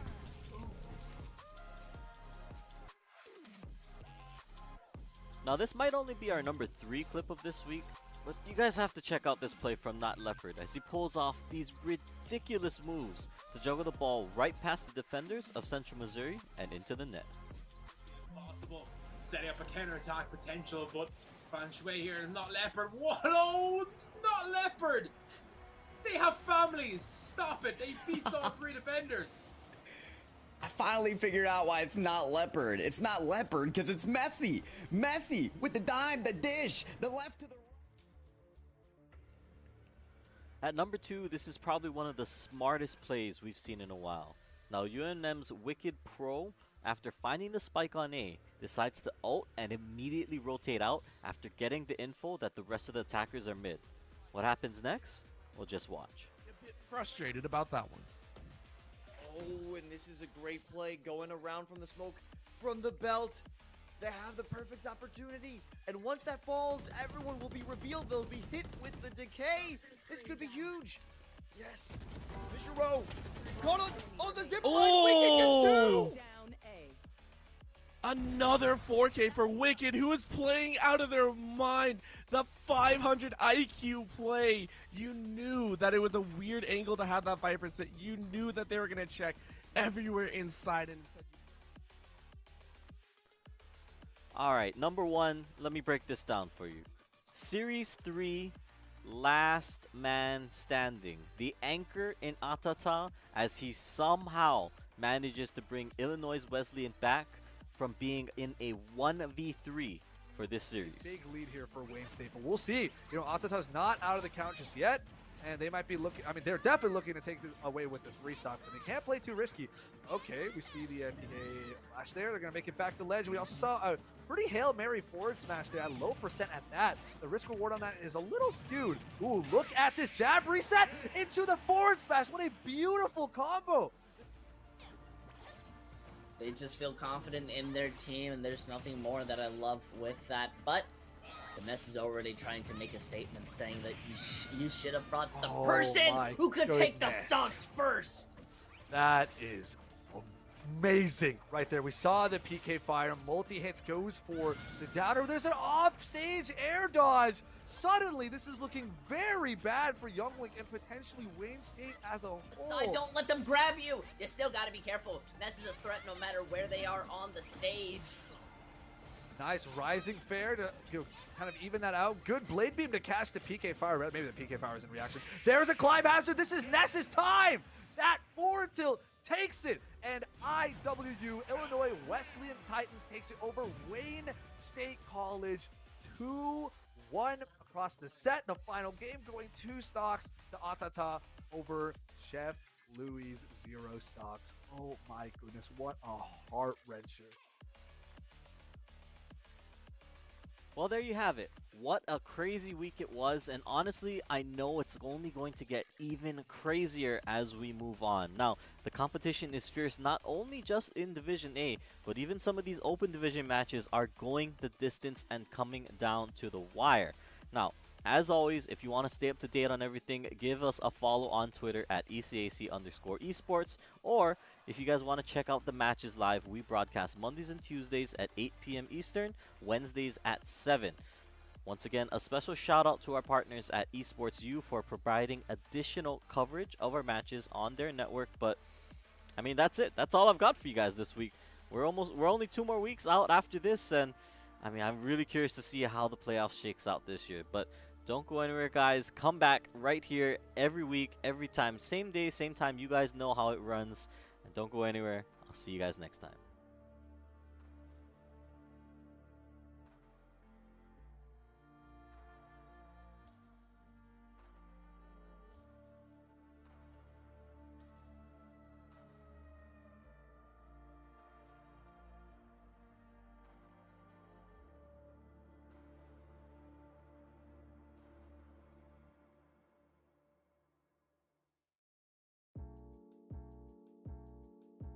Hey guys, KTAD here, and welcome back to the ECAC Top Plays of the Week video. We're in week number 7, and trust me when I tell you, things have only been heating up. These teams are fighting for a chance to make it into the playoffs, and because of that, I mean, there's so much crazy action to get into, and, you know, don't take my word for it. Let's check out the plays. Starting us off, it's a play that'll have you asking yourself, how did he do that?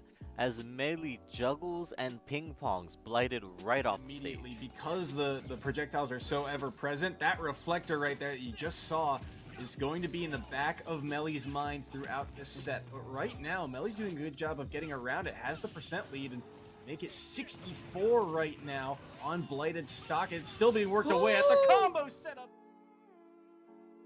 At number 7, Red Ninja is just cleaning up the West as he gets this nice 3K to cap off the series. Had a lot of fun with it too. How does that win?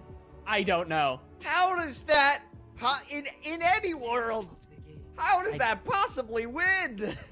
Here's what I can say, right? You have Big J5 running around in the back line on Roadhog just trying to cause havoc, right? You have a Symmetra teleporting all over the place. You have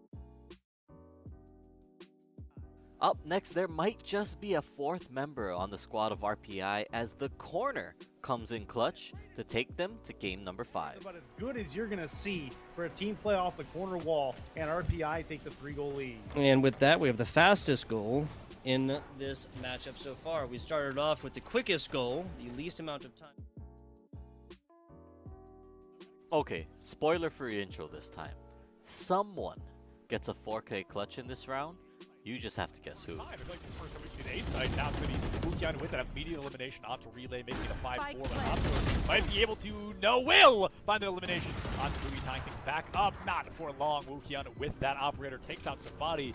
A real powerhouse player has to kiss this round goodbye. UK, they're 3 rounds away, winning their 3rd round and almost tying us back up. What a shot from Wukian there. It is going to be the Blade Storm taken offline, and by that KO, 0-point Blade. Even without that Blade Storm, they may be able to win this one. Brown Baller with the 3. Can he find the 4? Jag? No! It's the right click that puts him in. Wukian with a 4K of his own. Win Kentucky's. In our top half, it's Sonics in his attempt to 9-stock NJCU. that gives us this next play and this beautiful edge guard. Things will go swimmingly for themselves as of right now. See Hydra playing at a massive disadvantage, already at 109, but 92 on Sonic. So this was where we saw them actually take that stock against them. It was just a small little upbeat. One hit is all it takes. No, Rabbit! Way. Rabbit!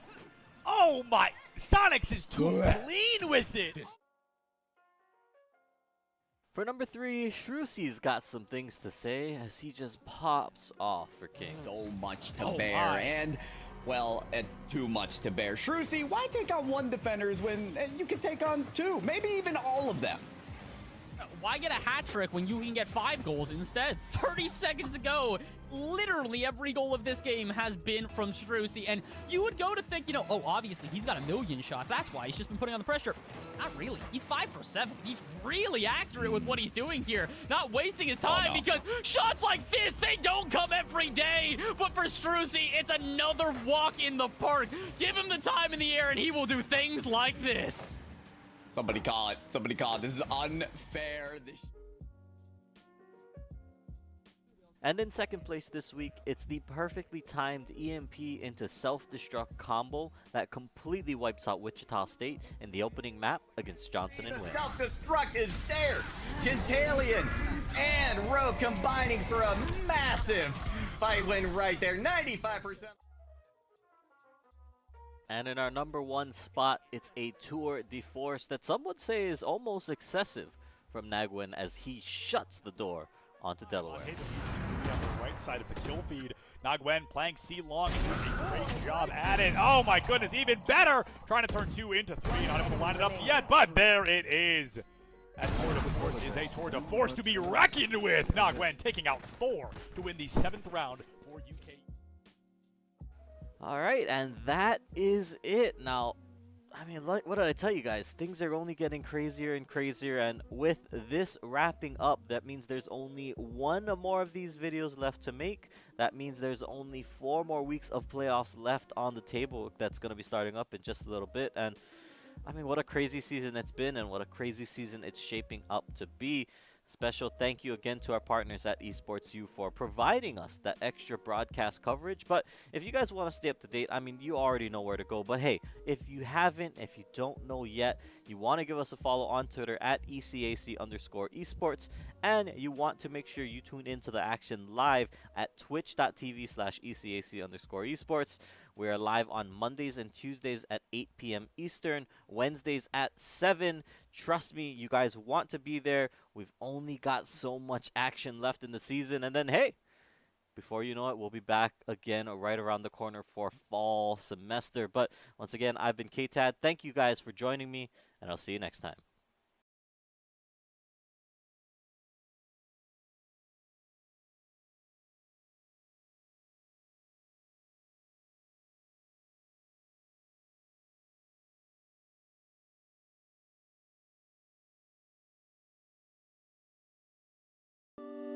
I can't say that. I'll get in trouble. There's 1 for each game, so teams this weekend, somebody's going to have to explain to TSA why they're coming home with an extra trophy. Fine. We're fine. This is going to be great. Why is everybody staring at me? I'm not even doing anything yet. Is it because I'm in a suit? It looks nice. It's new. I'm stressing. It's all right. We win these. We absolutely win these. I've never seen us lose these. I love him. I don't remember his name.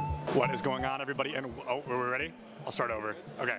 What's going on, everybody? We are here at the Collegiate Esport Commissioners Cup 2022 in Atlanta, Georgia. The players are just now entering the arena for day 1. A lot of them had the opportunity to be here yesterday to get jerseys, to get familiar with the area, and to get to know one another. But today, the friendly gloves have to come off, and they are all here. Earlier, I was talking to these guys. This mannequin, when they didn't have anything else set up, I could see it from all the way down there, and I thought it was a person. And I stood there for like 5 minutes, and I was like, why is he standing like that? And I thought it was like a smooth criminal. I thought somebody was giving us like a Michael Jackson impression, and then it was a mannequin. I was really embarrassed to admit that. Oh my God, that's a lot of people. Hold on, let's go over this window.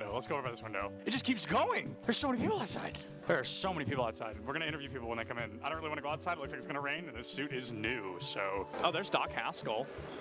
Hi, Doc. How are you? He brings a full notebook with him and, like, writes notes down. It was pretty insane. He had it yesterday. He's going to be coming through this metal detector right here. I don't know his name, though, but I recognize his hair. Jen. You're Jen? All right, we're going to interview Jen, who's supporting Kennesaw. I'm going to ask you, like, a couple of very simple questions. Okay.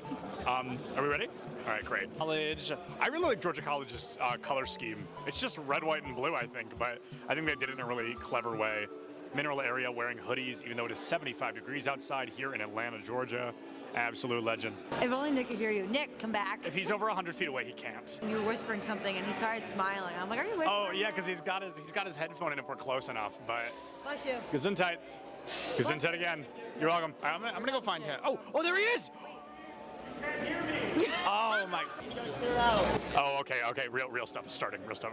Competitive integrity needs to be upheld. We gotta get out of here. Yeah, I don't want to get in trouble. I get really embarrassed when I get yelled at. 30 is Okay. Wow, it's not 10:30 yet. It's only barely. Woo! All right, it's gonna be a long. Hey, what's up? Surprise interview. Join me over here this week. We have a cool backdrop. What are we here for? Rocket League. Awesome. I'm not going to ask what school you go to because unless you swapped hoodies, that seems pretty clear. No, you know I got my jersey on with my name on it. Oh, you do? Show us your jersey. Look at John T. Turbo here. Yeah, that's not his name. I just keep calling him that. Yeah. His name is John, but my name is John Turbesi. Yeah, that's not John T. Turbo. Yeah, I get the message that I'm going to Nebraska where I met you. Oh, that's so crazy. So context, if we're probably not going to use this, but I want to talk about it. Turbo and I met at a LAN like over a year ago. That's so great. What is going on, everybody, and welcome back to the Collegiate Esports Commissioners Cup. I am Seb Dillons, joined by a man I have interviewed probably well over 10 times. It's going to be my good friend Neb, here from Bay State Overwatch team. Neb looked at me before he started his last series, and he said, "We are not dropping a map for the rest of the day." And so far, he has lived up to that title. But Neb, is there anybody you're thinking, we've got to get them out of the way, we've got to take them down? No. No? Just looking at it, each fight's its own, every game? Going into it, just taking it as it comes? I have the confidence right now that we're not going to drop a single map. I love Neb because not only is he confident, but he's correct. Bay State is one of the best Overwatch teams I've ever seen. So it's always good to hear. I love the confidence, and I love Bay State, so I hope they do a great job this weekend. So what qualifier, did you win a qualifier to get here? At-large bid. We're looking at Rocket League, we're thinking high odds, low odds, where do we think we're walking away? I think pretty high. I think we're doing pretty good. Is there anybody that you're looking at, you're like, please do not let us go up against them unless we absolutely have to? I mean, really, everybody's good competition, so. And sorry, what was your name? Ethan. Ethan from Mineral area. Yep. Very exciting. Well, Ethan, good luck. Thank you. We'll see you soon. What kind of pass? A player pass? Let me get your lanyard. No, you actually have to like tape it to your chest, like really awkwardly with masking tape. Okay. And it's gonna fall off. Yeah. It's gonna be uncomfortable, I promise. That's a guarantee. Okay, cut that, I'm gonna sneeze. Okay, good. I'm great, everything's good. Who do we interview? Who should we interview? I don't know, I'm just here. I need caffeine. That's why we're here, right? This is why a lot of people are trying to figure out, how do we replicate what you guys are doing? How do we, how do they do what you guys are doing to a degree, or why are you guys doing what you're doing to a degree? But to kind of, I think, focus in then a little bit more. I want to talk about gameplay a little bit before we jump into business and all of the other stuff. Jensen, this one's for you, right? I want to talk a little bit about this because to someone like me who's traditionally a League of Legends fan and all that. I know that you've been a coach that's been, all over the world. You've worked with a lot of different professional teams and different regions. My question, I think a lot of people want to know, how did you end up at Maryville and why a North American collegiate college? What was the draw, or what brought you here? How did you get to this point? When I first came to NA, I worked with Immortals, with the academy team. And I realized that there's a lot of cultural challenges that exist that's very unique to any esports, right? Where there's this very interesting intersection, because unlike traditional sports, in esports, players, they don't start training under a structure or a system or a coach from a very early age, which is what happens if you want to pick up any other sport, right? Like you start going to community events or whatsoever, and then you start developing your skills and your literacy of the game from the age of 6 or 7, and you're very used to working in a team environment, a coaching environment. But in esports and for League of Legends, a lot of times players, they go through they go up, they climb the ranks in solo queue where everything is basically self-taught, and then all of a sudden they need to be placed into a team environment. And I realized that this is something that the Asian teams got right, where they had these B teams. They have the B houses in Korea and Taiwan. You would spend almost close to a year just being a understudy or training partner for the team before you even join an academy team in the first place. And in China, they have like these massive B team systems with like lots of players in them. The moment you hit a certain rank of the ladder, they fly you in. You are then boot camping for a month there at the facility, and depending on how well you do, they then decide whether to retain you on as a training partner or as a trainee in whatever capacity, given how well you perform in those scenarios. So the West was very lacking in all of this, and culturally to do the same things and try to replicate the B house environment or what they do in China or Taiwan would not be possible to do. But the West has a very successful model of developing sports and talent, especially in America, when that is in the collegiate space. So I looked at this, I saw the resources that was available, and when then when Clerky pitched his vision to me, it's like, yeah, this is what I think should be the future for development in the NA ecosystem for esports. Oh, right on. I think, well, maybe let's follow up on that a little bit then. Because Dan, okay, so Dan, you pick up Jensen, you've got this going. I think that's going to be my question then is, or to any other schools that want to be competitive like you guys on that level, is this something that we should be expecting to see in the future? Right? Is this now, the standard that you guys, Jensen, you and Dan, do you guys feel that this, if every college across the nation starts doing this, if they start recruiting coaches like Jensen and trying to build this atmosphere, is this going to be the next standard, or is this something that's very successful that obviously it's proven to work, but is it sustainable? Is it possible for everyone, or maybe not everyone, but right, the greater sense of the industry and the ecosystem? How do you guys feel about that? It's a dream of mine, obviously, to get to a point in the future where every university has an esports team that's taken seriously, and every day they report to practice. It's an improvement-driven mindset across the whole program.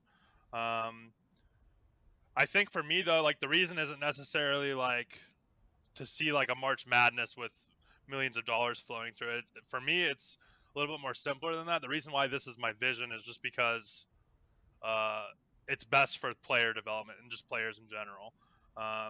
What we see in tier two ecosystems almost across the industry, that's like below academy, I would say, like right before you, I would consider academy professional, because you're making a salary, higher salary than exists in a lot of semi-pro sports actually. But in the tier two ecosystem, you kind of go from like your parents' bedroom making no money on a Discord server with a coach that hasn't been certified by any national body, to playing academy, and that's horrifying to me. So uh, while I don't see collegiate as being, or maybe it does end up being this way, but it doesn't have to be the definitive path to pro. I want it to at least be an option, like a parallel option, similar to how you can go through the Canadian hockey system, where you can choose to spend a couple extra years developing and maturing physically and emotionally in the NCAA model before you go to the show in the NHL. I'd like to see that reality in esports. This isn't something where there's a century of history to the competition. So it's a very powerful tool, especially when you're trying to convince your parents that this is a worthwhile pursuit, that you can get a college degree, and it's one of those things where, at least in America, with how expensive college is, getting scholarships after your first, like after like your 18 to 20-year-old years is usually harder academically. You usually get the majority of your scholarships going into school when you're an 18-year-old freshman, and the way that the current path to pro is set up, a lot of players are foregoing that span of time to try to go pro for no pay. And so for me, it's more about like a health of a pipeline, health of the ecosystem, health of kind of the player experience of pursuing this, and that's the big thing for me. And obvious it's a dream. I want Maryville to serve as like a case study and a model for that.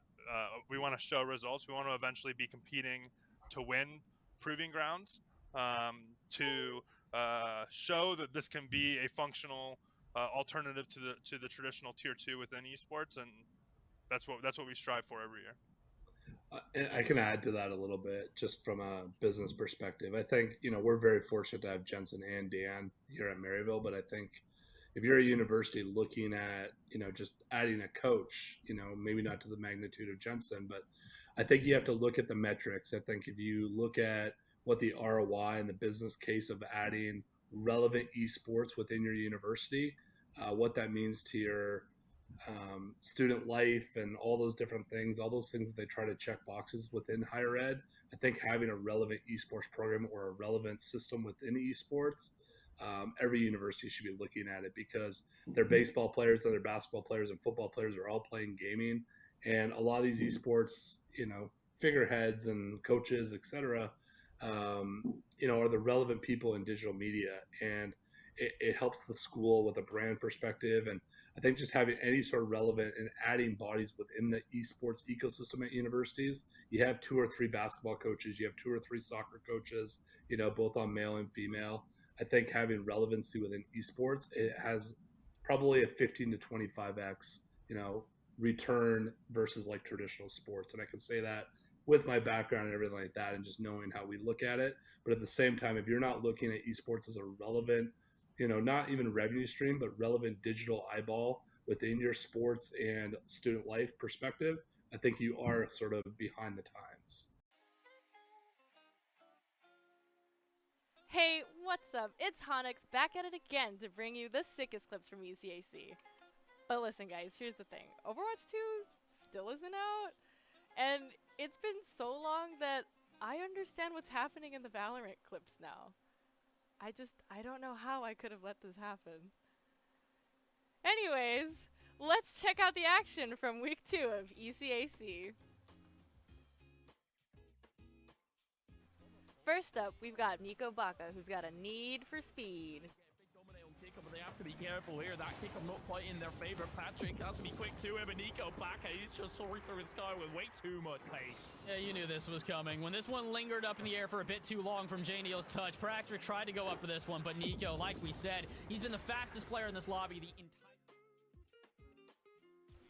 Just a friendly reminder that fireworks always add pizzazz to your points. Of this series, good read there by Chalk.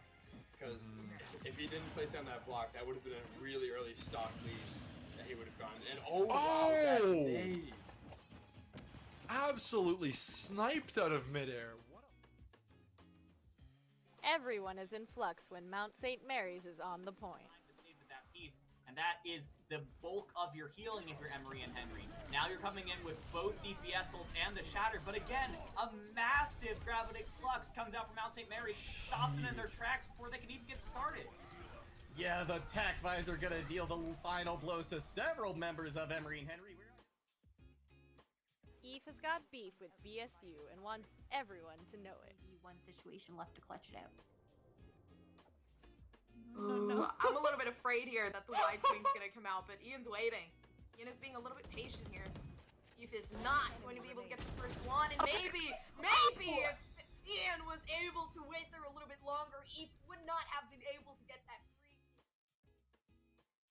Someone, not me, is going to have to tell Talo Halo that sharing isn't always caring. Gonna feed it, because right now Talo is feeding into it 59% before they have been touched for even 0.1% in this counting. There is Arsene, but he may disappear just as quickly as he has up here. Oh my goodness, Kilomiles, that is a 0 to death if I have ever seen one. Talo Halo.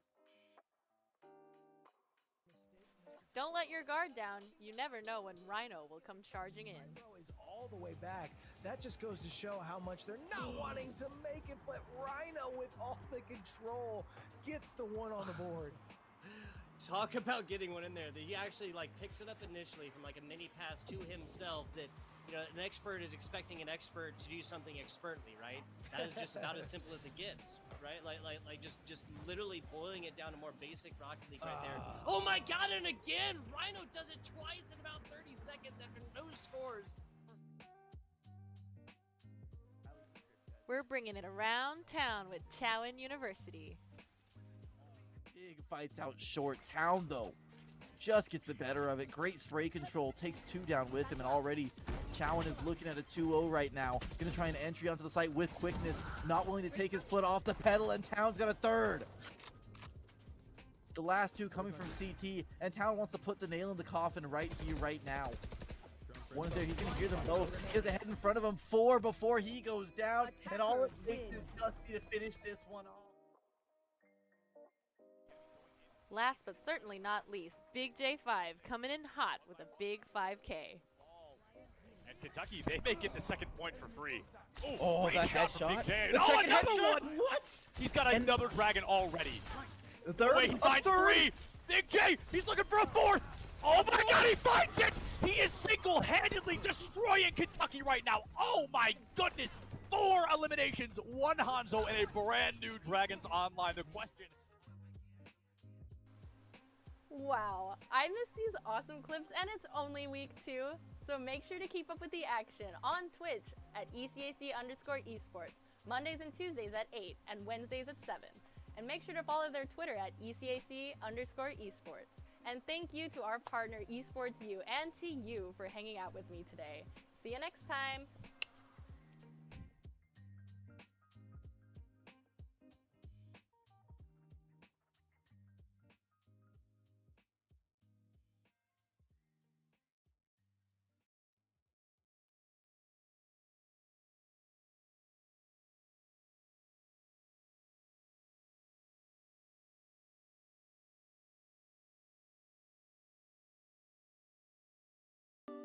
That's so cute.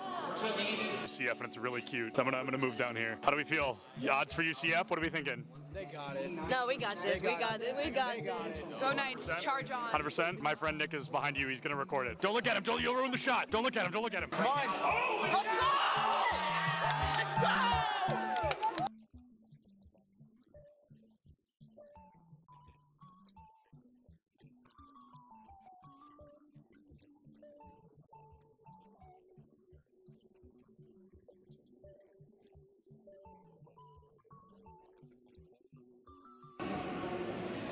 My smile's probably really creepy. I was just being weird. Oh, I love being in the shadows, though. Big shout out to the shadows. We could interview Dilly just because I think he's handsome. You weren't supposed to hear. Here's the thing about the event. I'm the greatest that's ever lived. Literally true. I know him. I think everyone knows that. I think everyone's aware of that. Hey, do you have a VIP access badge on? I actually have an all access. Oh, an all access. I thought it said VIP access. And that's only available for the best.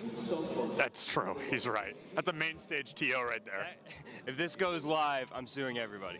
It's all right. A video of me. The first clip is me saying, "Don't put that in," and then it was the first. Cut the cameras. Cut the cameras. Oh, you're recording already? Great. So this is this is Bay State versus UCF. I believe something that we saw yesterday on day 1 of the tournament, but instead we're gonna have that run back here. I think they're fighting for a spot in Grand Finals. Anarchy, one of the best Greninja players in the United States, currently struggling against a Terry. Terry notorious for that DLC privilege, being a very strong character with some very strong abilities. Greninja, not so much, considered one of the weaker characters in the game. A Falco player, one of the best in the United States, and he just got spiked by a Terry. Same Terry that took out Anarchy literally minutes ago. UCF still up by 2 stocks. This guy is looking to rip this team apart single-handedly. That is, I mean, nuts, to say the very least. Absolutely absurd. That was a disgusting spike. I cannot believe that happened. Will you hold the microphone so I can sign this? Sorry. For context, he's got a fan. He's actually signing something. He's so excited. What was it like to not hear my voice for 2 minutes? For 30 seconds, maybe. What was it like? Probably bliss. I was signing a mouse pad, which is really cool. I've never done that before. Nobody's ever asked me for a signature, so I'm going to start blushing, but I'm really excited about that. And then he wants a picture. Can you take a picture of us? I said, is it bad? She went, no. I'm going to go ahead and take that as a yes. Turns out I can't tie a tie sitting down. What do you think is the appropriate face-to-screen ratio for a Valorant player? Face to screen, like how close I sit? Yeah, like how close should a player sit? Personally, I play really, really close. I think it depends on your eyesight, but for me, I like playing close because it helps me focus on my crosshair. Is the value of sitting close, the crosshair being the only thing in your line of sight? Yeah, that's pretty much the main benefit of it. It's so funny how close some of these guys sit. Oh my goodness. What do you think is the healthy face-to-screen distance for a Valorant player? I think it's all kind of personal preference. I guess I would consider myself like pretty close when I play because I like to zone in on my crosshair. It is the second person to say that. It's all about the crosshair. And then what's up with the horizontal keyboard? I don't know, like it just kind of fits like the form when I'm close to monitor. Like I don't know, it might sound cringy, but I like to like be one with my gun, you know? No, bro, I feel it. I feel it absolutely.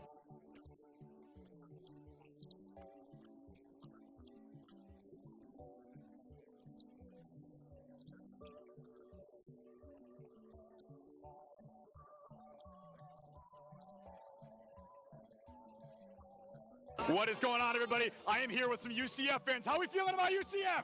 Let's go! Let's go! We've got a bunch of UCF fans in the crowd right now. UCF, they're up by a single game. They're looking to find their third and possibly final, secure a spot moving forward. Things looking great for them against Northwood here today. This guy's playing Minecraft right now. He keeps double building instead of placing the dirt.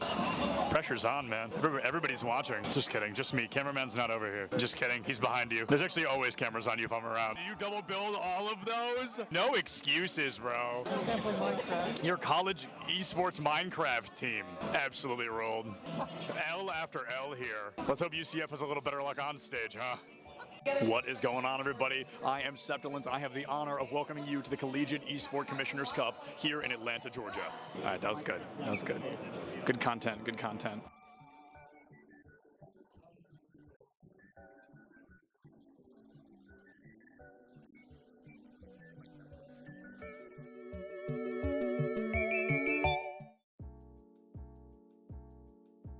Welcome to ECAC Top Plays of the Week. This is Rod, your favorite host, back at it again with more stellar plays from Collegiate Esports. Special thanks to our partners at Esports U for the additional coverage. Let's hop straight into it. Starting off this week at number 8, we have Torchy showing aerial dominance. They show that you're going to have to work a little bit harder if you want to get back on their stage. Tiny bit here. Now you gotta mix up your timings getting back onto the stage. Toilucci is looking for something, able to still find the jab, and the foiler is going to be. Next up, we have Cadmus, showing us what impact on a support player really looks like. With the timing of a Lucio God, they come in to claim the play of the game. Player just going to deny anyone an attempt to hit the objective, and I mean, at this point in time, you gotta expect those rollouts to be as quick as they are. Moving on to Rocket League, we have Swax, showing why they own the airspace with a nice self-follow-up, netting WSC the goal. As we are going to try to find out that little nugget of information, Swax is going to drop this one down and give us a tie game here in game number 2. Gets that nice little touch over the defender, Peter. As an Astra main myself, nothing brings me more joy than watching Zeno hold it down on the C site with a nice 4K to secure the second round of the half. Fine, there's a 50-50 angle. They're checking a beautiful spray down onto 3. Players come in for the rotate from the rest of the map control, and a beautifully played round by FSE, capped off by a nice old. Now at the number 4 spot, we see that luck is a skill when Post gets 2 back-to-back kickoff goals. All it took was 6 seconds to go from a deficit to the lead. That is comeback potential. Other ways.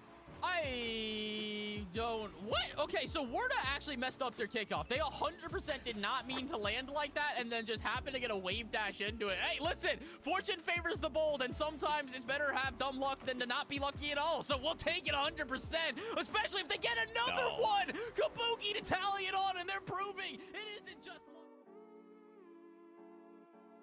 Coming back into Smash, we have Bryce showing a ledge guard of the gods. It took a couple Gordos to nail it, but this clip truly ended in perfection. Nope, not a footstool in sight, unfortunately. I'm just gonna be looking for some sort of an edge guard here now. That Gordo is right in the way, and Bryce gonna be able to get the... Conrad came into this round swinging. They really showed what happens when you combine the skill of a great player and the blessing of the RGX Vandal. Over-aggression, it worked out so well. I mean, just a double kill already in their favor, which so far the Sheriff, I mean, has been truly impressive. Unfortunately, he has not been there to follow up. Conrad now looking for the ace, already able to find 3, looking for 2 more. There's the 4th, and it's up to the tail to save the day. Conrad goes in deep. Oh, they're able to find it, Conrad. Finally, at the number 1 spot this week, Frosty lays down the law with a stunning barrage. What a way to tell the enemy to get off my point. Frosty to move in, unabated, unhindered. Here comes the rocket barrage, and it's lighting up the scene with 4. Well, that wraps it up for me. This has been another fantastic week of ECAC Top Plays of the Week. As always, follow us on Twitter and catch us live on Twitch at ECAC_esports. You can find us live on Mondays and Tuesdays at 8 p.m. EST or Wednesdays at 7. Thanks again to our partners at Esports U for providing all the additional coverage for us to show you. This has been Rod, the best host of this season. I'm just saying, and I'm signing off.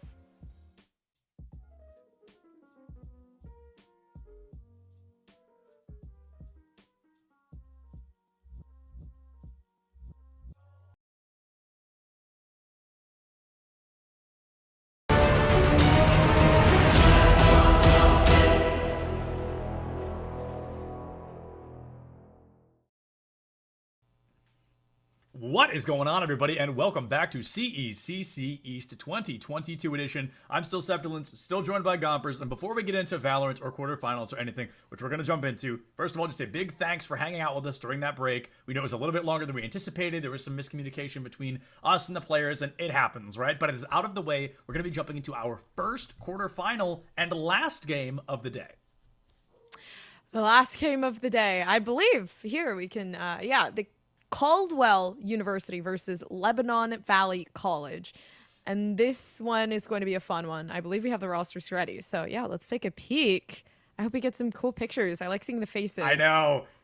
Definitely my favorite part. Let's take a look at Caldwell first, because I heard that Peter, a player on their team and the highest ranked, their Radiant player, from what I heard, Peter aced back-to-back to win his team the series to make it to this quarterfinal. It was a 10-10 scoreline. They go up 11-10, and then Peter drops 10 elims in 2 rounds to get them here. So I'm very excited to see what Caldwell is going to be bringing out here in this quarterfinal. Nozomi! Oh, I love it.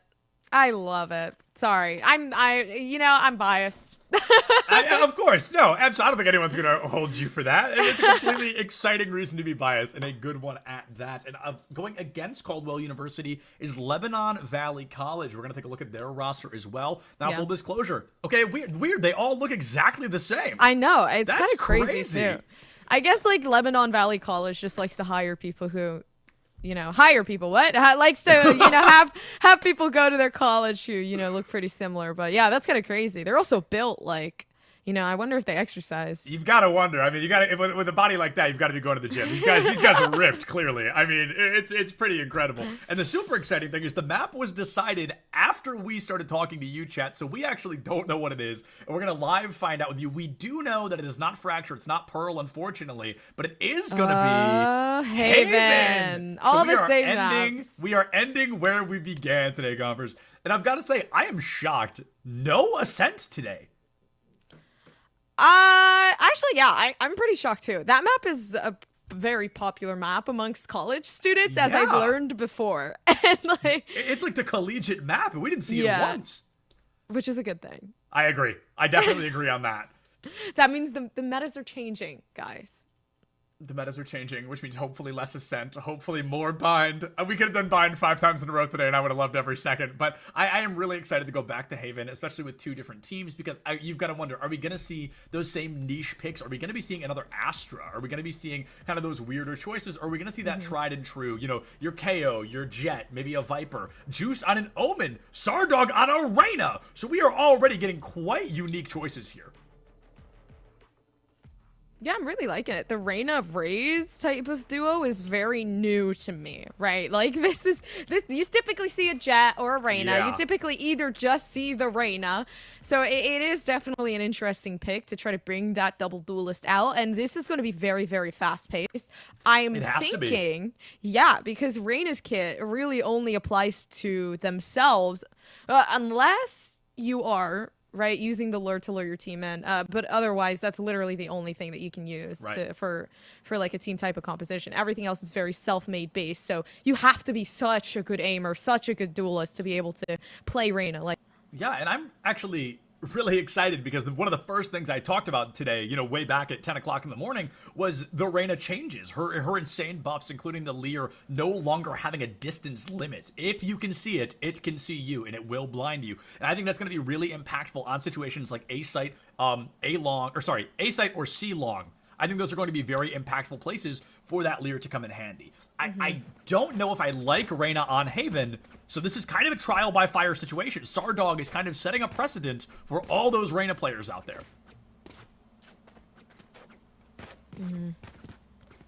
Also, more Raze, which I'm stoked about. Always. This is making me want to play Raze. I love Raze. Yeah, I play Reyna every single day. I'm an insta-luck Reyna. So, gotta get a new duelist in there sometimes.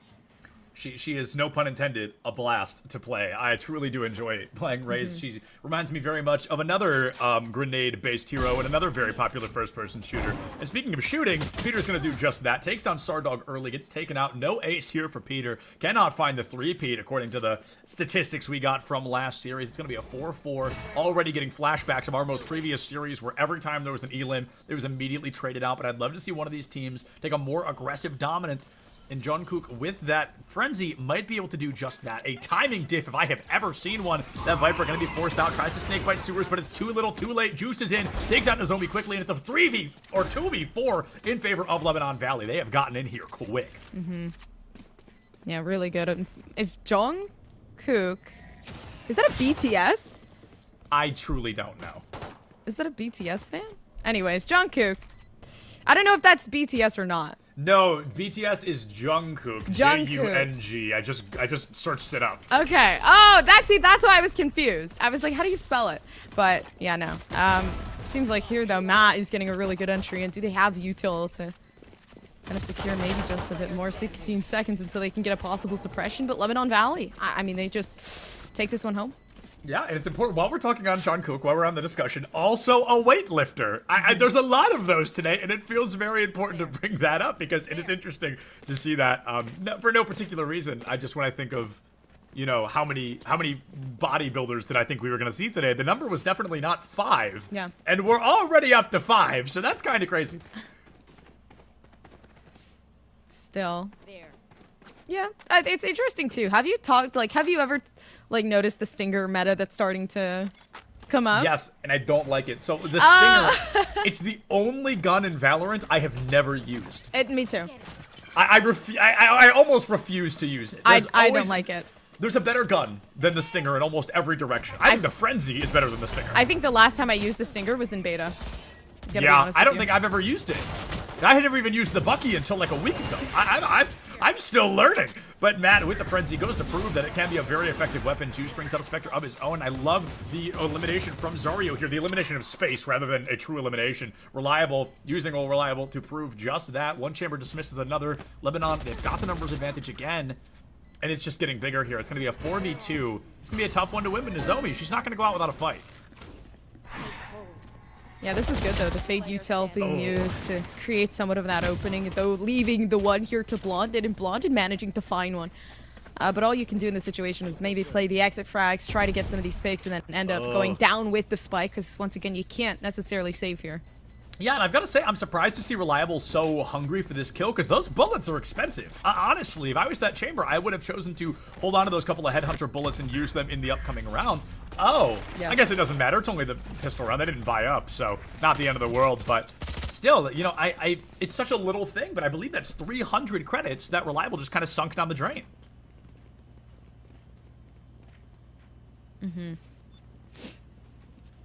What do you think personally Lebanon can do with the with the bonus round coming up in order to win this one from what they have been doing? I think it's going to be a game of patience. They learned back in game 1 that Peter will overextend if given the chance. So if they wait, they kind of bait out an elimination from Peter, they remove what we know to be Caldwell's top dog. That could be huge. But I think if they just played it a little bit slower, went for one elim and then hard rush, that could be huge. The numbers advantage, even up by 1, can go a really long way. And they're definitely rushing, Gompers. They are definitely storming in directly into Peter's site. It's going to be able to take that raise down early. It's going to be a 4v4 as the dismissal comes through onto Peter, but Spike Plant coming in quickly. The timer already down, and Caldwell, they've now got a much smaller timer to work with to win this round. Oh, nice nightfall. Yeah. Coming back around. You can see the tethers giving away everything. The locations, yeah. Oh, one of those situations. They're up close and personal, but Blonded just has that weapon difference. Takes down Zario in just a couple shots. Juice has also fallen. Sardog down and out. Reliable with that stinger. Has to win a 3v1. Takes down 2. Oh, finds the headshot, but just could not take down Baba. That's going to be the first round win for Caldwell. We are following true statistics so far. Winning this round is good for Caldwell. But then again, I mean, that's the game of Valorant. You win the third round. You're after Lebanon Valley being forced into that bonus round. So they've given themselves somewhat of a head up. But let's not forget the null command out there for Matt. So even though Caldwell had a little bit of trouble coming to this point, They could honestly really strive here. Oh, the judge. Oh, I'm very excited. Probably one of the worst maps for the judge, other than maybe Breeze, but it's definitely going to be effective if they get close enough. And I've got to say, Matt's parents have great taste in names for boys. Just putting that out there. No personal bias by any means, but that's a good name if I've ever heard one. Now, Matt, unfortunately, not going to get any value with the judge, as nobody is looking down that C site quite yet. We've got the chamber down at the end, but something tells me he's more for that ult orb than he is for the actual entrance. The Haunt going to be destroyed quickly. Peter has that entire mid presence to himself, and this is probably the most scattered push we've seen from anybody today. Oh, the Prowler comes out. No. John Cook looks so good with the paint shell. And look at throwing it back already, forcing Caldwell back into a position where they have to finally, just kind of figure out what they're going to do now. And I love that. I don't think John Cook knew there were two people. They saw a fraction of a person and thought, hey, let's go for it. Because even if you don't find that elim, those paint shells usually explode fast enough to get some damage in. And every single hit of damage counts in a game like Valorant.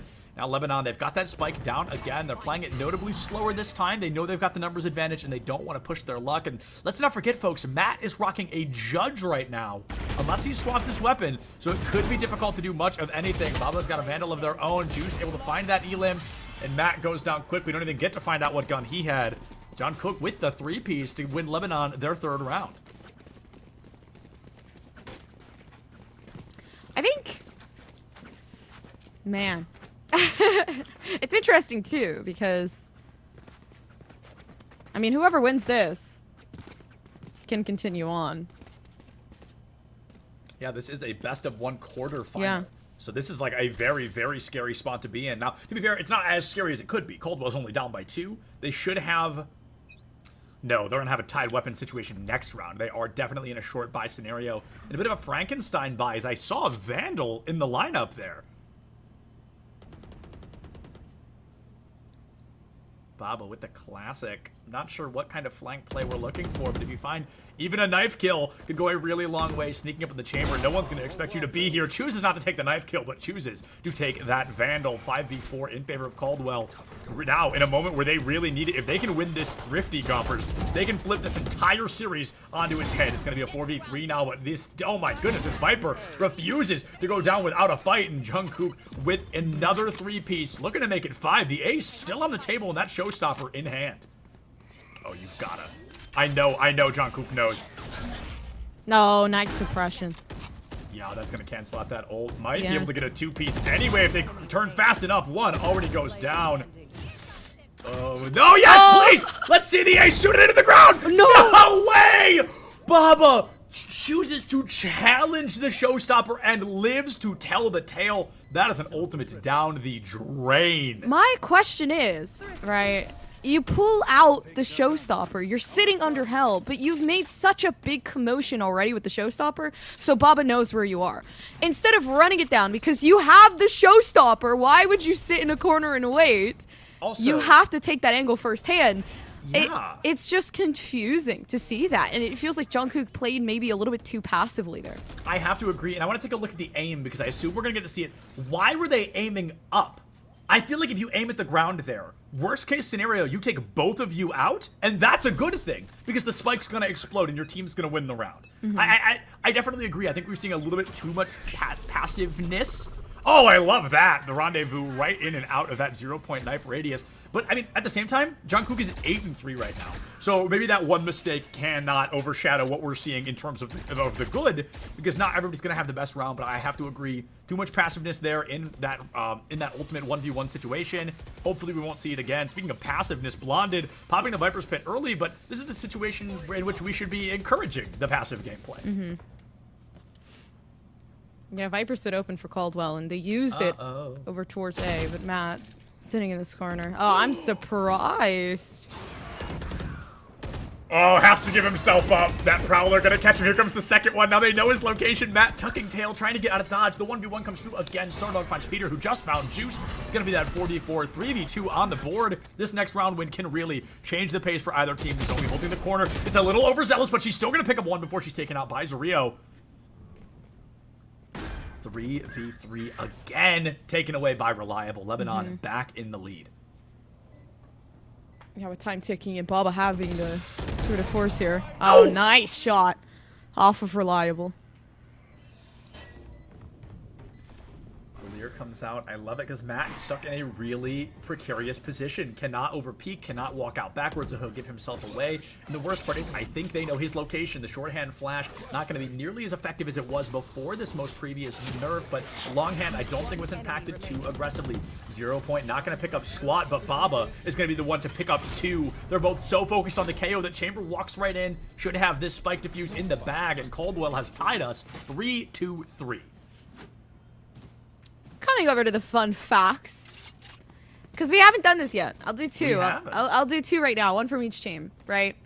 So let's look at the names of the players here. Let's see what I can find. So Nozomi, we'll start with Nozomi. Fun fact, I never played PC games ever until freshman year. She is a junior.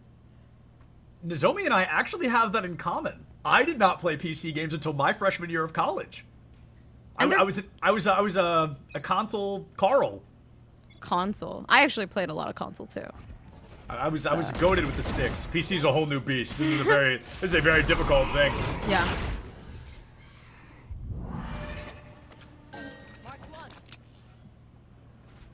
This is. I wonder if you're Sario, Gombers, you're notably better at this game than me, so maybe you can walk me through this. Okay. If you're Sario, you've got a stinger in hand. Why is the Sheriff out right? Just because of the one-tap potential? To be honest, I'm not sure. With the Stinger buff, you can take longer ranged fights without having to scope in. So it is somewhat of a confusing battle to take. Right. I would use the Stinger, though. So that might just be their preference. Maybe they're more comfortable with using... But yeah, I would have used the Stinger. No matter how much I hate the Stinger, I would have used it. Without a doubt, and I've got to say, this is a really big momentum shift because it was very back and forth. Oh, Caldwell, oh, Lebanon, but now Caldwell flawless is around. They have an operator for a chamber on board. This is a big moment. If they win this round again, I think they put us at least into a 6-3 scenario. They might be able to take that even further. I mean, look at the econ of Lebanon. Everything they have is on this round. If they lose this round, we don't see weapons from them again until 2 or 3 rounds in the future. Oh, nice Nightfall. Using up a lot of the ultimates here for Lebanon Valley. Look at that blonde. It peeks up. Such a good frag. Juice just gets taken down early. That takes that from the shadows offline. That's an ultimate you're going to want back because it can really help you relocate or change positioning to catch a team or player off guard. We're getting danger close to what I often call an ult-apocalypse, which is when all 5 players on the team have their ultimates and aren't using them. When we look back at our last series, Gompers, our #1 piece of advice was use your ultimates, and I want to be seeing that a lot more. Jonku finds an Elam, pushes in through their paint shells. I love the blast pack out of there. I am getting a masterclass on how to play Raze right now, and I'm loving every second. Peter has this Blades from 1-tap potential on the board. There's location to 1, puts him down, 2, puts him down. There's only going to be 1 left to take down on the right click. Will do it. Bomb Buddy finds Matt. It is a 2v1. Can you find the shot? Peter gets taken down by Reliable. Chamber v Chamber. Op v Vandal, and it's Reliable that comes out on top. A clutch indeed, Valorant announcement lady. We are tied up 4-4. Valorant announcement lady. Is that what you I don't know her name. What's her name? Actually, that is a good question. why did they give her name? I feel like she has one. I just don't know what it is. Who announces in Valorant? Well, their name is Cynthia K. McWilliams. Oh, yeah, I got the same, so she doesn't have a character name. It's just a lady. It's just a lady. It's just a lady. Oh, she also is the voice actor for a League of Legends champion named Senna, apparently. Oh. So that's where the correlation comes into play. But they should give her a name. Riot, if you're listening, give her a name. I feel like she deserves one. She does a lot. Okay, so I talked about the aggression of ultimates and how I wanted to see more. We're seeing 1 from Reliable, but I really don't like the positioning there. It's a long-range weapon. You're standing between 2 short angles. It's going to be tough to get that shot. It's not impossible because the aim down sights is the fastest in the game, but it's still like not comfortable. It's not somewhere you want to find yourself. I would like to see it more down C long, down B window, or even kind of down this A long scenario up into heaven. I think all of those are better choices than this little spawn dance we're seeing right now. But I think the fear is Baba with his ultimate, or with his operator, excuse me, guarding that same corner. And now they've seen one another. They know they're there. Who's going to be brave enough to take the peek? Yeah, but they actually, like, really nice bait into a rotation because the Jet originally down within mid and going over towards A because of the Fade util that Lebanon Valley had dropped out prior. Now John Kook able to get themselves onto the site with a showstopper, quite possibly eliminate one person. No, absolutely none. John dropped that second blast pack and couldn't get out of the garage in time. Lost a lot of time. Or sorry, the first one lost a lot of time putting down the second.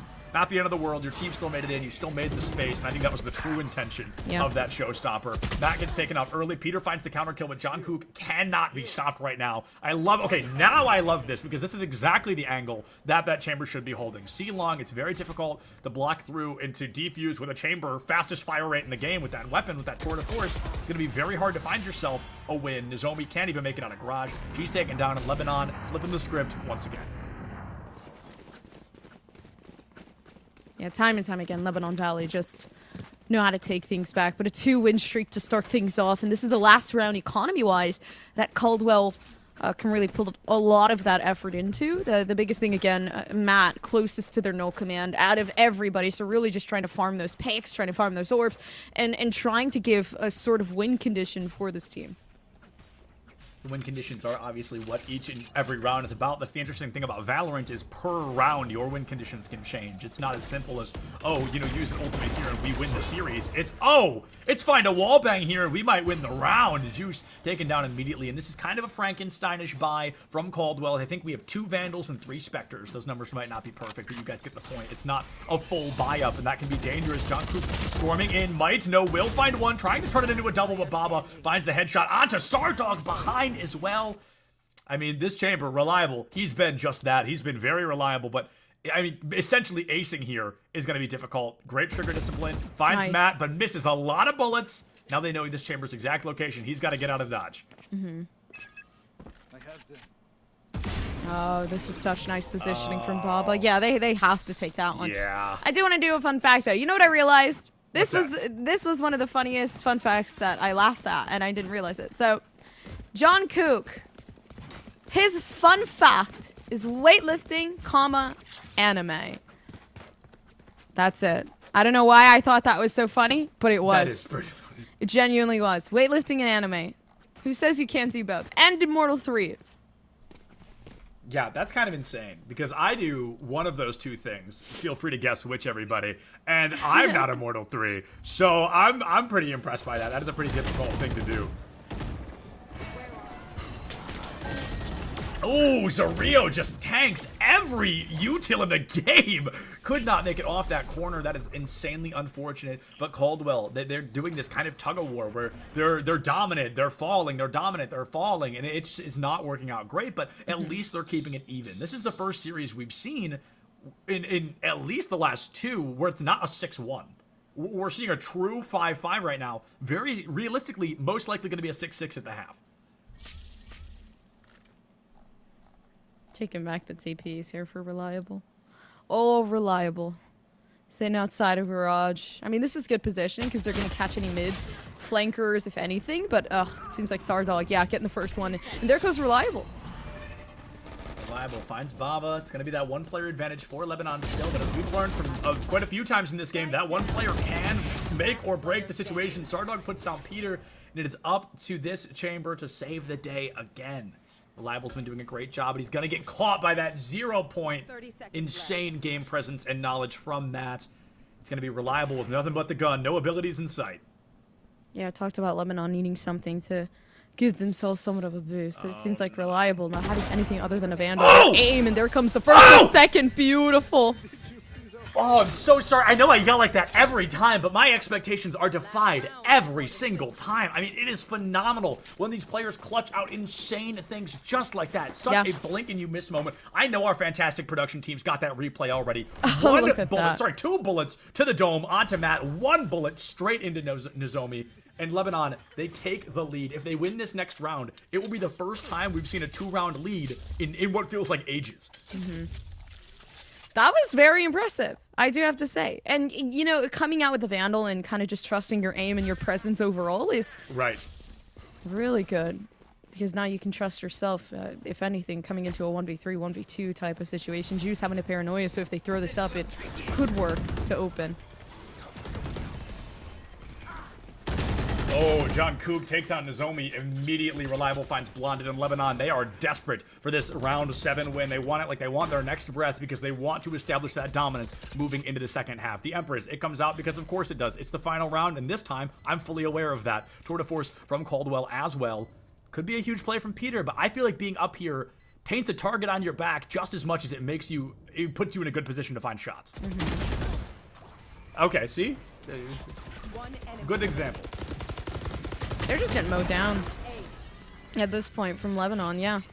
Teammates comes down, but we're hitting half, and it's at 75, which is great. Because for Lebanon Valley, at least, I mean, they managed to take 2 rounds in. But the pistol round, if they win this for Lebanon, it would be huge for them. Because then they rip away any type of potential from Caldwell to be able to, you know, take it that 7-7. That 7-7 could be huge for Caldwell. We've seen they've been able to step up to Lebanon several times, 3-3, 5-5, but they haven't been able to really get over that yet. They've been able to tie things up time after time, but they haven't I don't think they've taken a lead ever, I think. Or maybe, oh no, there was a 4-3 in the beginning, and they haven't had a lead since that. So they did have a lead for a moment, but it's definitely been a while. They want to tie things up, and of course, the first step to doing that is winning this pistol round right out.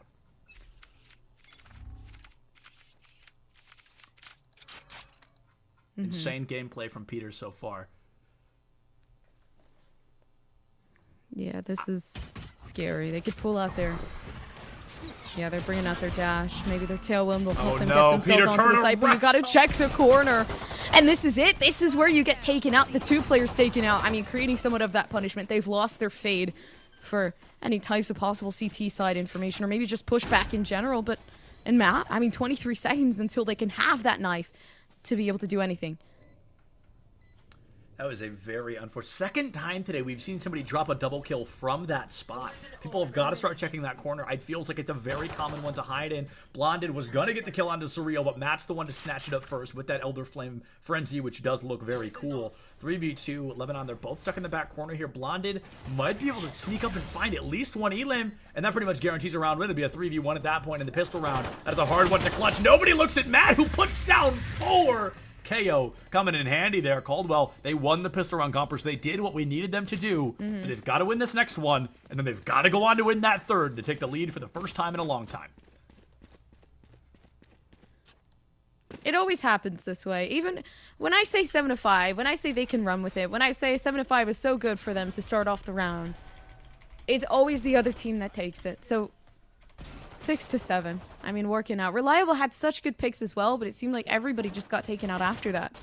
Yeah, I think not checking the box corner there. I think Sardog turned, with a little overzealous, overconfident. And I think it was one of those situations where they definitely checked the corner and was so prepared for no one to be there that they were already moving away before they were like, oh, wait, there's someone. And then they were dead. And speaking of people being dead, 7 of them already are. Or wait, hold on. 6. Dang it. Dang it. I was so close. So it's already... I mean, 16 HP from Reliable. I think you go for the ult door, which you're not even going to get because the plant's going to come through. He doesn't even have a gun to save. So that is I don't know. I guess you be the hero here for the giggles. Like, not much is going to happen. You kind of want the ult orb for dying. Oh, Reliable. Oh, that's right. 16 health though. Oh. Yeah. that's how it has to end up. That was a tough one. That was a tough one for sure. But like you said, that's kind of how that one has to go. It's such an aggressive bloodbath in the middle that one player at 16 HP is not going to be able to 1v3 clutch. You'd think Caldwell would have kind of a higher economy right now, but buying up in that last round, I think, shook them up a little bit to the point of, what was it, 2 of them dying. They lose a lot of the economy. They're going to have that Frankenstein buy, 1 Phantom, 1 Vandal, and Lebanon, they're coming out the gates with everything. I mean, everything that they can have. That's the thing. True. Yeah. They could have everything in the world right now. Juice is in such a good position to play with Arena here. Oh, no. But the null command comes out at the worst time possible, but a nice frag to be able to back off. A great frag from Juice. I think Sar just shot at his own teammate, but we'll pretend that we didn't see that. Blonded almost caught with a 0-point knife. Oh, wait, that was their teammate's 0-point knife. Whoops. The plant comes through. I've got to say, Caldwell, they are notably strong at planting this spike. Even when things are rough, even when they're down a player like this, they're finding spike plant time after time after time. And I think we're just kind of seeing their offense a little bit stronger than their defense. And on a map like Haven, that feels kind of impressive to me. Reliable, Zrio able to pick up some shots of their own. The drop in from Stardog from Heaven, gonna secure that Elim as well. That Haunt immediately taken down. Oh, sees one. The spray was there. The HP was not. The spray transfer would have taken down probably too, but just at 16 HP, not enough to be done. Lebanon, they get their real weapons back. They get their real round wins back, and the momentum, I think, in their favor. Yeah, they're running away with this one for Lebanon. Finally, they get the rifles and they take this round in. But let's not forget the Spectres that came down for Caldwell. So now being able to kind of be a little bit more equal in terms of the rivalry that's going on here. The frenzy being bought for John Cook. Just because they don't really have a lot to kind of process, which is unfortunate because they won that round. Why are they, trying to save here? It seems like pushing for the next round, maybe. Yeah, I think it's more of a confidence, like you said, to know they're going to be able to buy in the next round. Maybe they're aiming for a couple of operators there on defense. We tend to see those more on the defensive side of Haven. Caldwell moving in quick again, and I've got to say, I love it. I feel like the speed they're moving into site is so aggressive that Lebanon, if they haven't already gamble stacked the right site, they're not going to have the numbers there to immediately fight. It's going to force a back push, and Juice all the way in spawn, probably going to get an Elim for free here. Yeah, the timing diff onto Baba, Nice. who had just checked that corner, but did not suspect someone to be back there. Matt finds the Elim onto Zrio, so we're tied up all over again. Peter puts down 2, and Caldwell looking mighty good to tie things up here. Sardog, wow! I'm shocked. Juice puts down Nozomi, and a round that felt so confident a minute ago is falling apart entirely because of a dude named Juice. Oh no, walking through that, but still gets it. I mean, the blind out, so I guess the confidence was radiating right there in that play. But it's actually good because now Lebanon Valley once again taking another round, and I feel like we're going to be at this for a while, saying like, oh, they take another one, they take another one, they take another one. Just because, I mean, that's just the dynamic of the way that the game is going. Lebanon Valley already taking their 2 wins in, and a possible third with this save coming down from Caldwell. Ooh, yeah, with a save, they don't really have any other options here. I'm surprised to even see Peter going for the heavy armor. I think that's kind of a unique choice, but on Jet, I think survivability is kind of the name of the game. She's got the Blade Storm as well, so maybe that's the secret here. Maybe that's where we're headed, is that Blade Storm coming out.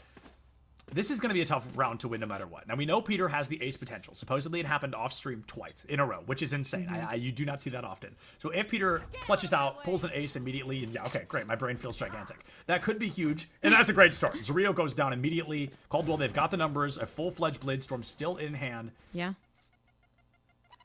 They've just got to watch out for the sneaky plays from Juice once again. Crash door. This is good. Look at Peter, not afraid to get the entry. Oh! But losing the Blade Storm, and this is such a rough start. What? No way. No, come on. I would have thought they had that in the bag. I saw 1,000 timelines, and none of them ended with a reliable 3-piece. That's going to be a 10-7 lead. Caldwell, they were keeping this so close, but the moment Lebanon saw the time to strike, they found it. 2 defuses in a round win via Elims in a row, and all of a sudden, blink and you miss it, they're 3 Elims, or 3 rounds, excuse me, shy of winning this series and going into grand finals tomorrow. Semifinals. I can do math, guys. I swear. Today's just not my day. Oh my gosh. This is so hard. And Reliable having the up, down, and C, you can see that these players are committing to a default, so even 1 would be great starting things off, especially down in C. You can see the KO moving up, Juice trying to get some of their own down and long, and the suppression possible, giving away some information. And it's huge. Okay, Raze is here. Let's be careful, seeing as to what we can do. All right, let's see what's going to be happening. Peter, one of those timing dip scenarios, not able to find it. Blonded and Peter moving up quick. Zrio, they now know the location, but okay, it's going to be the Haunt that comes out quick. Going to get a little bit of intel on the Zomi moving up through supers. Peter finally puts that fade down, giving it a 5v4 advantage for Caldwell. They're pretty spread out at the moment. The immediate push up and through behind A-site, working very well. Stardog takes down Blonded, but the numbers very much in favor of Caldwell. There's one more down. Let's see the last one down. Oh my goodness, Peter with the 4-piece. And folks, really quickly, I just want to give another shout out to GoArmy.com. Go beyond your field of study and get a world-class education in leadership. As an Army officer, you'll learn to be a decision maker and a mentor in any environment at any scale. It's a challenging path, but the choice is simple. Decide to lead at GoArmy.com/officer. A big shout out to Go Army for making everything you're seeing here today possible. Gompers moving into round 19, happening right now. We're seeing, this is essentially a full buy. Reliable, the only one not able to, but that tour de force definitely coming out. Where do you think this is going to fall? Just a random guess here. I think right now, the only thing that's going to fall is Matt. Consider if they don't use the flash here, I think they might have to. No, actually missing the shot for Reliable, so they know that the AWP is there. Honestly, and this is good information. Hey, don't go C. It's a dangerous game to play. Yeah, and you know that Chamber, that real star-studded player, is currently out of commission on sites B and A. Notably more A, because it takes him longer to get there. So Rio, no, it's going to be Peter who's caught out. Jungkook just standing there, will get traded by Blondie. A phenomenal turnaround, 4v4. Yeah. Tour de Force is already out. 4 ultimates at the ready. One of them being another Tour de Force. The Haunt finds some intel, but Juice just runs through it. The power play up and through. Puts down Matt to boot. Baba is unstoppable, perhaps. No. They're going to go for the peel back toward that B link once again. Has Spike. I think you just got to do what you got to do. Go for those credits into the round 19, right into round 20.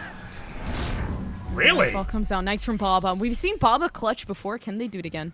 I mean, I'm shocked the Nightfall came out. That was a really fascinating choice, but they were it scared. did help secure the win. They were scared of him. I'd be scared of Baba, to be fair. I mean, he's been a really star-studded player so far. Rio finds the defuse around 19 in favor of Lebanon Valley. Round 20 could be the penultimate round if Lebanon keeps this up. And they've still got that Empress. They've still got that Showstopper and From the Shadows. Viper's Pit and Tour de Force available from Caldwell. I think we really need that Chamber ult from Caldwell to do some numbers here. Yeah, nice.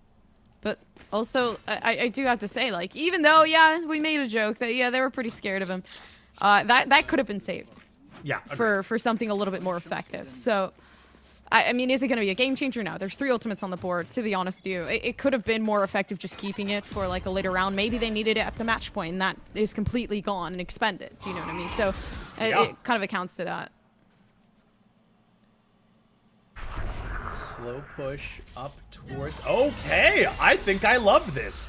Blonded, bringing out the Viper's Pit, hyper aggressive, sneaking in, probably going to guarantee a spike plant, but if John Kook is anywhere nearby, we're probably going to be seeing that Showstopper. Oh! Zorio coming to life at a crucial moment, just completely dismisses both Nozomi and Peter from the equation. John Kook finds Matt, and the damage has been done. Gompers, I said it once, I'm going to say it again. That very well could have been our penultimate round of not only the game, but of the day. Lebanon is 5 elims away from securing a 13-8 victory here in quarterfinals and moving into those semis. And that actually brings to the point that we made before, right? Zorio missing and kind of expending that ultimate so early. Now we're coming into this match point. Will they need it here? Because there have been so many ultimates already used, so many ultimates put down, and now there's 2 ultimates on the board. You got the complete null command from Matt that could absolutely deter you from getting onto the site. Want to play? Let's play. Guys, something tells me he wants to play on the side of Caldwell, and it's going to be a difficult one to find some elims with as the rotations are moving quick from Lebanon Valley. A lot of A-Link action right now. The null command, of course, going to make an appearance, trying to shut down as much progress and util as possible. It turns from a slow push into a quick one. The first blood could very well tell exactly how this round is going to fall apart. Peter takes out Zorio. There's the Bladestorm to boot. Caldwell looking mighty good, but John Kook puts that Bladestorm down in the blink of an eye. Matt finds Juice. Reliable finds Nozomi. Reliable finds Blonded. It is Reliable all day long. Sardog finds Matt, and it's now a 3v1 in favor of Lebanon. The Tour de Force puts down 1. Baba, a force to be reckoned with. But that bomb buddy, a heck of a lot scarier. Sardog finds the elim, and Lebanon finds the win. A 13-8 victory, and a strong one at that. A victory for Lebanon Valley, and a really, really fun trial to go to that semifinals like we talked about before. So it's definitely going to be an interesting one to see who actually, goes against Lebanon, because they seem like a pretty solid roster. I am curious though, because I see there was a person named Sadzar, and I don't know, his fun fact seems pretty dope. He said, I am the Robster. So I got to meet the Robster. We didn't even get to see the Robster today. I know. But the cool thing is we do get to see Lebanon later, so maybe the Robster's a star-studded semifinals only kind of player. But I've got to say, I am very impressed with Lebanon. I think they really kind of found their footing in the second half, and they started to use util a lot better. I think there were a couple of weird ultimates that I wasn't particularly fond of, but that's just how the game works. People are always going to use ultimates in a way that works in the moment, then you look back at it, you're like, oh, probably didn't need that. But either way, Lebanon, I think they definitely just showed us They didn't get to semifinals on accident. They are not this style of team on accident. This is a very talented team. It is. It is a very talented team. I obviously we could see, you know, just how well they worked. But I think what also is the most interesting is how we got to see the maneuver around Caldwell and how they were able to adapt and try to figure things out. And overall, I mean, that's just the game of Valorant, right? You get to see the adaptations. You get to see how players really, under all of that pressure, tend to kind of asphyxiate themselves and learn from it. But I think also college kids are kind of like built different in terms of like being able to solve these problems because they're always exercising their brains. Like, you're always reading a book. I just recently started reading a book because I realized I couldn't read when I tried to read a small little paragraph. Absolutely. And while that game has come to a close, and I said there's only one more game left, we are trying to get an interview with one of the players. So if you all could stick with us for just a couple of minutes, we're going to throw it to a mild break. We're going to get the interview ready, and we'll be back with some more CECC action in just a couple of minutes. We'll see you soon.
What are the parallels between esports and gaming and the Army? I've been in the Army for 17 years. I've been a nerd and a gamer my entire life, even when we had dial-up internet back in the late 90s. And I was very excited when we finally got cable in the early 2000s. And I was able to play, you know, StarCraft on BattleNet. So I mean, gaming has always been a huge aspect of my life. And being in the Army, funny story, I'm surrounded by fellow nerds and gamers. So every location that I've been sent to, I've known WoW groups. I can play World of Warcraft with people that are literally living down the hall from where the Army puts me to live. You're in a community of like-minded individuals from all across the country. Having that ability, whatever your hobby is, so like I play Warhammer, which is a tabletop game, outside of every Army installation across the entire country, there's a Warhammer store where I can play my game. Wherever the Army was moving me to throughout the course of my career, my hobby went with me. My love went with me. You know, it was kind of one of those really cool things. And then with the video game aspect, I mean, I remember 2006 seeing LAN parties in a barracks room. Like you're seeing Ethernet cords outside of dudes' rooms linking up and playing various video games on a Thursday night after they're done work for the day, because you're surrounded by people of equal age. Video games are a big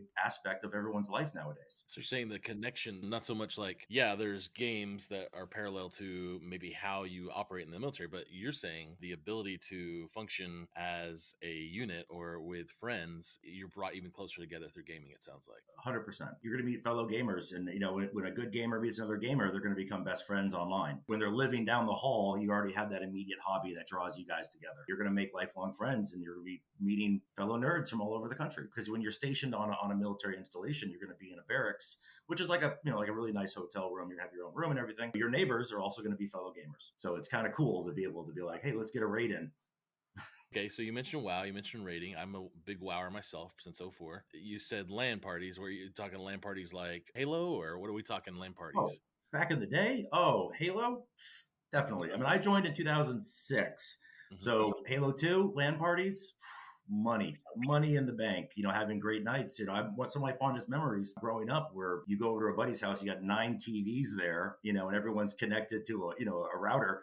And you're all trying, hey, don't look at my screen, man. Don't look at my screen. You got 4 people to a TV and you're playing, Halo 1, Halo 2. So being able to still experience that and get paid and having your job and you're getting your skill training, it's awesome. One of those really cool experiences. Yeah, plenty of fights with me and my college roommate in Halo 2 and sticky bombs and holes in doors. Yes, I totally remember. Stop looking at my screen. That's all. Okay, so this is great. So I really feel this is good information for students thinking about what they want to do before college, after college. They're gamers, and look, you don't just go to boot camp and eat and run and stuff like that. You're actually spending time with people and playing video games. I think this is a good recruiting. You are still going to run. You're going to be in really good shape. I mean, you're still going to do your job. You're still going to be, we have over 150 jobs to choose from in the United States Army. Everything from electrician to plumbing to construction to HVAC to infantry to, everything. Satellite communications, which is a really good field to get into if you want to go into telecommunications for like AT&T, Verizon, whatever, T-Mobile. So you're going to get your skill training. You're going to get your job. You're still going to be in the Army, but it's a 9-to-5 job. When you're off work, you could go do whatever you want to do. If you want to do a LAN party with your buddies down the hall, hell yeah, go get that done. It gives you that option that don't think because you joined the Army, you're just going to wear this uniform 24 hours a day. I mean, you're obviously going to get your WoW raiding parties in sweatpants at, 8 o'clock at night on a Tuesday, because that's when your group can meet up. So you're still going to be able to get that accomplished. You're still going to have weekends off in the Army. It's not a 24 hours a day, 7 days a week gig. It's really 9 to 5, 40 hours, give or take. Is there something in the recruits that you're looking for that maybe have characteristics around their teamwork or collaboration or communication when it comes to them in team-based games or FPS or rating? What are you looking for from, let's just say, gamers as recruits? How can those characteristics feed into a job in the Army? The Army, we like to get people that have no real training experience, because we want to teach you. We want to teach you how to be a leader. We want to teach you how to follow directions. We want to teach you to also be a self-starter. Obviously, having those skills prior to is obviously encouraged and liked, but we don't need someone that is an inherent leader right off the bat. A lot of people learn who they are growing throughout life. But if you're in charge of like a fire team playing, Call of Duty, you know how to work the maneuver elements. Like we need the flank. We have infantry, which is combat arms, which is Call of Duty, where you're going to do a lot of the same maneuvers. You're going to do a lot of the same communication. The Call of Duty, when they're making those games, they embedded their programmers with the military to kind of learn lingo, to kind of learn how stuff moves, how do certain weapons sound. Having those skills is important, but we're going to teach you. We want to be able to teach you. There's always a thing I've heard that if you know how to shoot a gun prior to joining the Army, that's good. But you're going to have bad fundamentals. We're going to teach you the right way to properly shoot a gun. Not saying every way is bad, but for us, we like a blank slate because we want to teach you the right way of doing everything. So, don't think that you have to have prior knowledge and experience coming into us. Like, there's a reason why we have basic training. It's basically teaching you the fundamentals of the Army. It's kind of like one of those little word plays. It matters, but we'll take anyone. We want people that want to serve their country. If they have a family coming into it, they want to give their family a good life, because we have a lot of benefits, like 30 days paid vacation a year, which you cannot find in the civilian sector. Like, good luck. I mean, if I want to go to an esports event in Vegas, funny story, I can just go do it every year. Being on the Army esports team is pretty cool, because I'm a full-time recruiter, but my esports thing is also part of my job. So I get to go do these really cool events and travel. I was in DC last weekend for a Warhammer event for the Nova Open, which is the major East Coast event. So, I mean, people have a lot of common misconceptions of like what the Army is and what we can offer. And that's why I kind of tell people, just talk to a recruiter. We just talk to people. If you don't like it, you don't like it. No big deal. No sweat off my back. I get my 30 days a year, but we can answer a lot of your questions, give you information. How are recruits being challenged mentally, given the ability to learn? Is there, I guess there's bigger roles and jobs that can stretch you mentally within the Army? Yeah, I'll get right back to basic training. Basic training. So we get a lot of, as a recruiter, that's my job. I meet America's youth and kind of talk to them about stuff. Is basic training is kind of like we're getting you away from your parents for a lot of kids the first time in their lives. You know, a lot of kids that join are coming right from, you know, their bedroom that they grew up in their entire life. So with basic training, it's your first real experience being on your own and being able to discover and work on those self-resilient skills. We want you to thrive. No one wants you to fail in life. So the Army is going to give you every single tool we can to make you physically tough and mentally tough. So that's why you guys have probably seen videos at basic training where you see drill sergeants yell at you. Yeah, they're going to yell at you a little bit because a lot of kids haven't been yelled at in their entire life. And that's going to show you a different way to thrive in that environment is, you know, when you're put into a stressful environment, being able to be like, okay, I now know how to handle this because I've never really had that situation appear in front of me before. You know, but it's never going to be pushed too far to too many limits. You know, we want to make sure that everyone just kind of understands that, you know, you're joining the Army. You're not, your mom and dad are really far away, thousands of miles in some cases. And we want you to be able to thrive on yourself. You know, the person you are when you leave for basic is not going to be the person you are when you graduate basic training. I got a thing in my office where we always take a photo of you before you leave and we put it on my wall. And when you come back from basic, you come to visit us, is we always hand you that photo and you have to go into our bathroom and look in the mirror and see how much you've changed just in 3 to 4 months. Because you'd be surprised at what comes out of this training. And these are stronger mentally, physically, socially. They're put into these, you know, pressure-filled environments where you're gonna swim. You're not gonna sink. We're gonna make sure that you know how to thrive. Listen, do it. Gaming is going to be a big aspect for the next, you know, 20, 30 years. Twitch has grown exponentially every year for people that are creating their own content. YouTube is also the same way. You know, whatever your hobby is, do it. Be excited with it, you know, but also remember, you can always fall back on us, the Army. Get yourself some money, get yourself some skill training just in case. You know, life is long. Always make sure we always use the term, always have tools in your toolkit. You know, if you want to play video games, do it. Play video games for the Army, but also learn HVAC. It's a good skill to have if something goes bad. You know, God forbid something happens to your wrist and you can't play, you know, Call of Duty competitive anymore. Guess what? You're going to make 6 figures learning how to, you know, fix air conditioning units, you know, or whatever your desire is. 150 different jobs. All you got to do is come in, talk to us, and see what you qualify for. The Army, we will literally let you decide what job you want to do with us. We're not going to force you to do anything. If you don't want to be a truck driver, guess what? You're not going to be a truck driver. But if you want to learn a skill, learn a trade, maybe go see the world and have some excitement, if that's your thing, we're here for you. And you can still video game. Living proof right here. Awesome. Thank you, Sergeant Burns. Appreciate it, sir.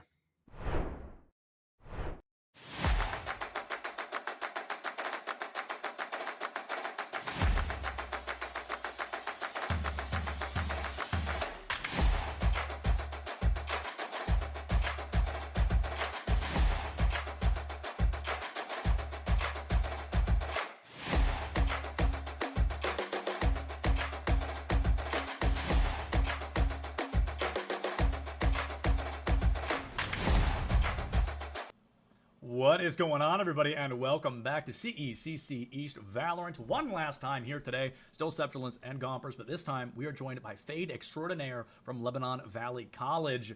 Zario, you with us? There he is. Hey, how's it going? Hey, it's going good. How are you? I mean, a great win. You've secured a spot in semifinals. Yeah, I don't know. I think we were expecting good results today. We're pretty confident in our ability. But I was really happy today with like how we played. I think we all were very happy with it. So yeah. So I guess my first question for you is a pretty simple one. Fade, obviously being the newest agent of the game, she's kind of not been around for super long, but you brought her out obviously whole game today. You can't swap who you're playing. So is that something we expect to see from you? Are you a Fade specialist, or do you have some other agents in that back pocket that might make an appearance later down the line? I'd say I wouldn't call myself a specialist. I definitely got a lineup here or there that might throw some people off. But I definitely usually go for the initiator role. Sometimes I'll be on duelist, but we're still open to like changing how we play like every day. So we always try to adapt. Okay, yeah. Actually, and I did want to say, guys, I said before that I wanted to meet the Robster because we didn't know that you changed your name. So we thought that it was Sadzar. It's actually Zario. He is the Robster. Where did the name come from? The Robster. Where did that come from? So a few of my friends now, so I'm a senior here at LVC, and a few of my friends graduated last year from the esports program, and for some reason we were out one night and that name just came out of somebody's mouth, and since then it has stuck. Every time I see them, it always is said, and even like now, like some of the coaches will even call me it. So I guess that's just how it worked out. This guy's gave me the best nickname I could ask for, I guess. It's just your name. And I'm pretty sure that you're actually locked down to go to the LAN. So, I mean, how do you feel? How do your teammates feel being able to, you know, experience a LAN together like this? I think most of us haven't had LAN experience, as far as I know. A few of us have. So I think the ones that have are ready for it. I think we're like locked in for it, but we just haven't been to a Valorant LAN. Obviously, with COVID happening when some of us first started, it made it really hard to get to events like that. And in the past, a few of us have been to CS LANs as well. So I think we're prepared for it. I think it's just gonna be us like continuing to stay prepared and not like just slacking off, you know? Yeah, undoubtedly so. So I have one question for you, and then just kind of like a bonus question. Your next opponent is Fisher, who, to our knowledge, has 13-0'd once, maybe twice today. They have been tearing through everybody they have gone up against. So are you guys going to do anything specific to go against a team like that? Or are you just going to do what you always do, you know, run it down, do our best, and see what comes out of it? So we always prepare before matches. Like, we'll always try and see what we can find, any kind of information that'll help us get like even the slightest advantage. Even if we're confident in our mechanical skill, we still want to know like how the enemy's thinking. So I think we'll definitely prepare in that aspect. But they're the #1 seed. They're a pretty strong team. So I think as long as we're playing up to our game, it'll be a really good game, and we'll see some like really nice things going on. But I don't think we'll do anything too abnormal for preparations. Sure. Great. And then my little bonus question, is there anybody you want to shout out or thank while you're here with us? Yeah, shout out to John Lamb, because he's my IGL. I love him. And he's been doing a really good job in the role, so. And for those wondering who is John Lamb, that is John Kook, who we saw in game tear it up 1,000 times over. So, yeah. Hey, Zario, a big congratulations to you and your team, man, on a great win. And we will see you, I believe, tomorrow? I think we'll see you tomorrow. Either way, best of luck to whatever comes next. Thank you. I appreciate it. Of course. And with that, folks, as much as I hate to say it, all good things must come to an end, and today is getting ready to do just that. Let me go through my whole spiel of thanking everybody, or you guys know what I'm trying to say. A big shout out to Colton. Our production working around everything that isn't literally Gompers and I sitting at home talking is being run by Colton. So a huge shout out to him. A huge shout out to Kelsey with a C, our in-game observer, who did a phenomenal job today as well. Thank you all for watching. Thank you all the teams for coming. Thank you, Go Army, for making this whole thing possible. And Gompers, thank you for joining me. This was a blast. We will see you all we will see you all tomorrow for some more CECC East 2022 edition. But until then, check your posture, drink some water, don't forget to love each other, and we'll see you next time. Enjoy the rest of your day.